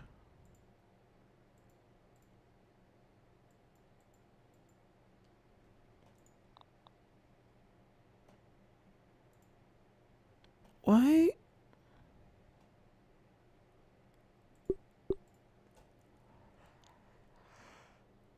I mean, maybe like, that was just for a single hit, not for a combo hit. But...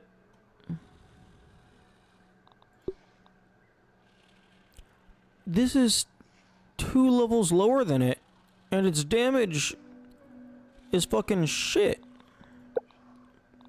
Wolf Spider, please tell me you're weak to sour. Where the fuck is the Wolf Spider?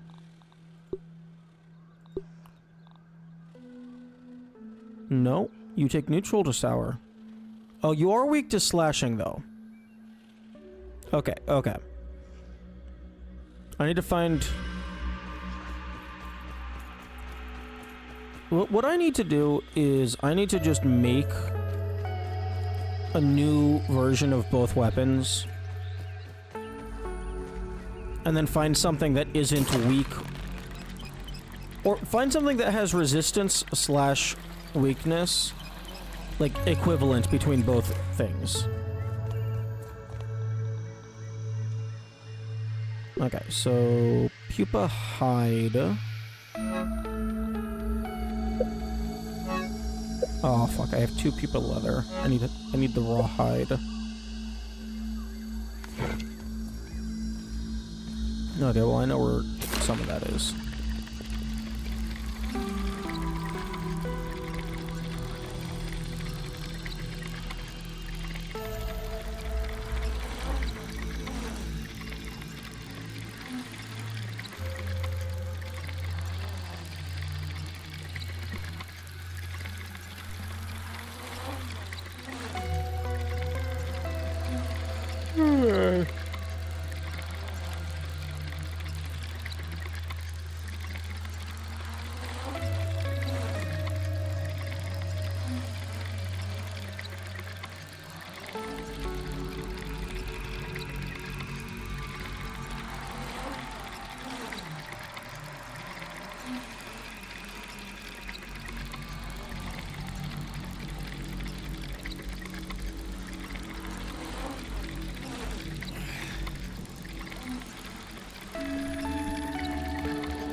Man, like,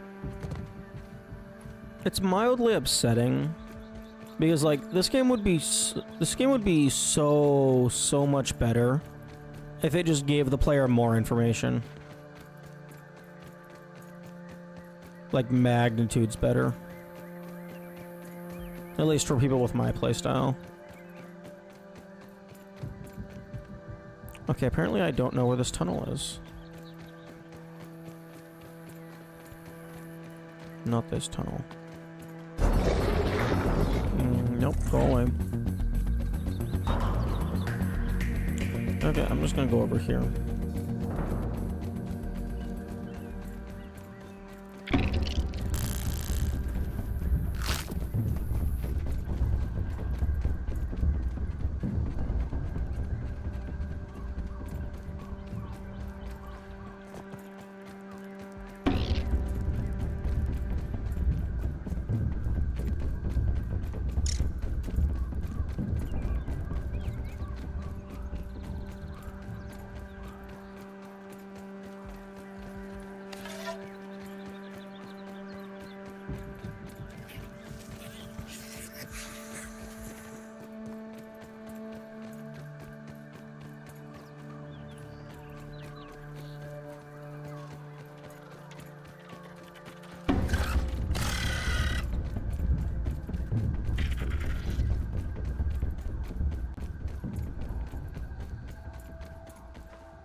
What was the spider fang used for? Oh, whetstone. So yeah, I'm gonna need some of that.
Man, not having the quickness is kind of painful. You're so slow.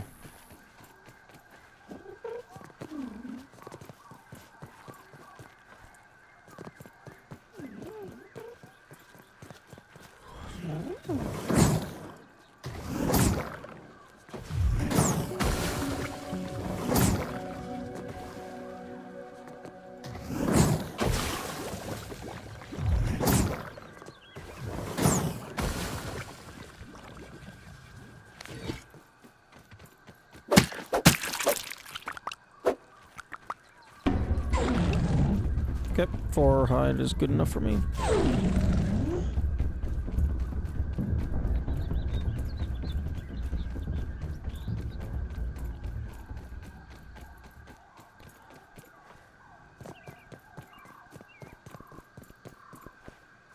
Oh.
Okay, there's no invisible wall.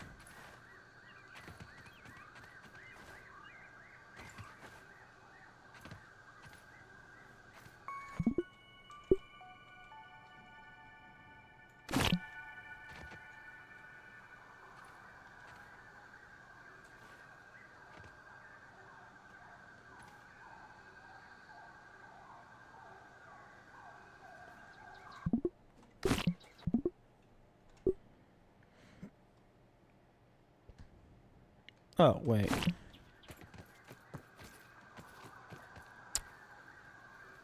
Okay. Understood.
absolute short work of the roly-poly.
That right there is a perfect representation of why I don't understand everyone's confidence in my capacity to do things. Two random enemies, not even bosses. Oh, you have endgame gear? You should be able to do all the things. Like, that's why I don't understand that stance.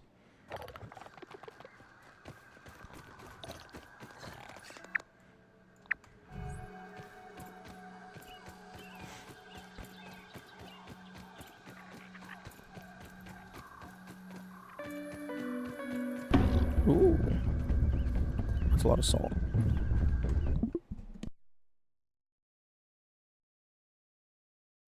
Meh.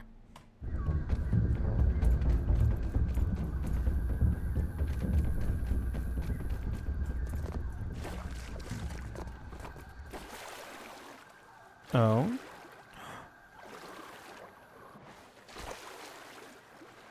Is this new? This feels new.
Oh yeah, this was the place with the larva camp.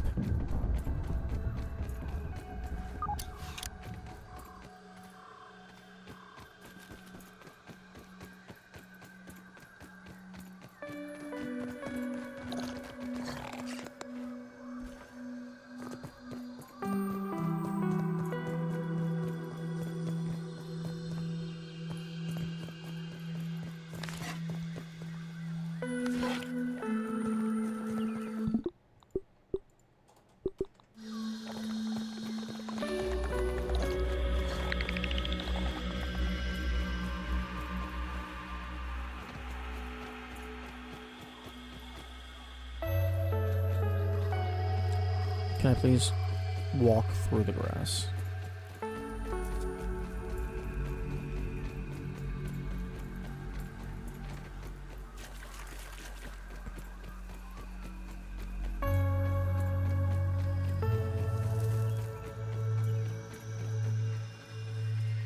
There we go.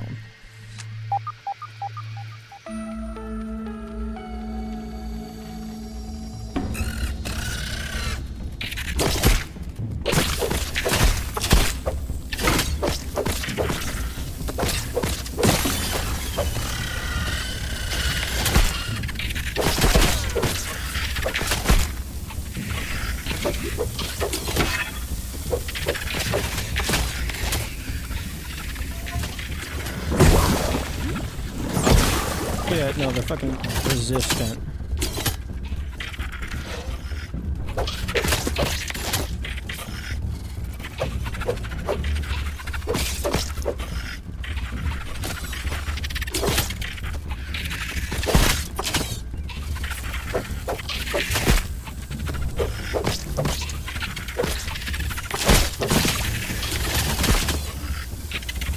Can I have my stamina back? What the fuck?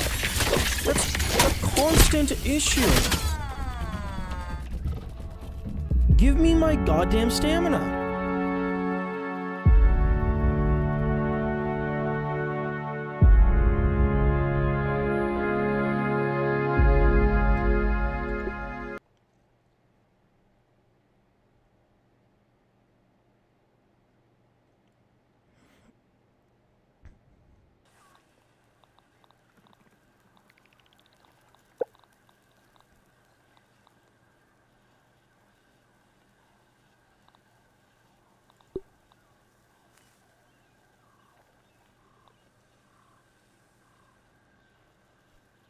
Damn. Resistant to slashing, and the toenail is still doing insane damage.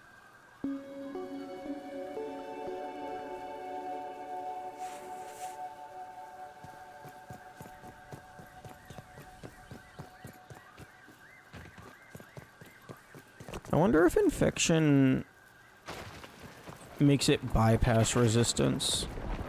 That would be cool.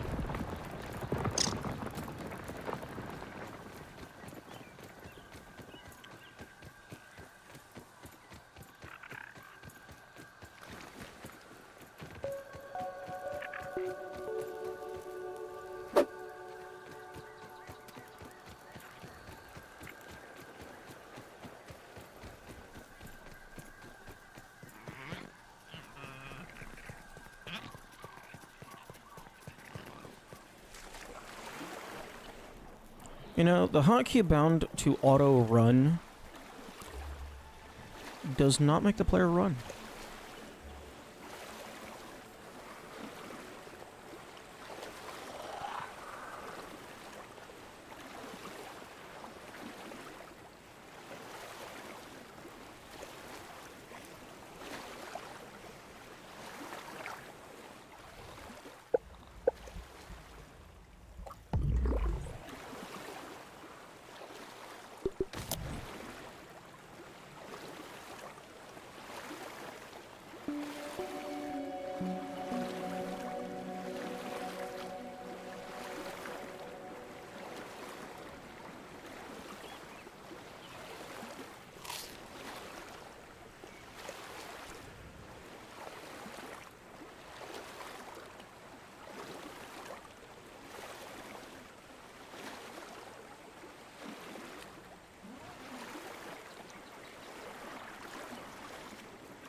Oh great, now I got the water bug again.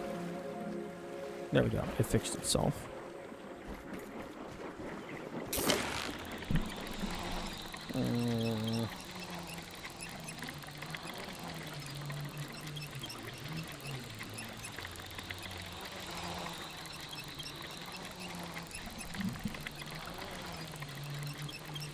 I wish this game didn't get under my skin. Because it's a fun game, and I don't like being upset.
Okay, toenail.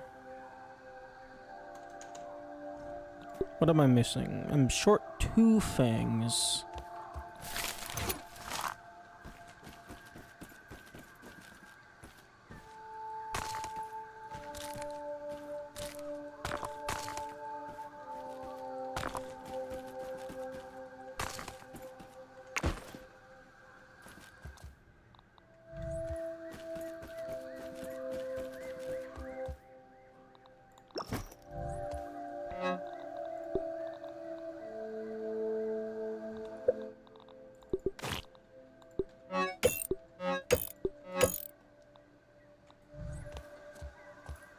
Man, I wish I had enough Supreme Plating to fully upgrade this.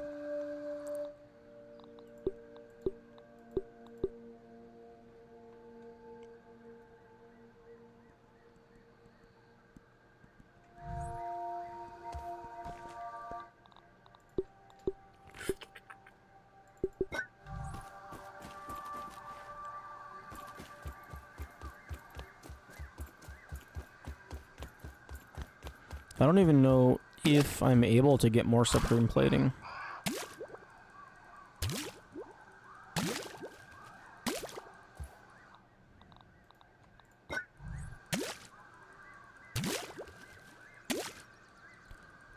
I could maybe see the sticky chest having the recipe for Supreme Plating.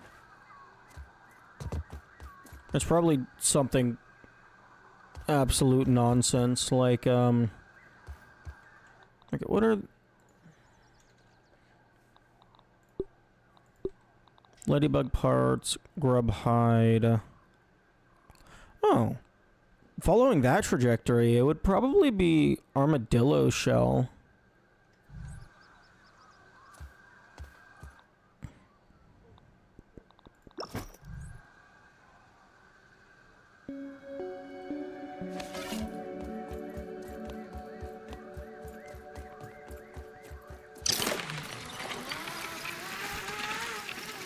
Although I have extra damage, I have higher loot luck.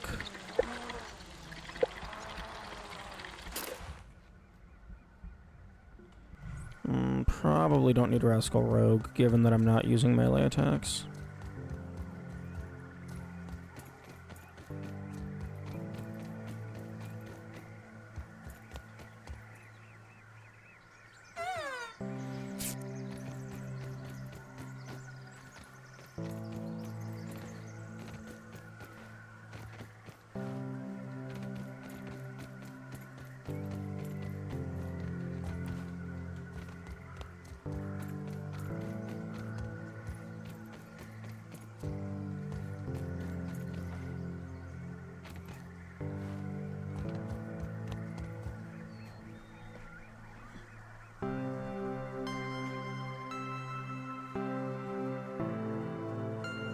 I'm trying to adjust the lumbar in my chair. Although I don't even know what I'm supposed to be setting it to.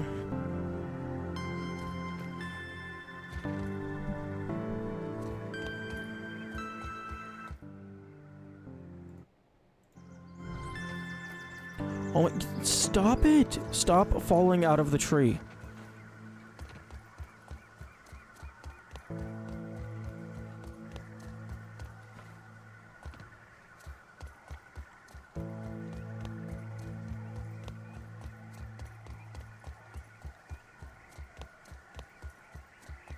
I should set up... well, I mean, I don't even know if I could. I should try and set up a zip line to make going here more convenient. But it's so annoying setting up zip lines.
Okay.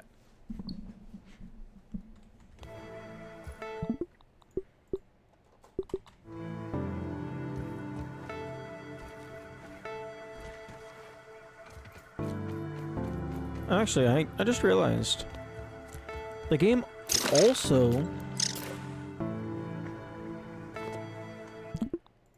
doesn't tell you how much damage bonus you get from the stuffed creatures. The game doesn't give you any numbers. And it's to a significant detriment. Like, in my opinion, not having statistics available is making the game worse. Because, like, just as one example, I'm having to go and build duplicate weapons just to compare their damages. Because I can't tell how much damage they deal in a vacuum.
Yeah, bandages are definitely not good for combat. I mean, they're better than nothing.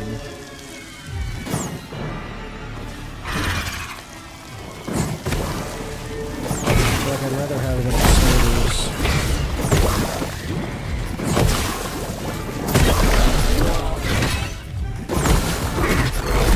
Oh, that's the smoothie too expensive.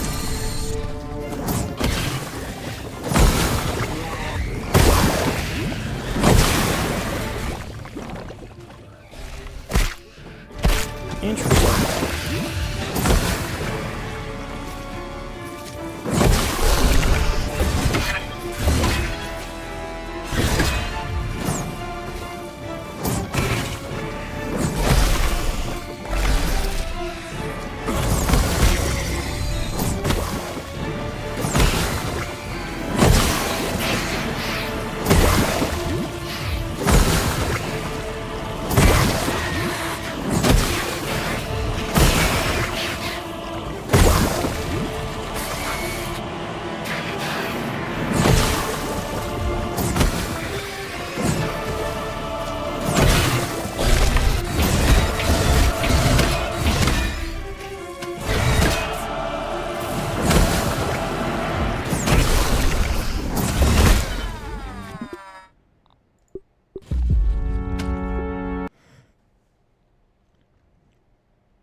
I think I might not be having as much fun anymore, which is very bad. Because I want to have fun.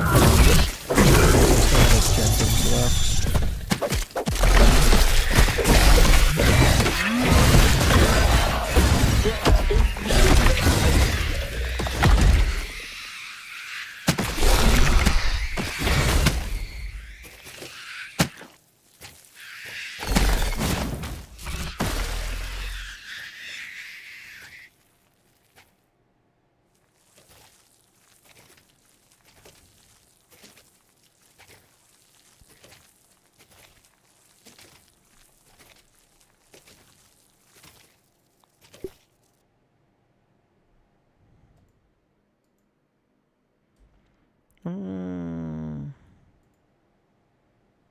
I'm gonna look at the achievement list. I have 30 out of 45.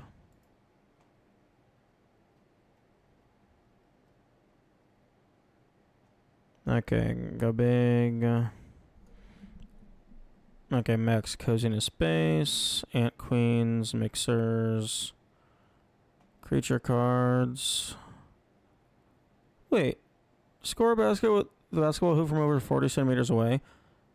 I fucking did that. No, I did 30 centimeters.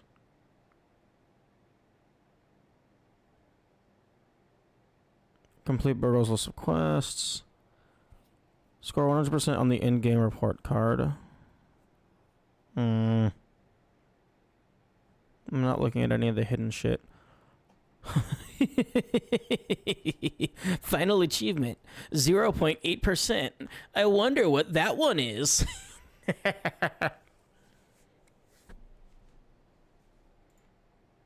not going to click on it because it'll probably give away the name of the final boss. The final super mega giga boss.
Mid-air parries.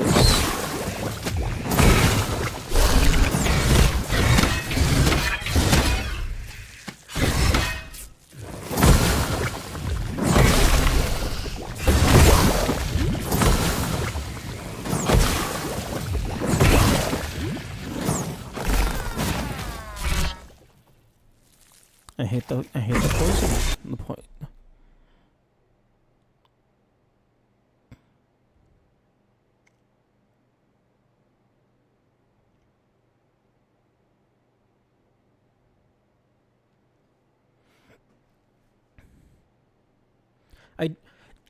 I just want to test 2 weapons to see what is stronger.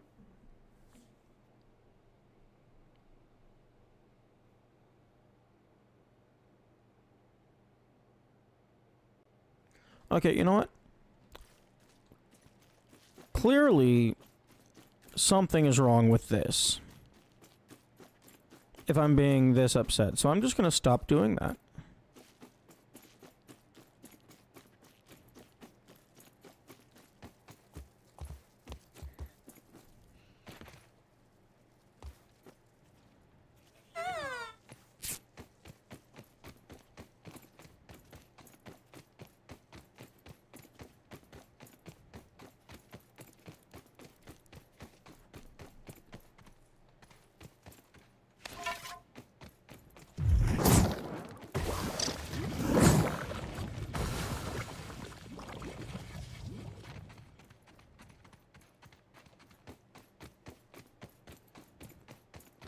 Although I don't even know what else to do.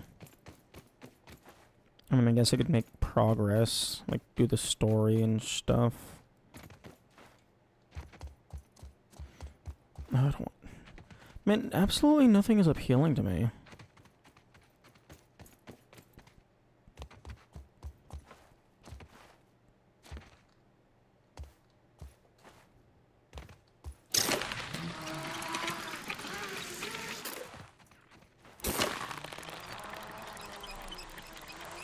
Like, maybe it is in my best interest to just be done with the game. But I don't want to do that. That's stupid.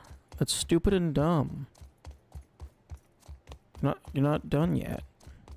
There's still stuff for you to do.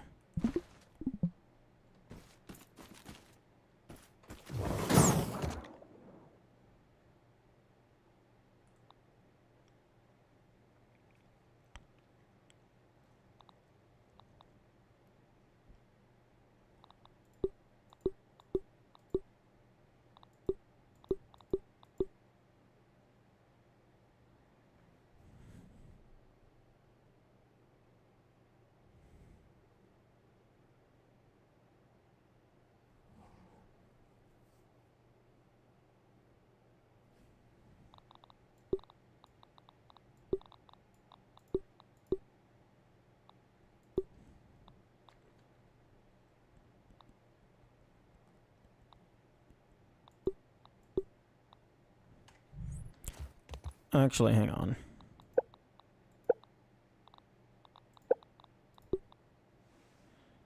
Okay, so I don't have to craft this in order to look at this. Okay, so... So this is 1, 2, 3, 4, 5, 6... Like... I want to say like 6.8.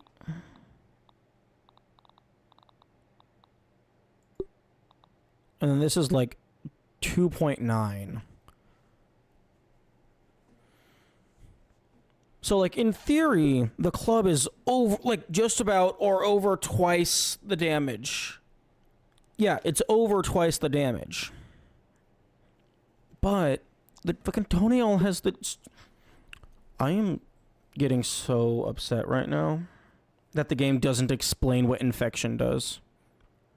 Because I've been using the toenail well, not been using. I did use the toenail scimitar for quite a while, and it never became obvious or apparent in any capacity what infection did.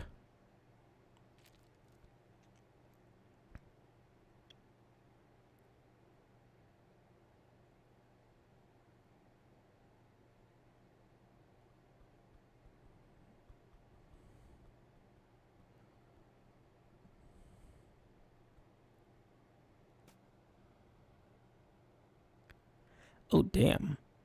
I did not realize that this weapon used 10 toenails. Although, fair, it's a very powerful weapon.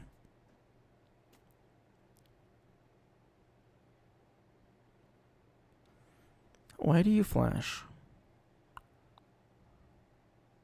Stop it.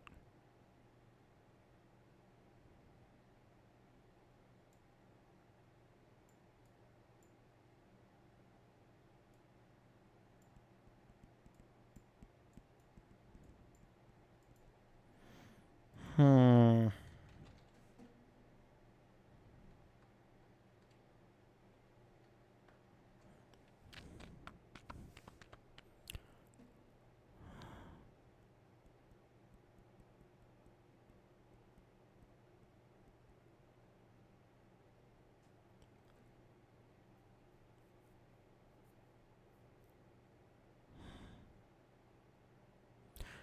Okay, I think for the sake of not psychology,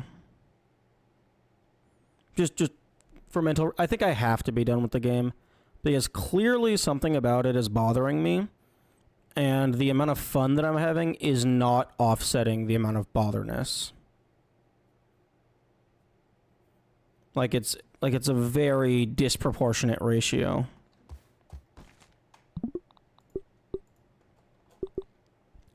So let's go to the main menu, take a look at something.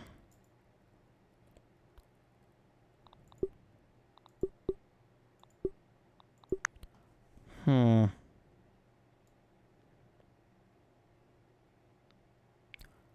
question is, would I have fun doing max mode? Because I'm not allowed to get upset at things being hard in max mode.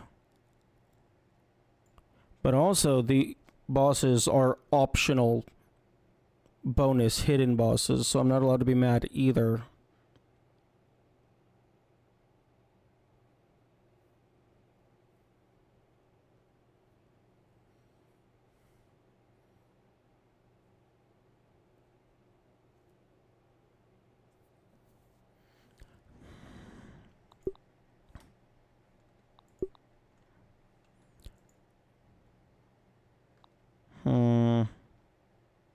Maybe I just try some of the main story. Because that stuff is going to be easier than what I'm currently messing with.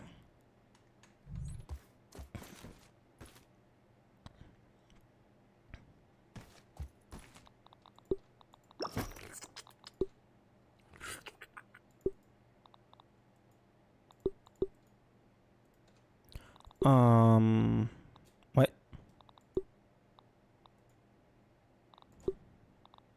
Stop that. Repair.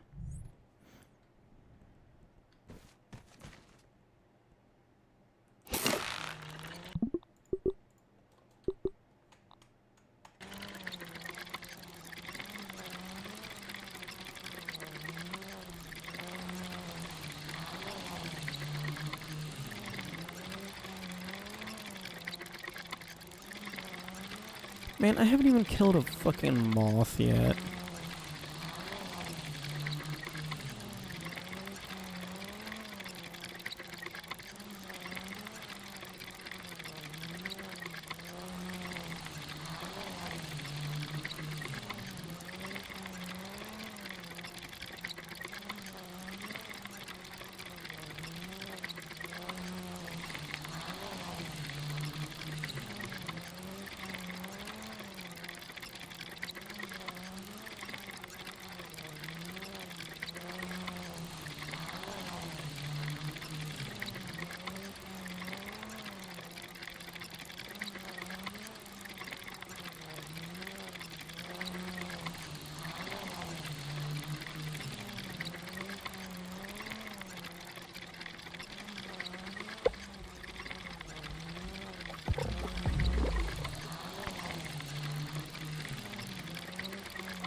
am I moving so slow?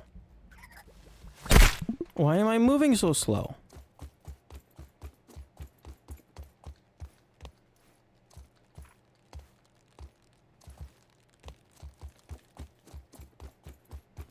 Stop it.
I wonder if they want me to bring this anywhere.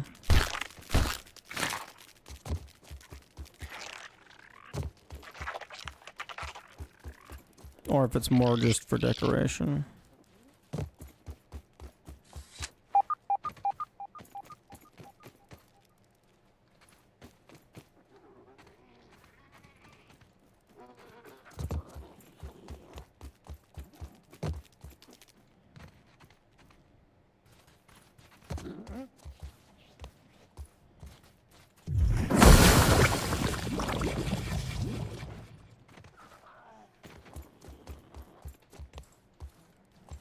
I'm kind of just looking around for the mantis recipe. Because I imagine it's around here somewhere.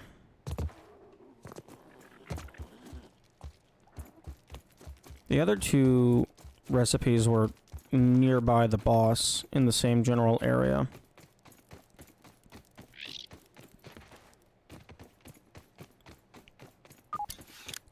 There's also, like,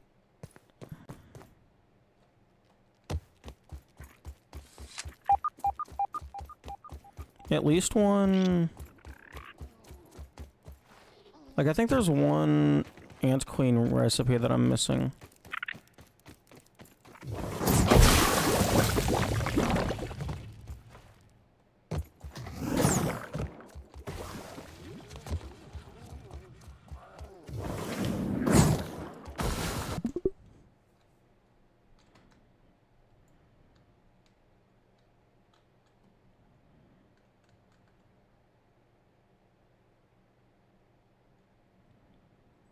Oh, interesting. Some of these splattering effects have like a kind of billboarding.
I bet they stuck these periodic nails in these cracks, just so that the player wouldn't get stuck down there.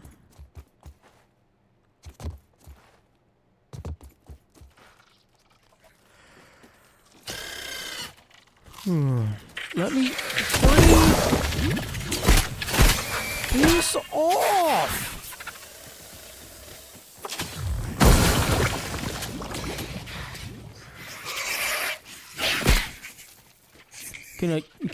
Can I run at all? Okay, yeah, no, I'm getting way too upset.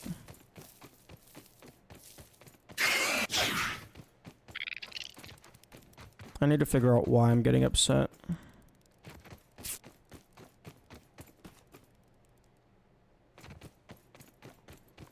And put a, well, not put a stop to it because it might not. I don't fucking know.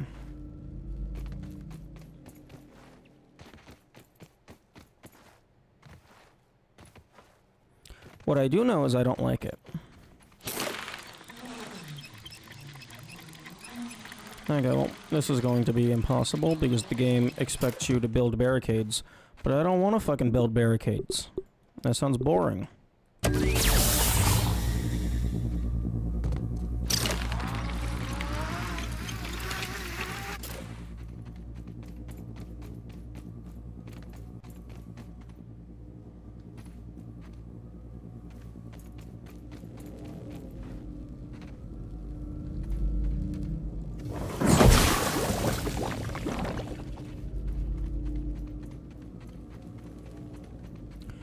You know, in retrospect, probably should have grabbed Wendell.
fireflies. Can I have more stamina, please?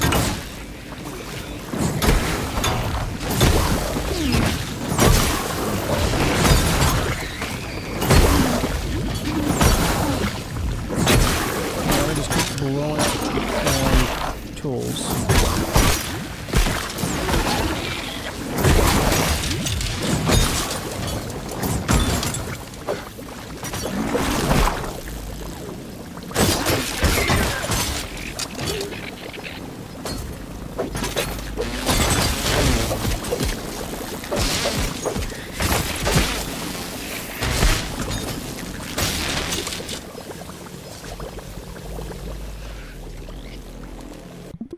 Yeah, that's not happening.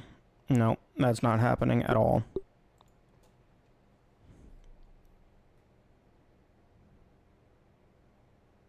Absolutely no shot. I really don't like the building mechanic in this game. Specifically for, like, this. Because it's like, okay, let me just go and farm a bazillion ash and encase everything in 5 million years of concrete.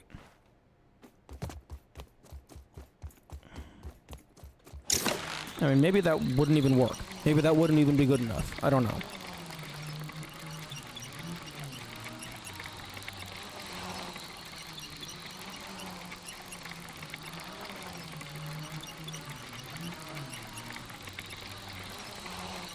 I need to just shut the fuck up. I need to stop complaining about shit before even testing it. What I need to do is I want to figure out what about this game is getting under my skin.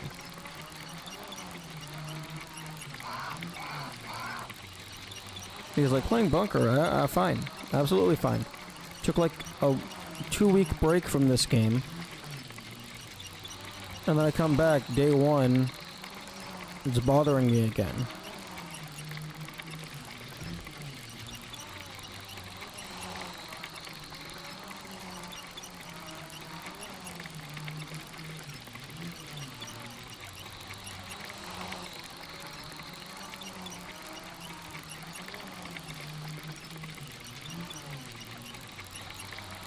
Maybe it's because I've stopped making progress on anything.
Yeah. I was hoping it would feel nice. Because, like, I don't even know. I am in a negative mental state, and I do not like it.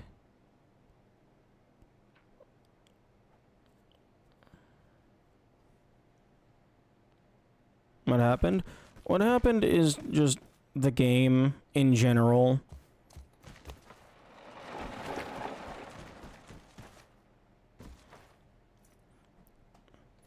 I am just having greater difficulties making progress with diminishing returns on fun. So it's just becoming a disproportionate ratio of like just whether or not I should keep playing if I'm not enjoying the game. Because like there's stuff that I want to do, but like I'm just not feeling it.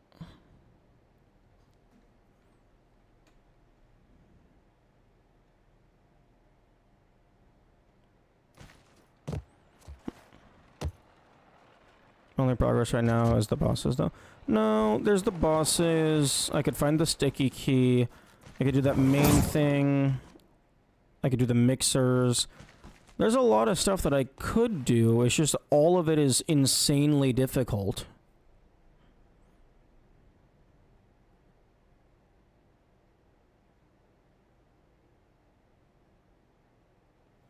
Right now, I'm just waiting for these to finish. Oh, they don't even go at the same time. Because, like, the Java-matic is expecting you to build walls, which I do not like. I don't like having to use that game mechanic. But there is absolutely no shot that you're gonna... that I'm gonna be able to clear it without using walls.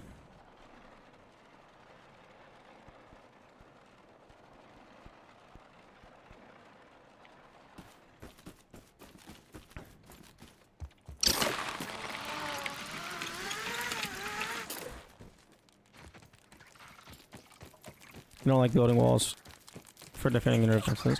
I don't like having to... I like fighting the enemies. I don't like grinding for materials and building up structures. I'd rather have a multi-wave boss fight event than have to build up structures. Especially because if you're not allowing yourself to reload prior saves... you make one attempt, and if you fail, you have to go and do all of that again. You have a shit ton of mushroom bricks. Yeah, I also have a shit ton of mushroom bricks from the stuff that I made.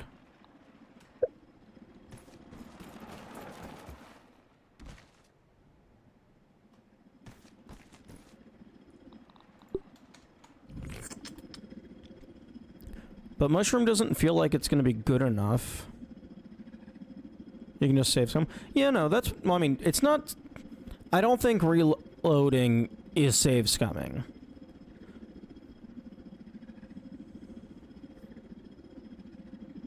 But, like, for people who don't use that, they're just getting absolutely shafted.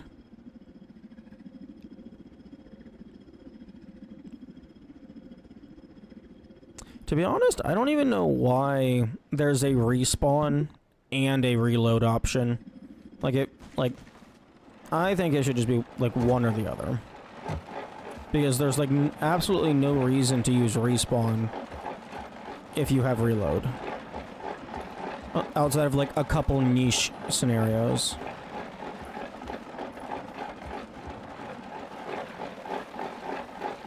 But that could also just be me pulling nonsense out of my ass because I'm just in a bad mood.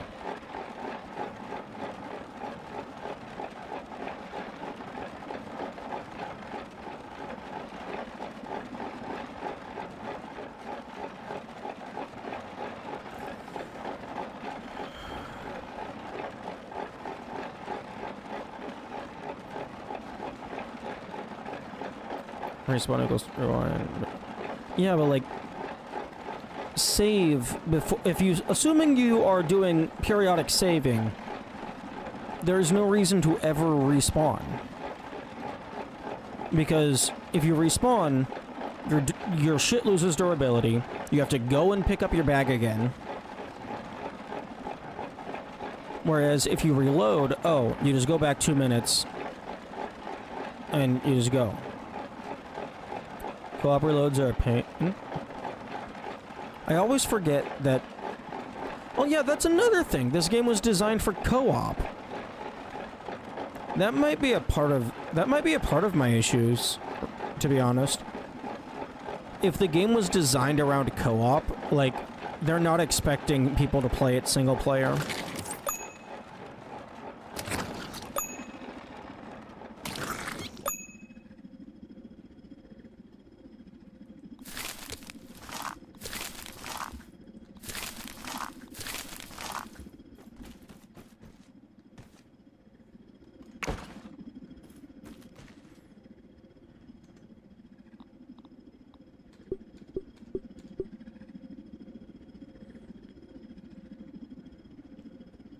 Game was designed for both. Some of the early game shit is absolutely not designed for single player. Like, maybe they tried to design it for single player, but it was not. The amount of resources you need in the early game is insane. Especially for shit like smoothies.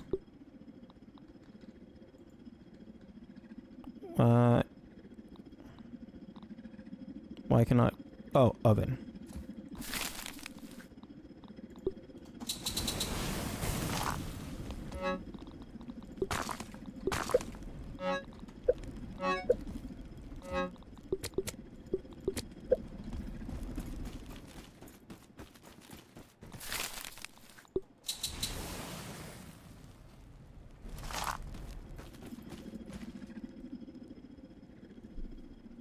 The only insanely difficult thing is the super boss.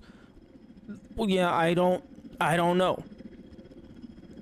This game is really, really, really hard. Like, maybe it's just the parrying. Maybe it's just I'm bad at parrying. But, like, the enemies in this game are absolutely cracked. Like, even with in-game armor and stuff, like, I'm still, like, having a hard time with some of the just generic around the map enemies. Like, it's not even in-game armor. I have fucking optional boss armor.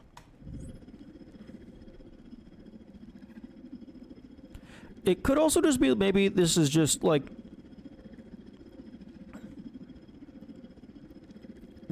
a play style type thing. Like, the game is designed around a play style that I haven't, like, I don't do.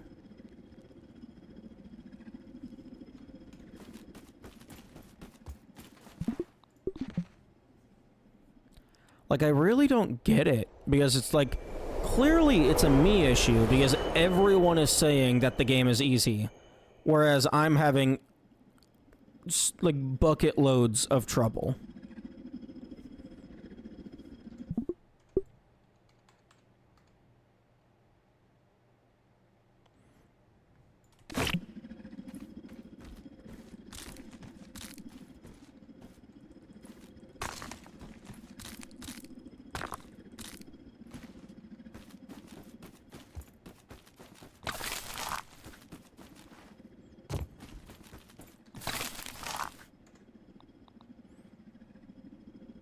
Okay, 1 ash cement for 1 wall.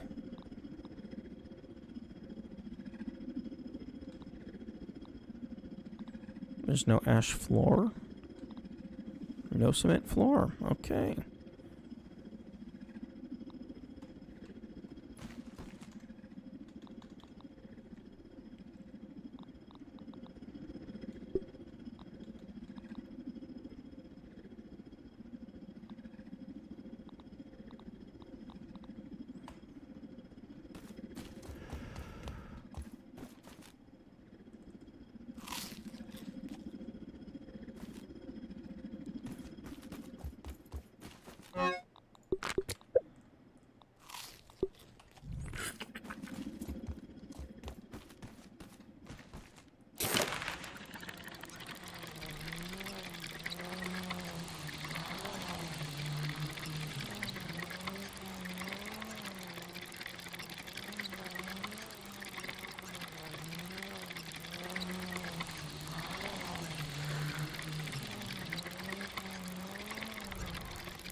I know New Game Plus is a thing that exists.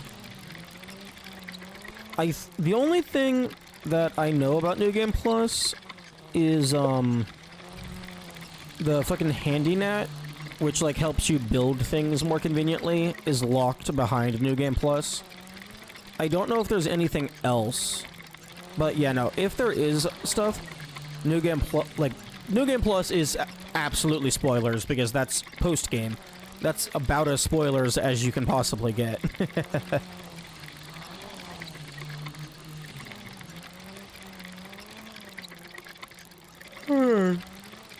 I should have grabbed some splinters.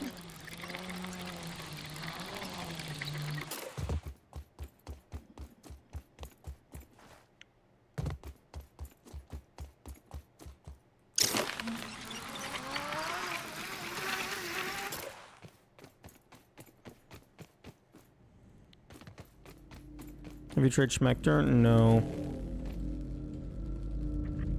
Why can't I relocate? What do you mean, supporting? No, stop it.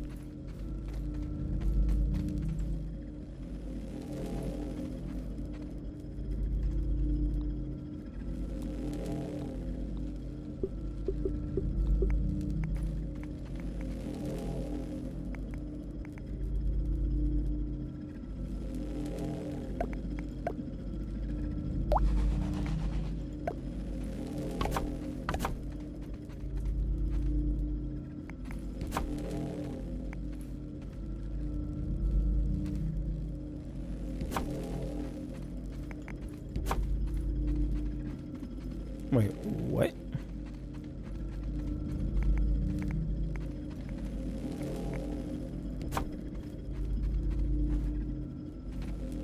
Interesting.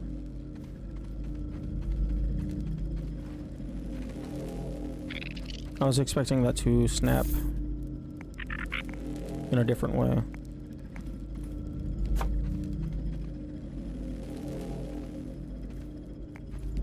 You know, in retrospect, probably don't need to,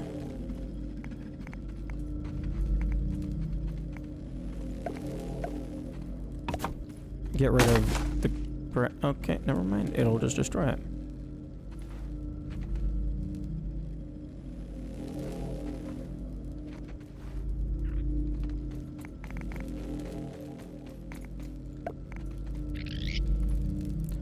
You're not building... Oh...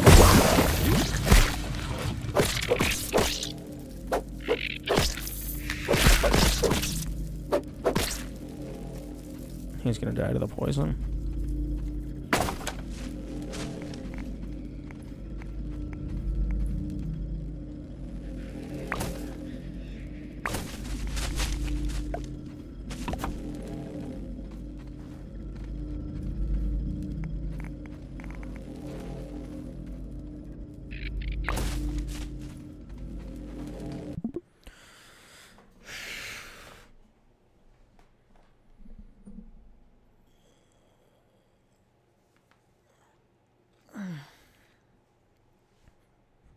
Well, like, it just feels like the mixers just last way too long. Unless you want to encase them in concrete, which just... I don't like the feeling of that.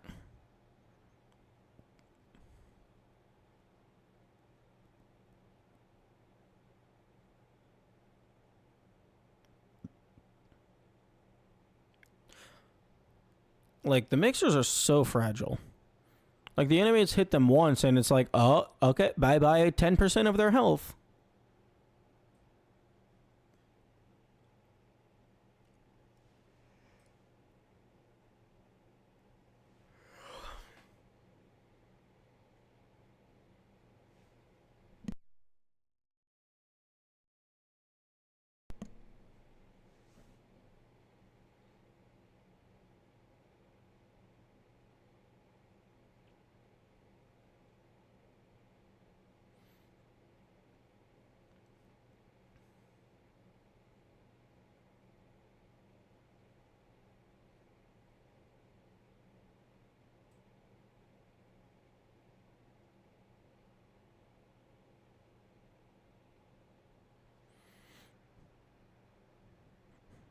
I mean, it's essentially one of the key aspects of survival games. I don't like having to build.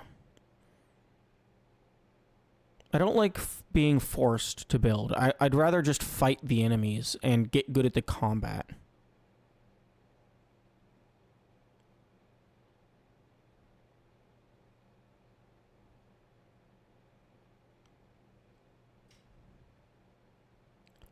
I guess what it is, maybe, it's the defense aspect.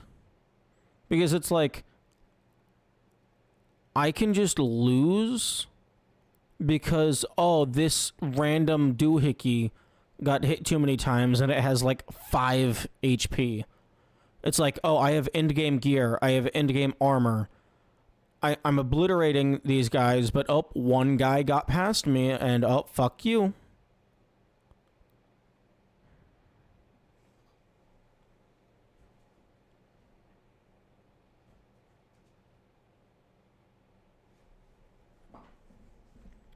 I think that's more of what it is. I have end-game armor, end-game weapons, and I'm not absolutely stomping the early game stuff.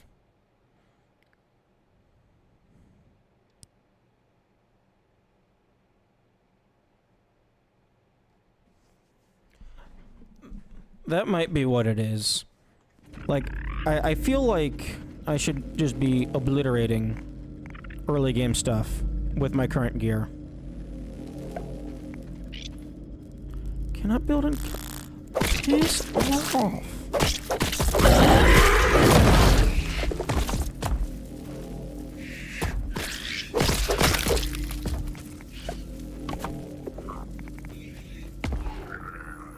You are, though? Aren't you obliterating the lower yard enemies? Not really. Like, even like the orb weavers, they still take like a good several hits to kill. And then especially for the mixers, like just 2 of them, like 2 things get past your defenses and you're just done.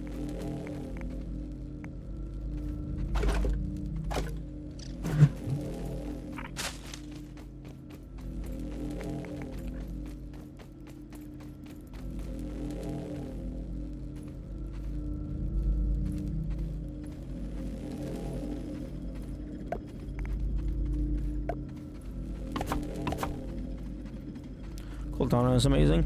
Yeah, unfortunately, Cortana is like an insane mixer.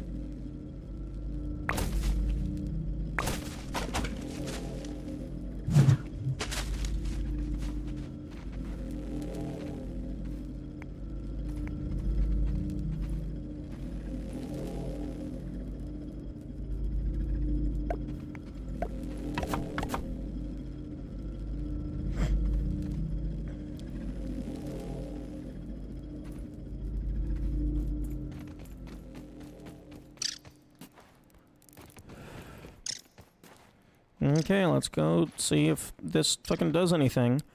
Spoiler alert, it's not going to do anything because they have flying enemies.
Oh, fucking...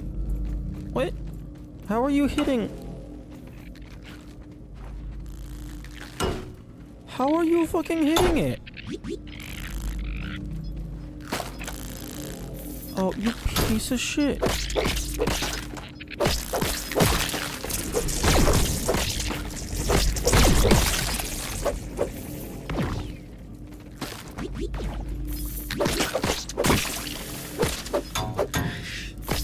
Oh.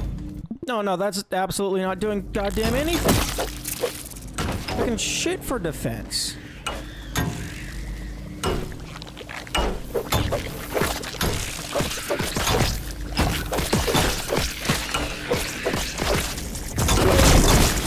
The only benefit that has is you can repair it yourself.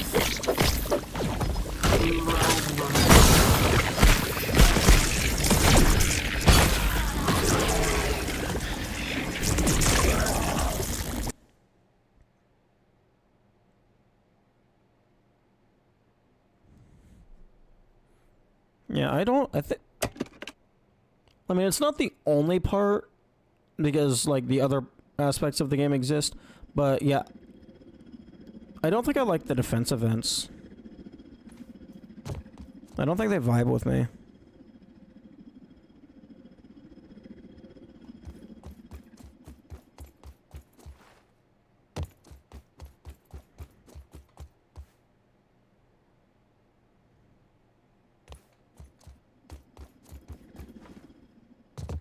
But I mean, I have to do this one. It's required. There's no way past it. Unless, like, I want to absolutely fuck the DPS into oblivion. FPS, rather. Although, I don't even know how you do that.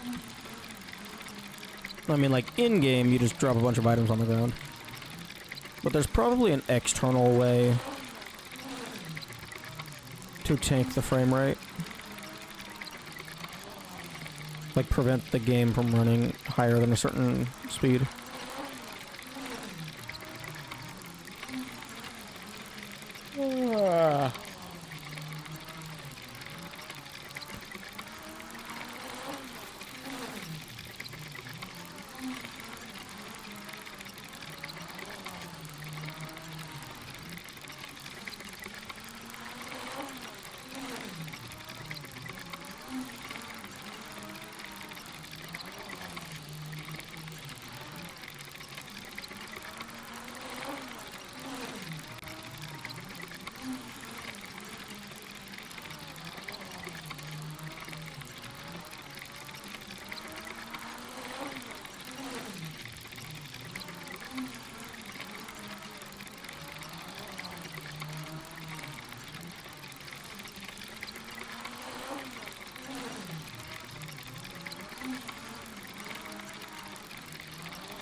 Beat Mixer is better just getting good at combat and management of waves with zero building people ton. Yeah. Yeah, obviously it's possible. So, I'm sorry. Sorry, that was uncalled for.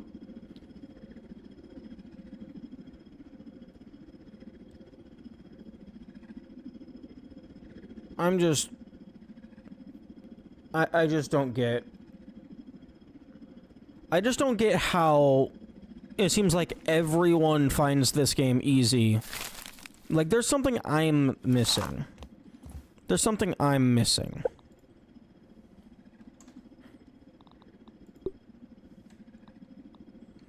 Because clearly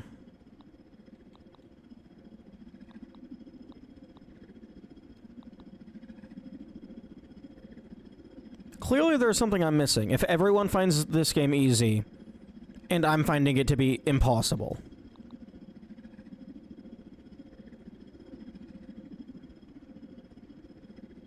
No, no, no. I know you didn't mean it badly. I just took it badly.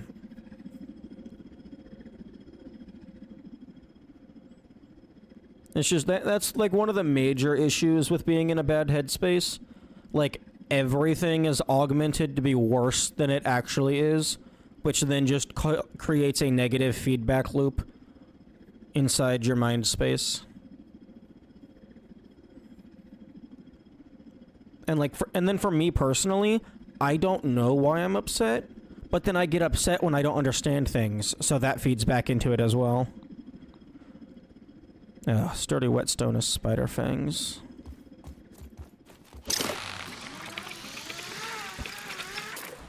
But like...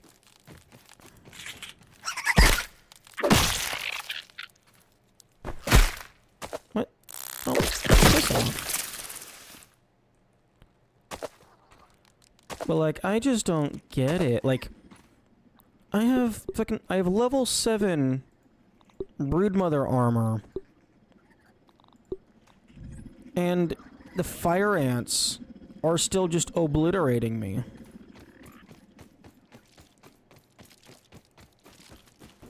And they have dozens of well, they have at least several spider ants. Spider ants? Fire ants.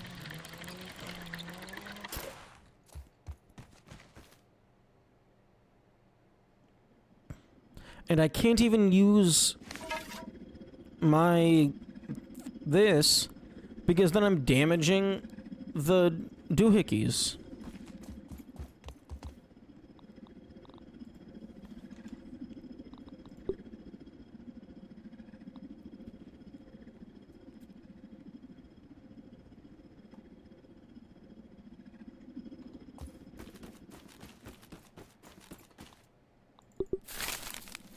I need 2 more larva spikes.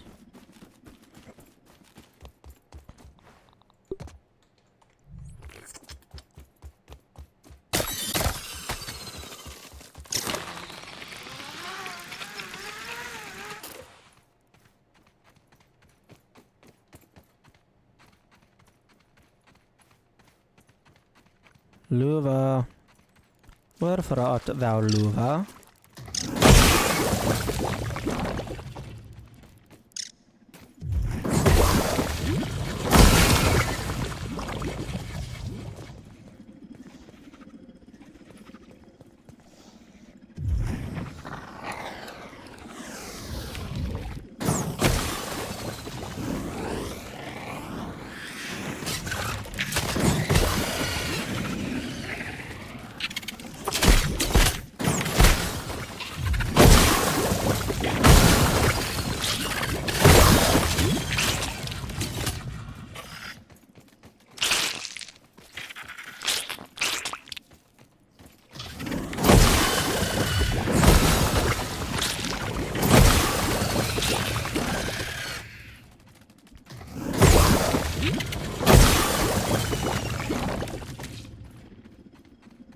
One downside of making summons, they alert the enemy to your presence so that you cannot snipe them from on top of a mountain.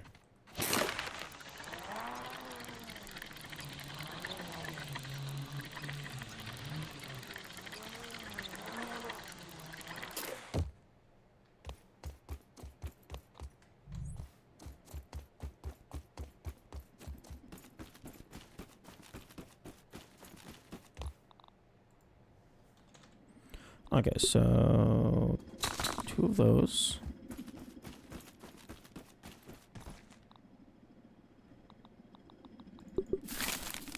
Oh, 4 more.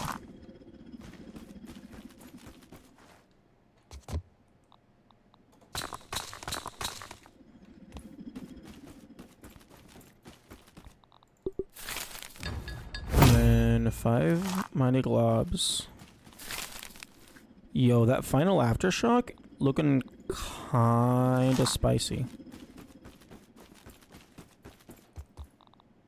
That's a unique ability.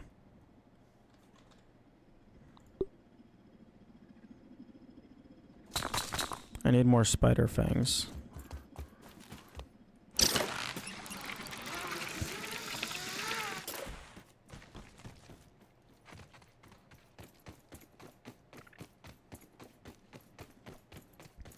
Hello. Hello, Mr. Wolf. I need to stab you in the face real quick. Don't mind me.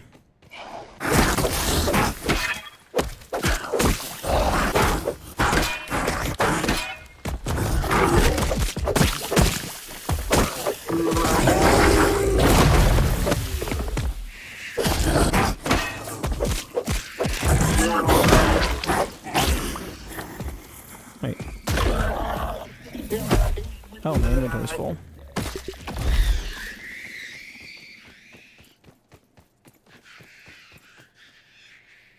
Acid gland? Why the fuck is all of this shit still here? Do items never despawn? I threw this stuff off the edge like so long ago.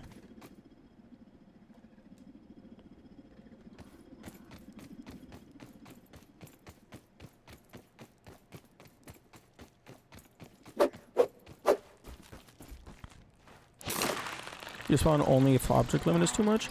That... I don't know how I feel about that. Like, I don't think it matters. That's just definitely not what I was expecting.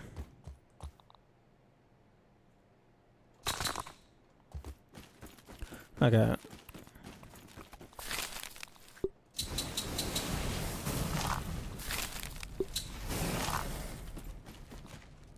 So this is level 5. So I think it'll be 15 Mighty Globs, and then it goes into the jewels.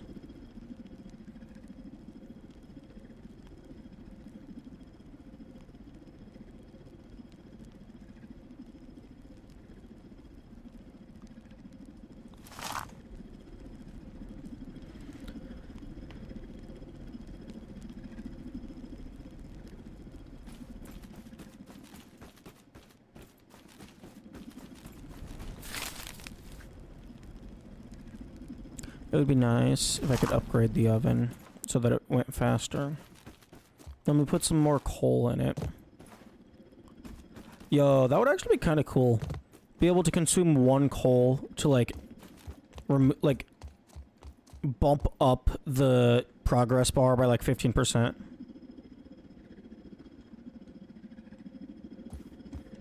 Checking on enemies that aren't resistant to fish. Oh, that would be hilarious, but also very unfortunate. Like, the first enemy you tested on happens to be resistant, and you're like, what the fuck, man? This weapon is shit.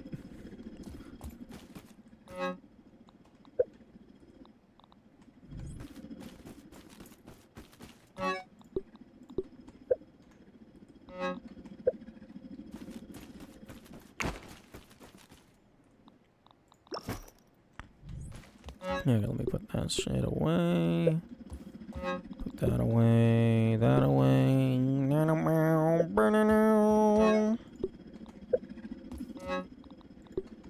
Okay, I should probably put these away because they're just taking up inventory.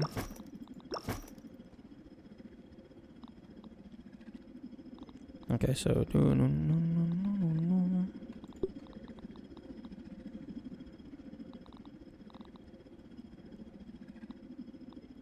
ooh, I'm running low on repair glue.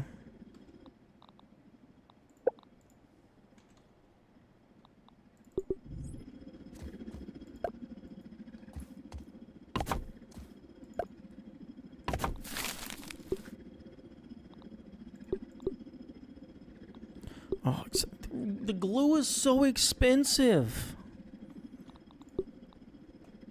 But I mean, it is a universal repair tool, so...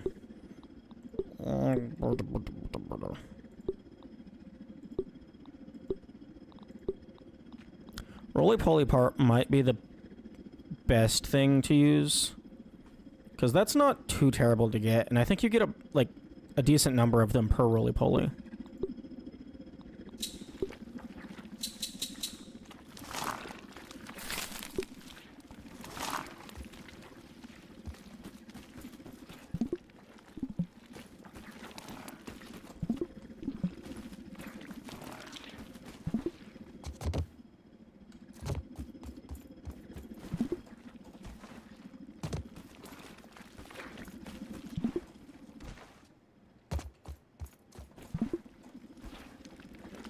Hmm.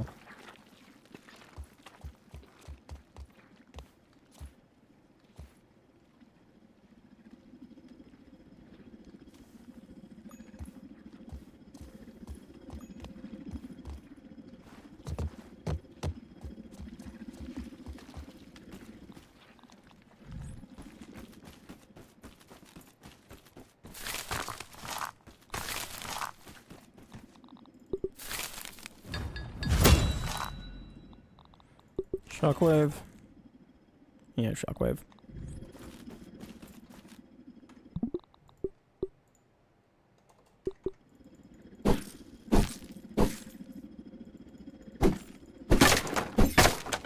That's no shockwave. Again, you have to actually hit an enemy, but the game doesn't specify that.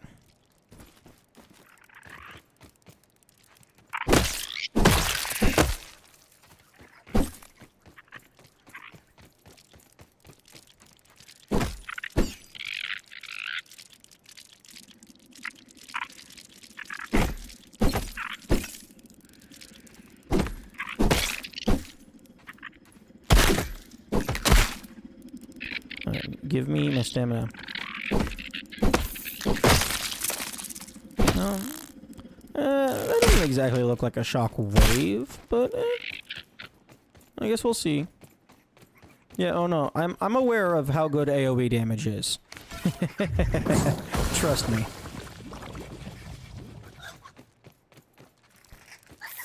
Why am I moving so slow? I have the quickness on. Why am I... What the fuck? Okay, that feels like a bug. Because sometimes I will move super slow, check my mutations, and then the game will remember, oh, you had the quickness on. My bad. Here you go.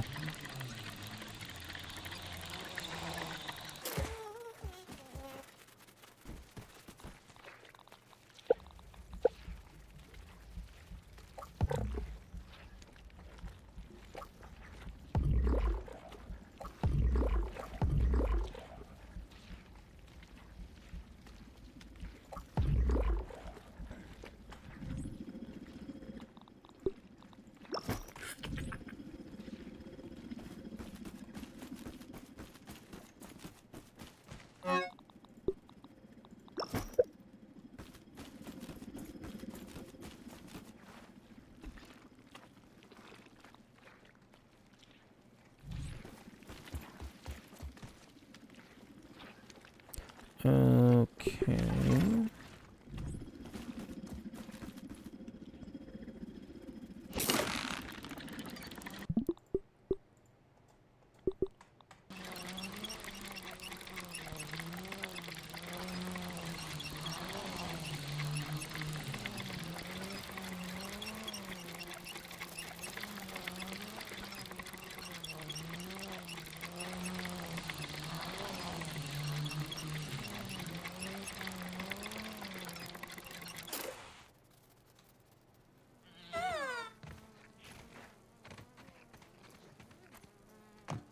Is there anything of note here?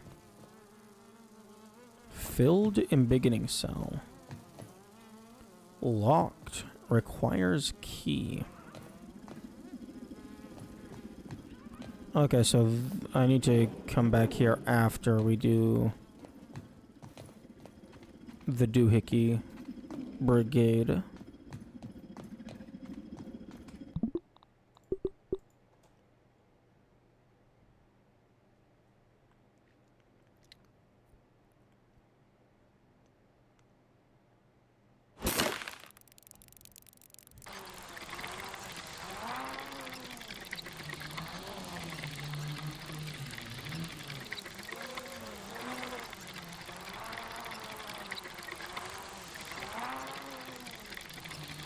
Actually, there's going to be something after the Doohickey Brigade and before we do that, because it requires the key. After the Doohickey Brigade, we're going to get the embiggening cocktail, probably. And then maybe something happens to Wendell. So we gotta go save him.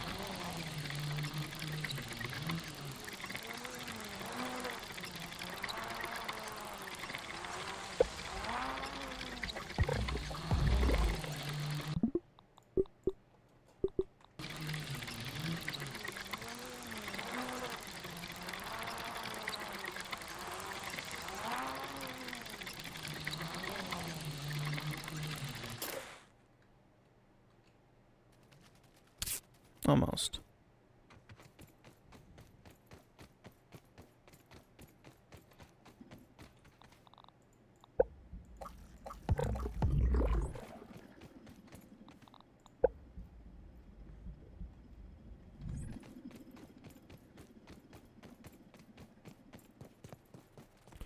Okay, okay. Give me the quickness.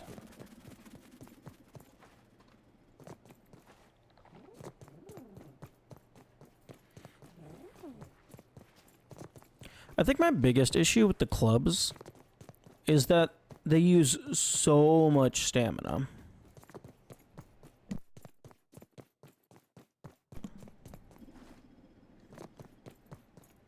Oh. I should probably, finish this zip line.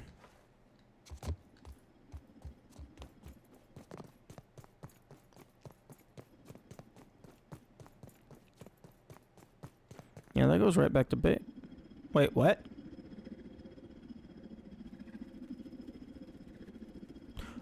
Oh, it's on the upper level, maybe? My second zipline set?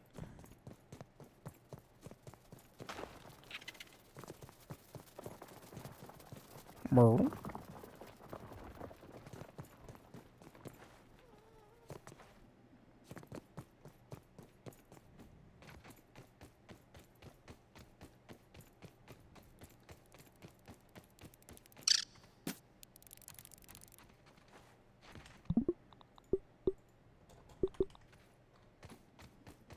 Thank you.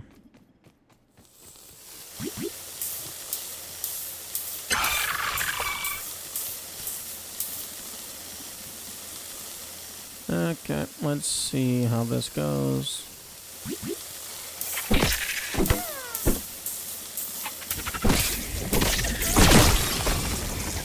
Wait, what? Why the hell is Wendell whooping? These aren't orcs.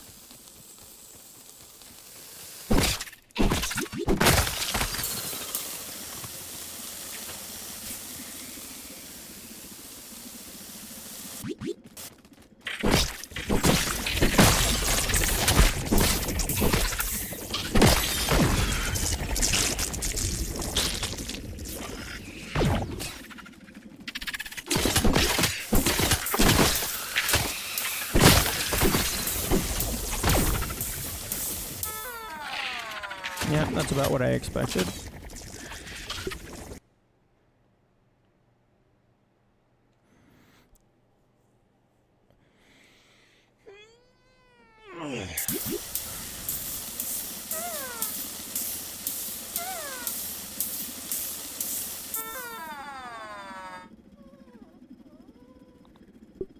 No, don't load last save.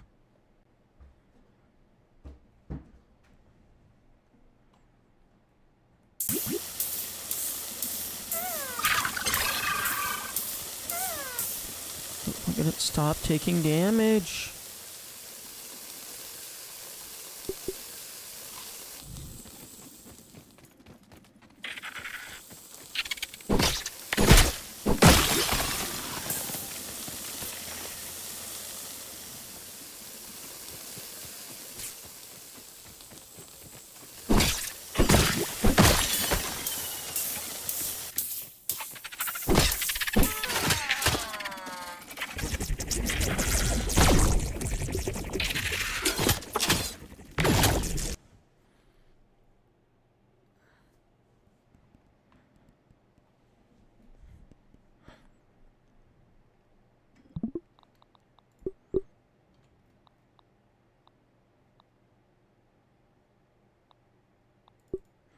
Yeah, that's not happening. Not without ludicrous amounts of healing items.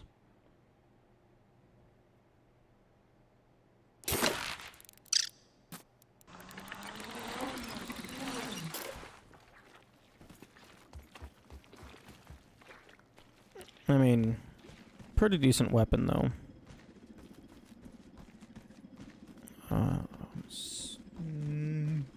Brain, stop being tired.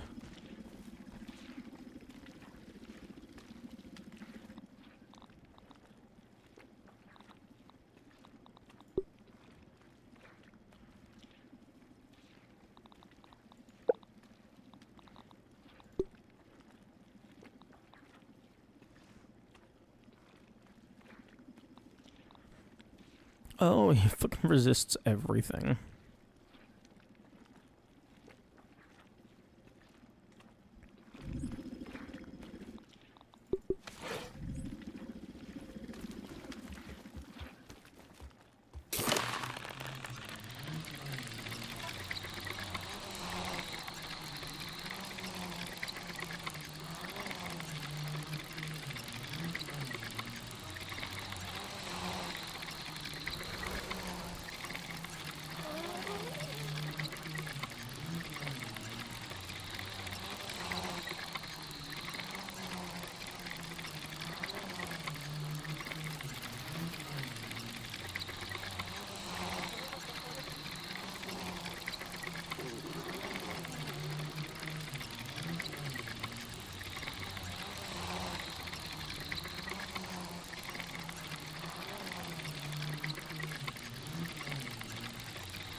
Really?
Oh, fuck. It doesn't autosave?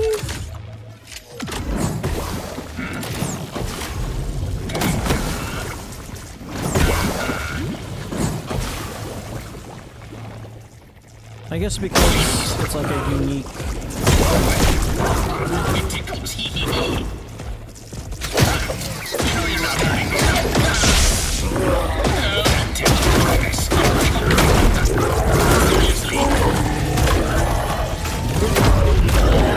I'm sorry, did I just have 4 Nance all at the same time?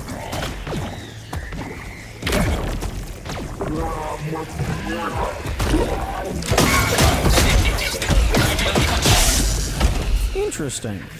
Okay, so he's immune to all poison attacks. But he is not immune to the infection. It slows him down.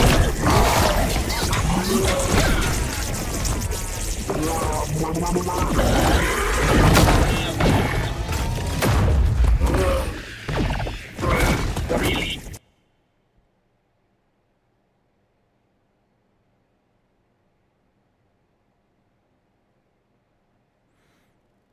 Yeah, it does not autosave entering that fight.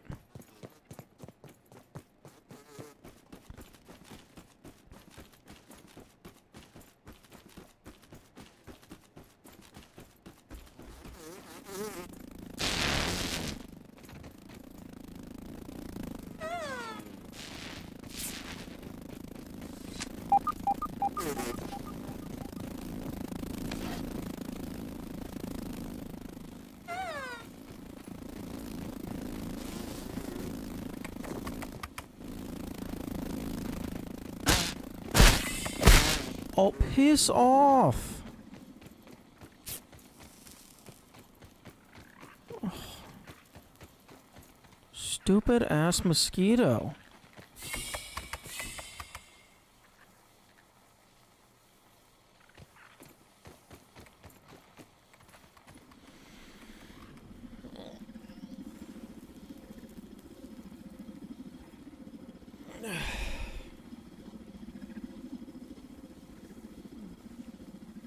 Hello, Tally.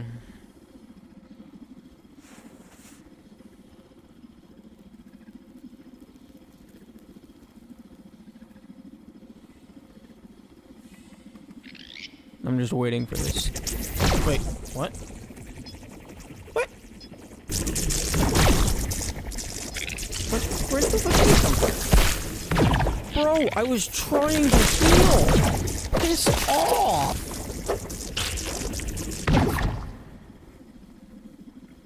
So annoying.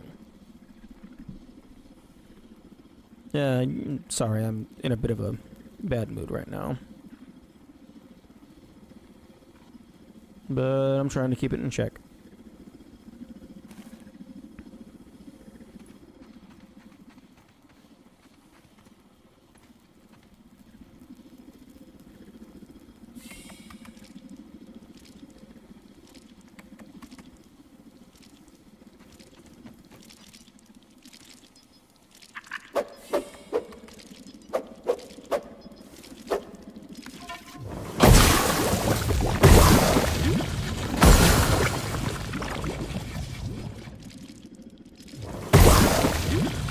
Oh.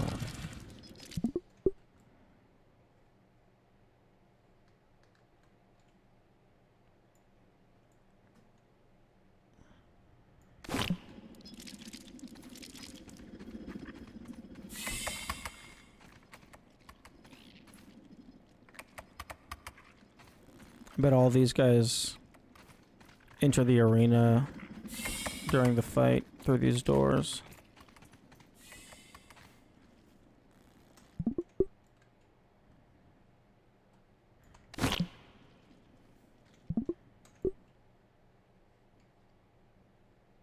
Well, quote unquote through these doors. It looks like there's not actually a physical connection.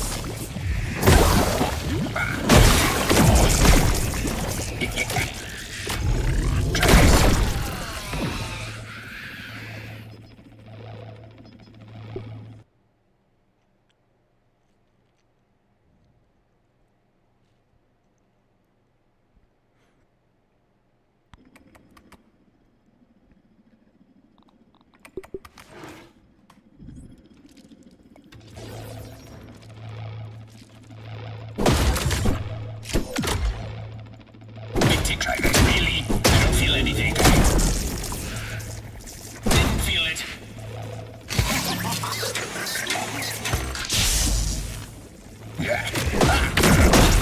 Seriously.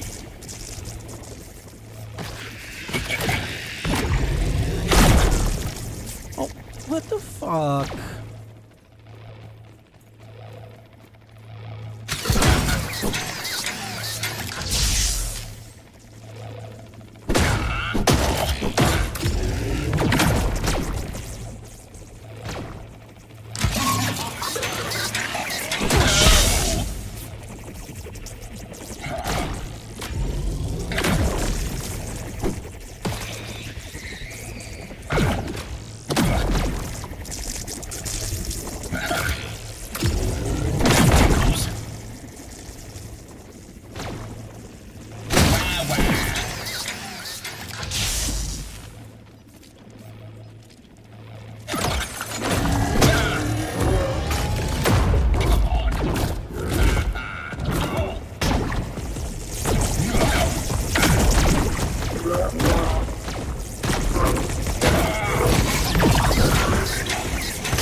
fuck am I supposed to do against that?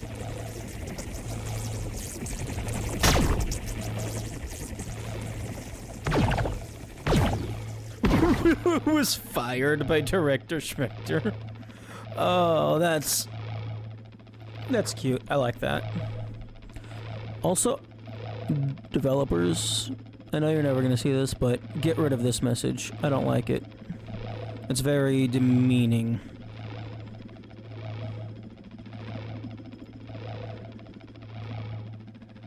Or at the very least, make it like not every single death. Or like, let us turn it off. Actually, that's probably better. Just, can I turn that off? I don't know if I can turn that off.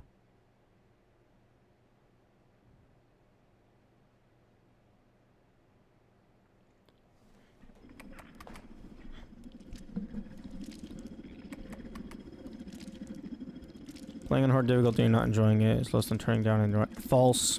Nope, that's false. Nope. I would rather stop playing the game entirely than turn the difficulty down. I'd rather go play something else and then come back later.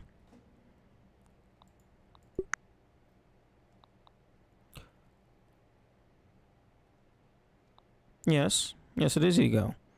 But also, if the game becomes easy, it becomes boring. I would rather the game be hard and impossible than easy and boring.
I also don't think fucking Wendell's doing anything.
Okay, that's a very weird invisible wall.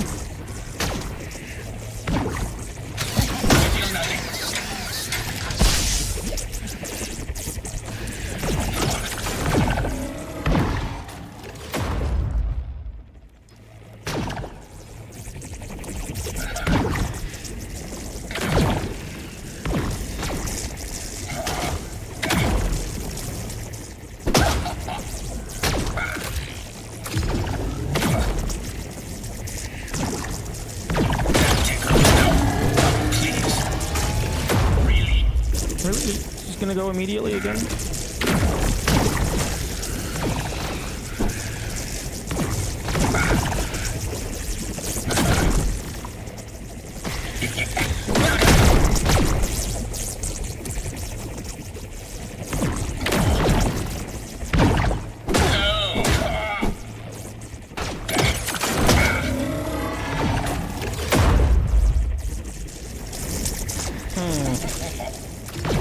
I wonder how feasible it would be as a strategy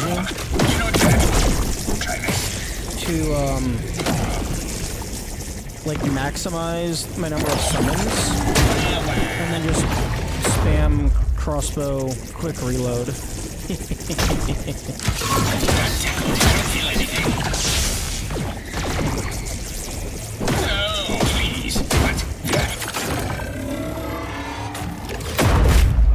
I'm sorry? What did you just hit me?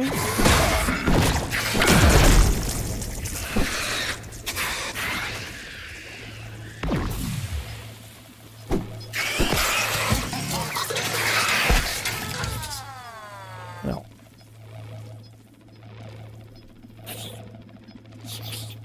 You'd rather be in a bad mood than enjoy your experience of the difficulty vibe with?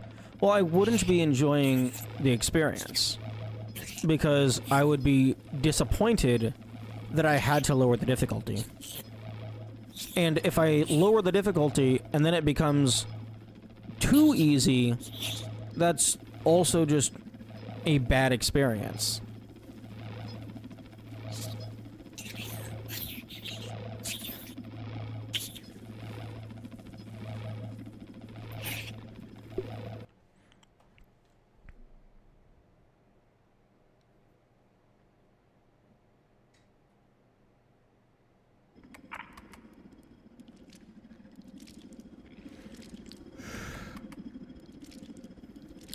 I don't know. Maybe I'm just being well, I mean, I'm definitely being defensive, but maybe it's an invalid defensive.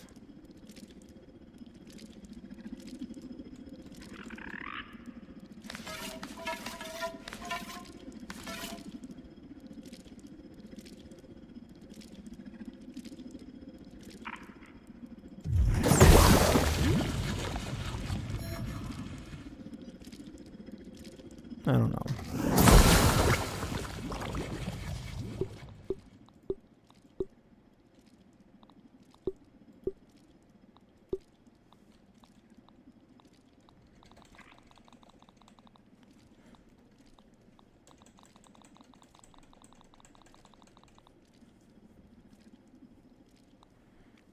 Interesting.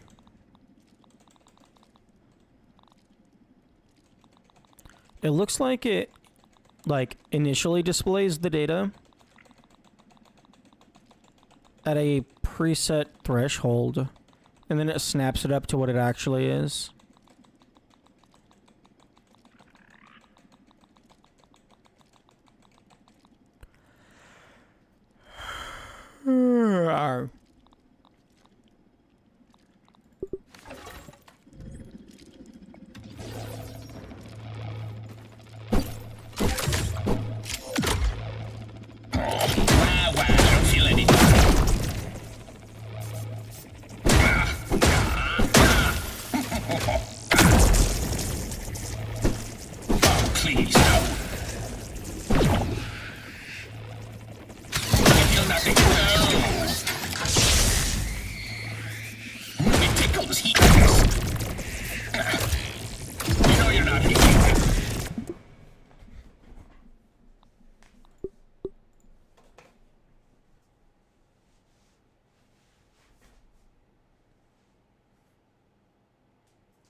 want to lower the difficulty.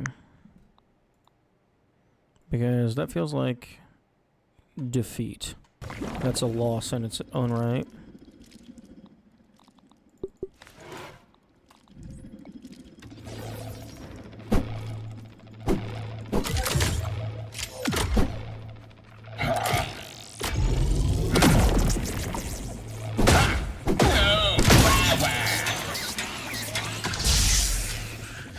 Didn't feel it, please. It tickled. Really?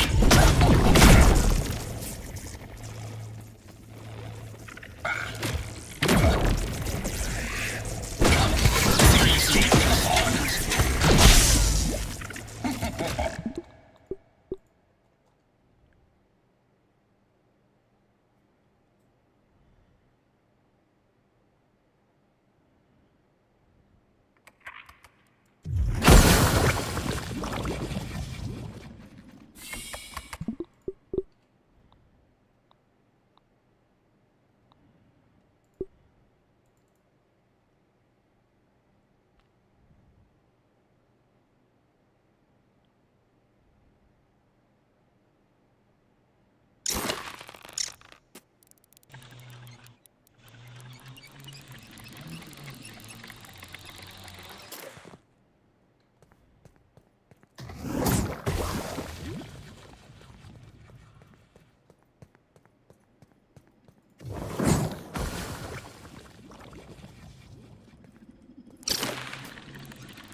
Now that went decently far away.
Yeah, I think I have to be done with the game.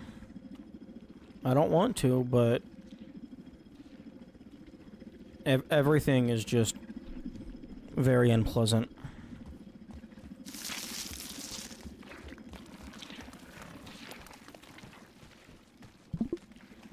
I don't really see a way around it because I'm not lowering the difficulty. I want to be good. I want to be skilled. So I don't want to have to lower it.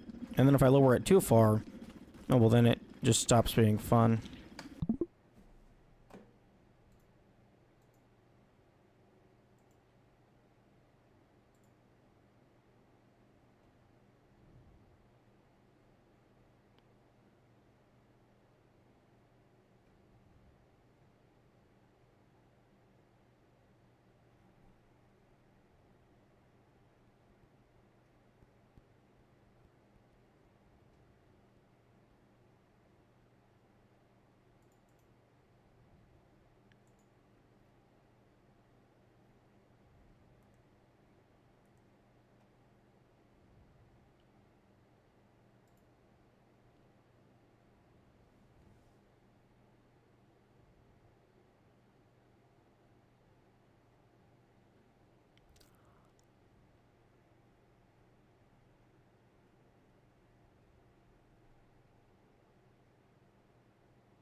I'm kind of just scrolling through my game list, although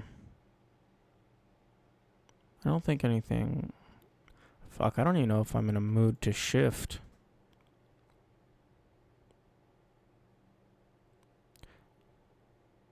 Yeah, I think I'm just gonna call it. That might be the best thing. Because it's something about this game. Because I took a couple weeks break. So if it was just from playing the same game, that would have fixed it. But no. Okay. I'll try and figure something out. Okay. Bye-bye. Have a good day.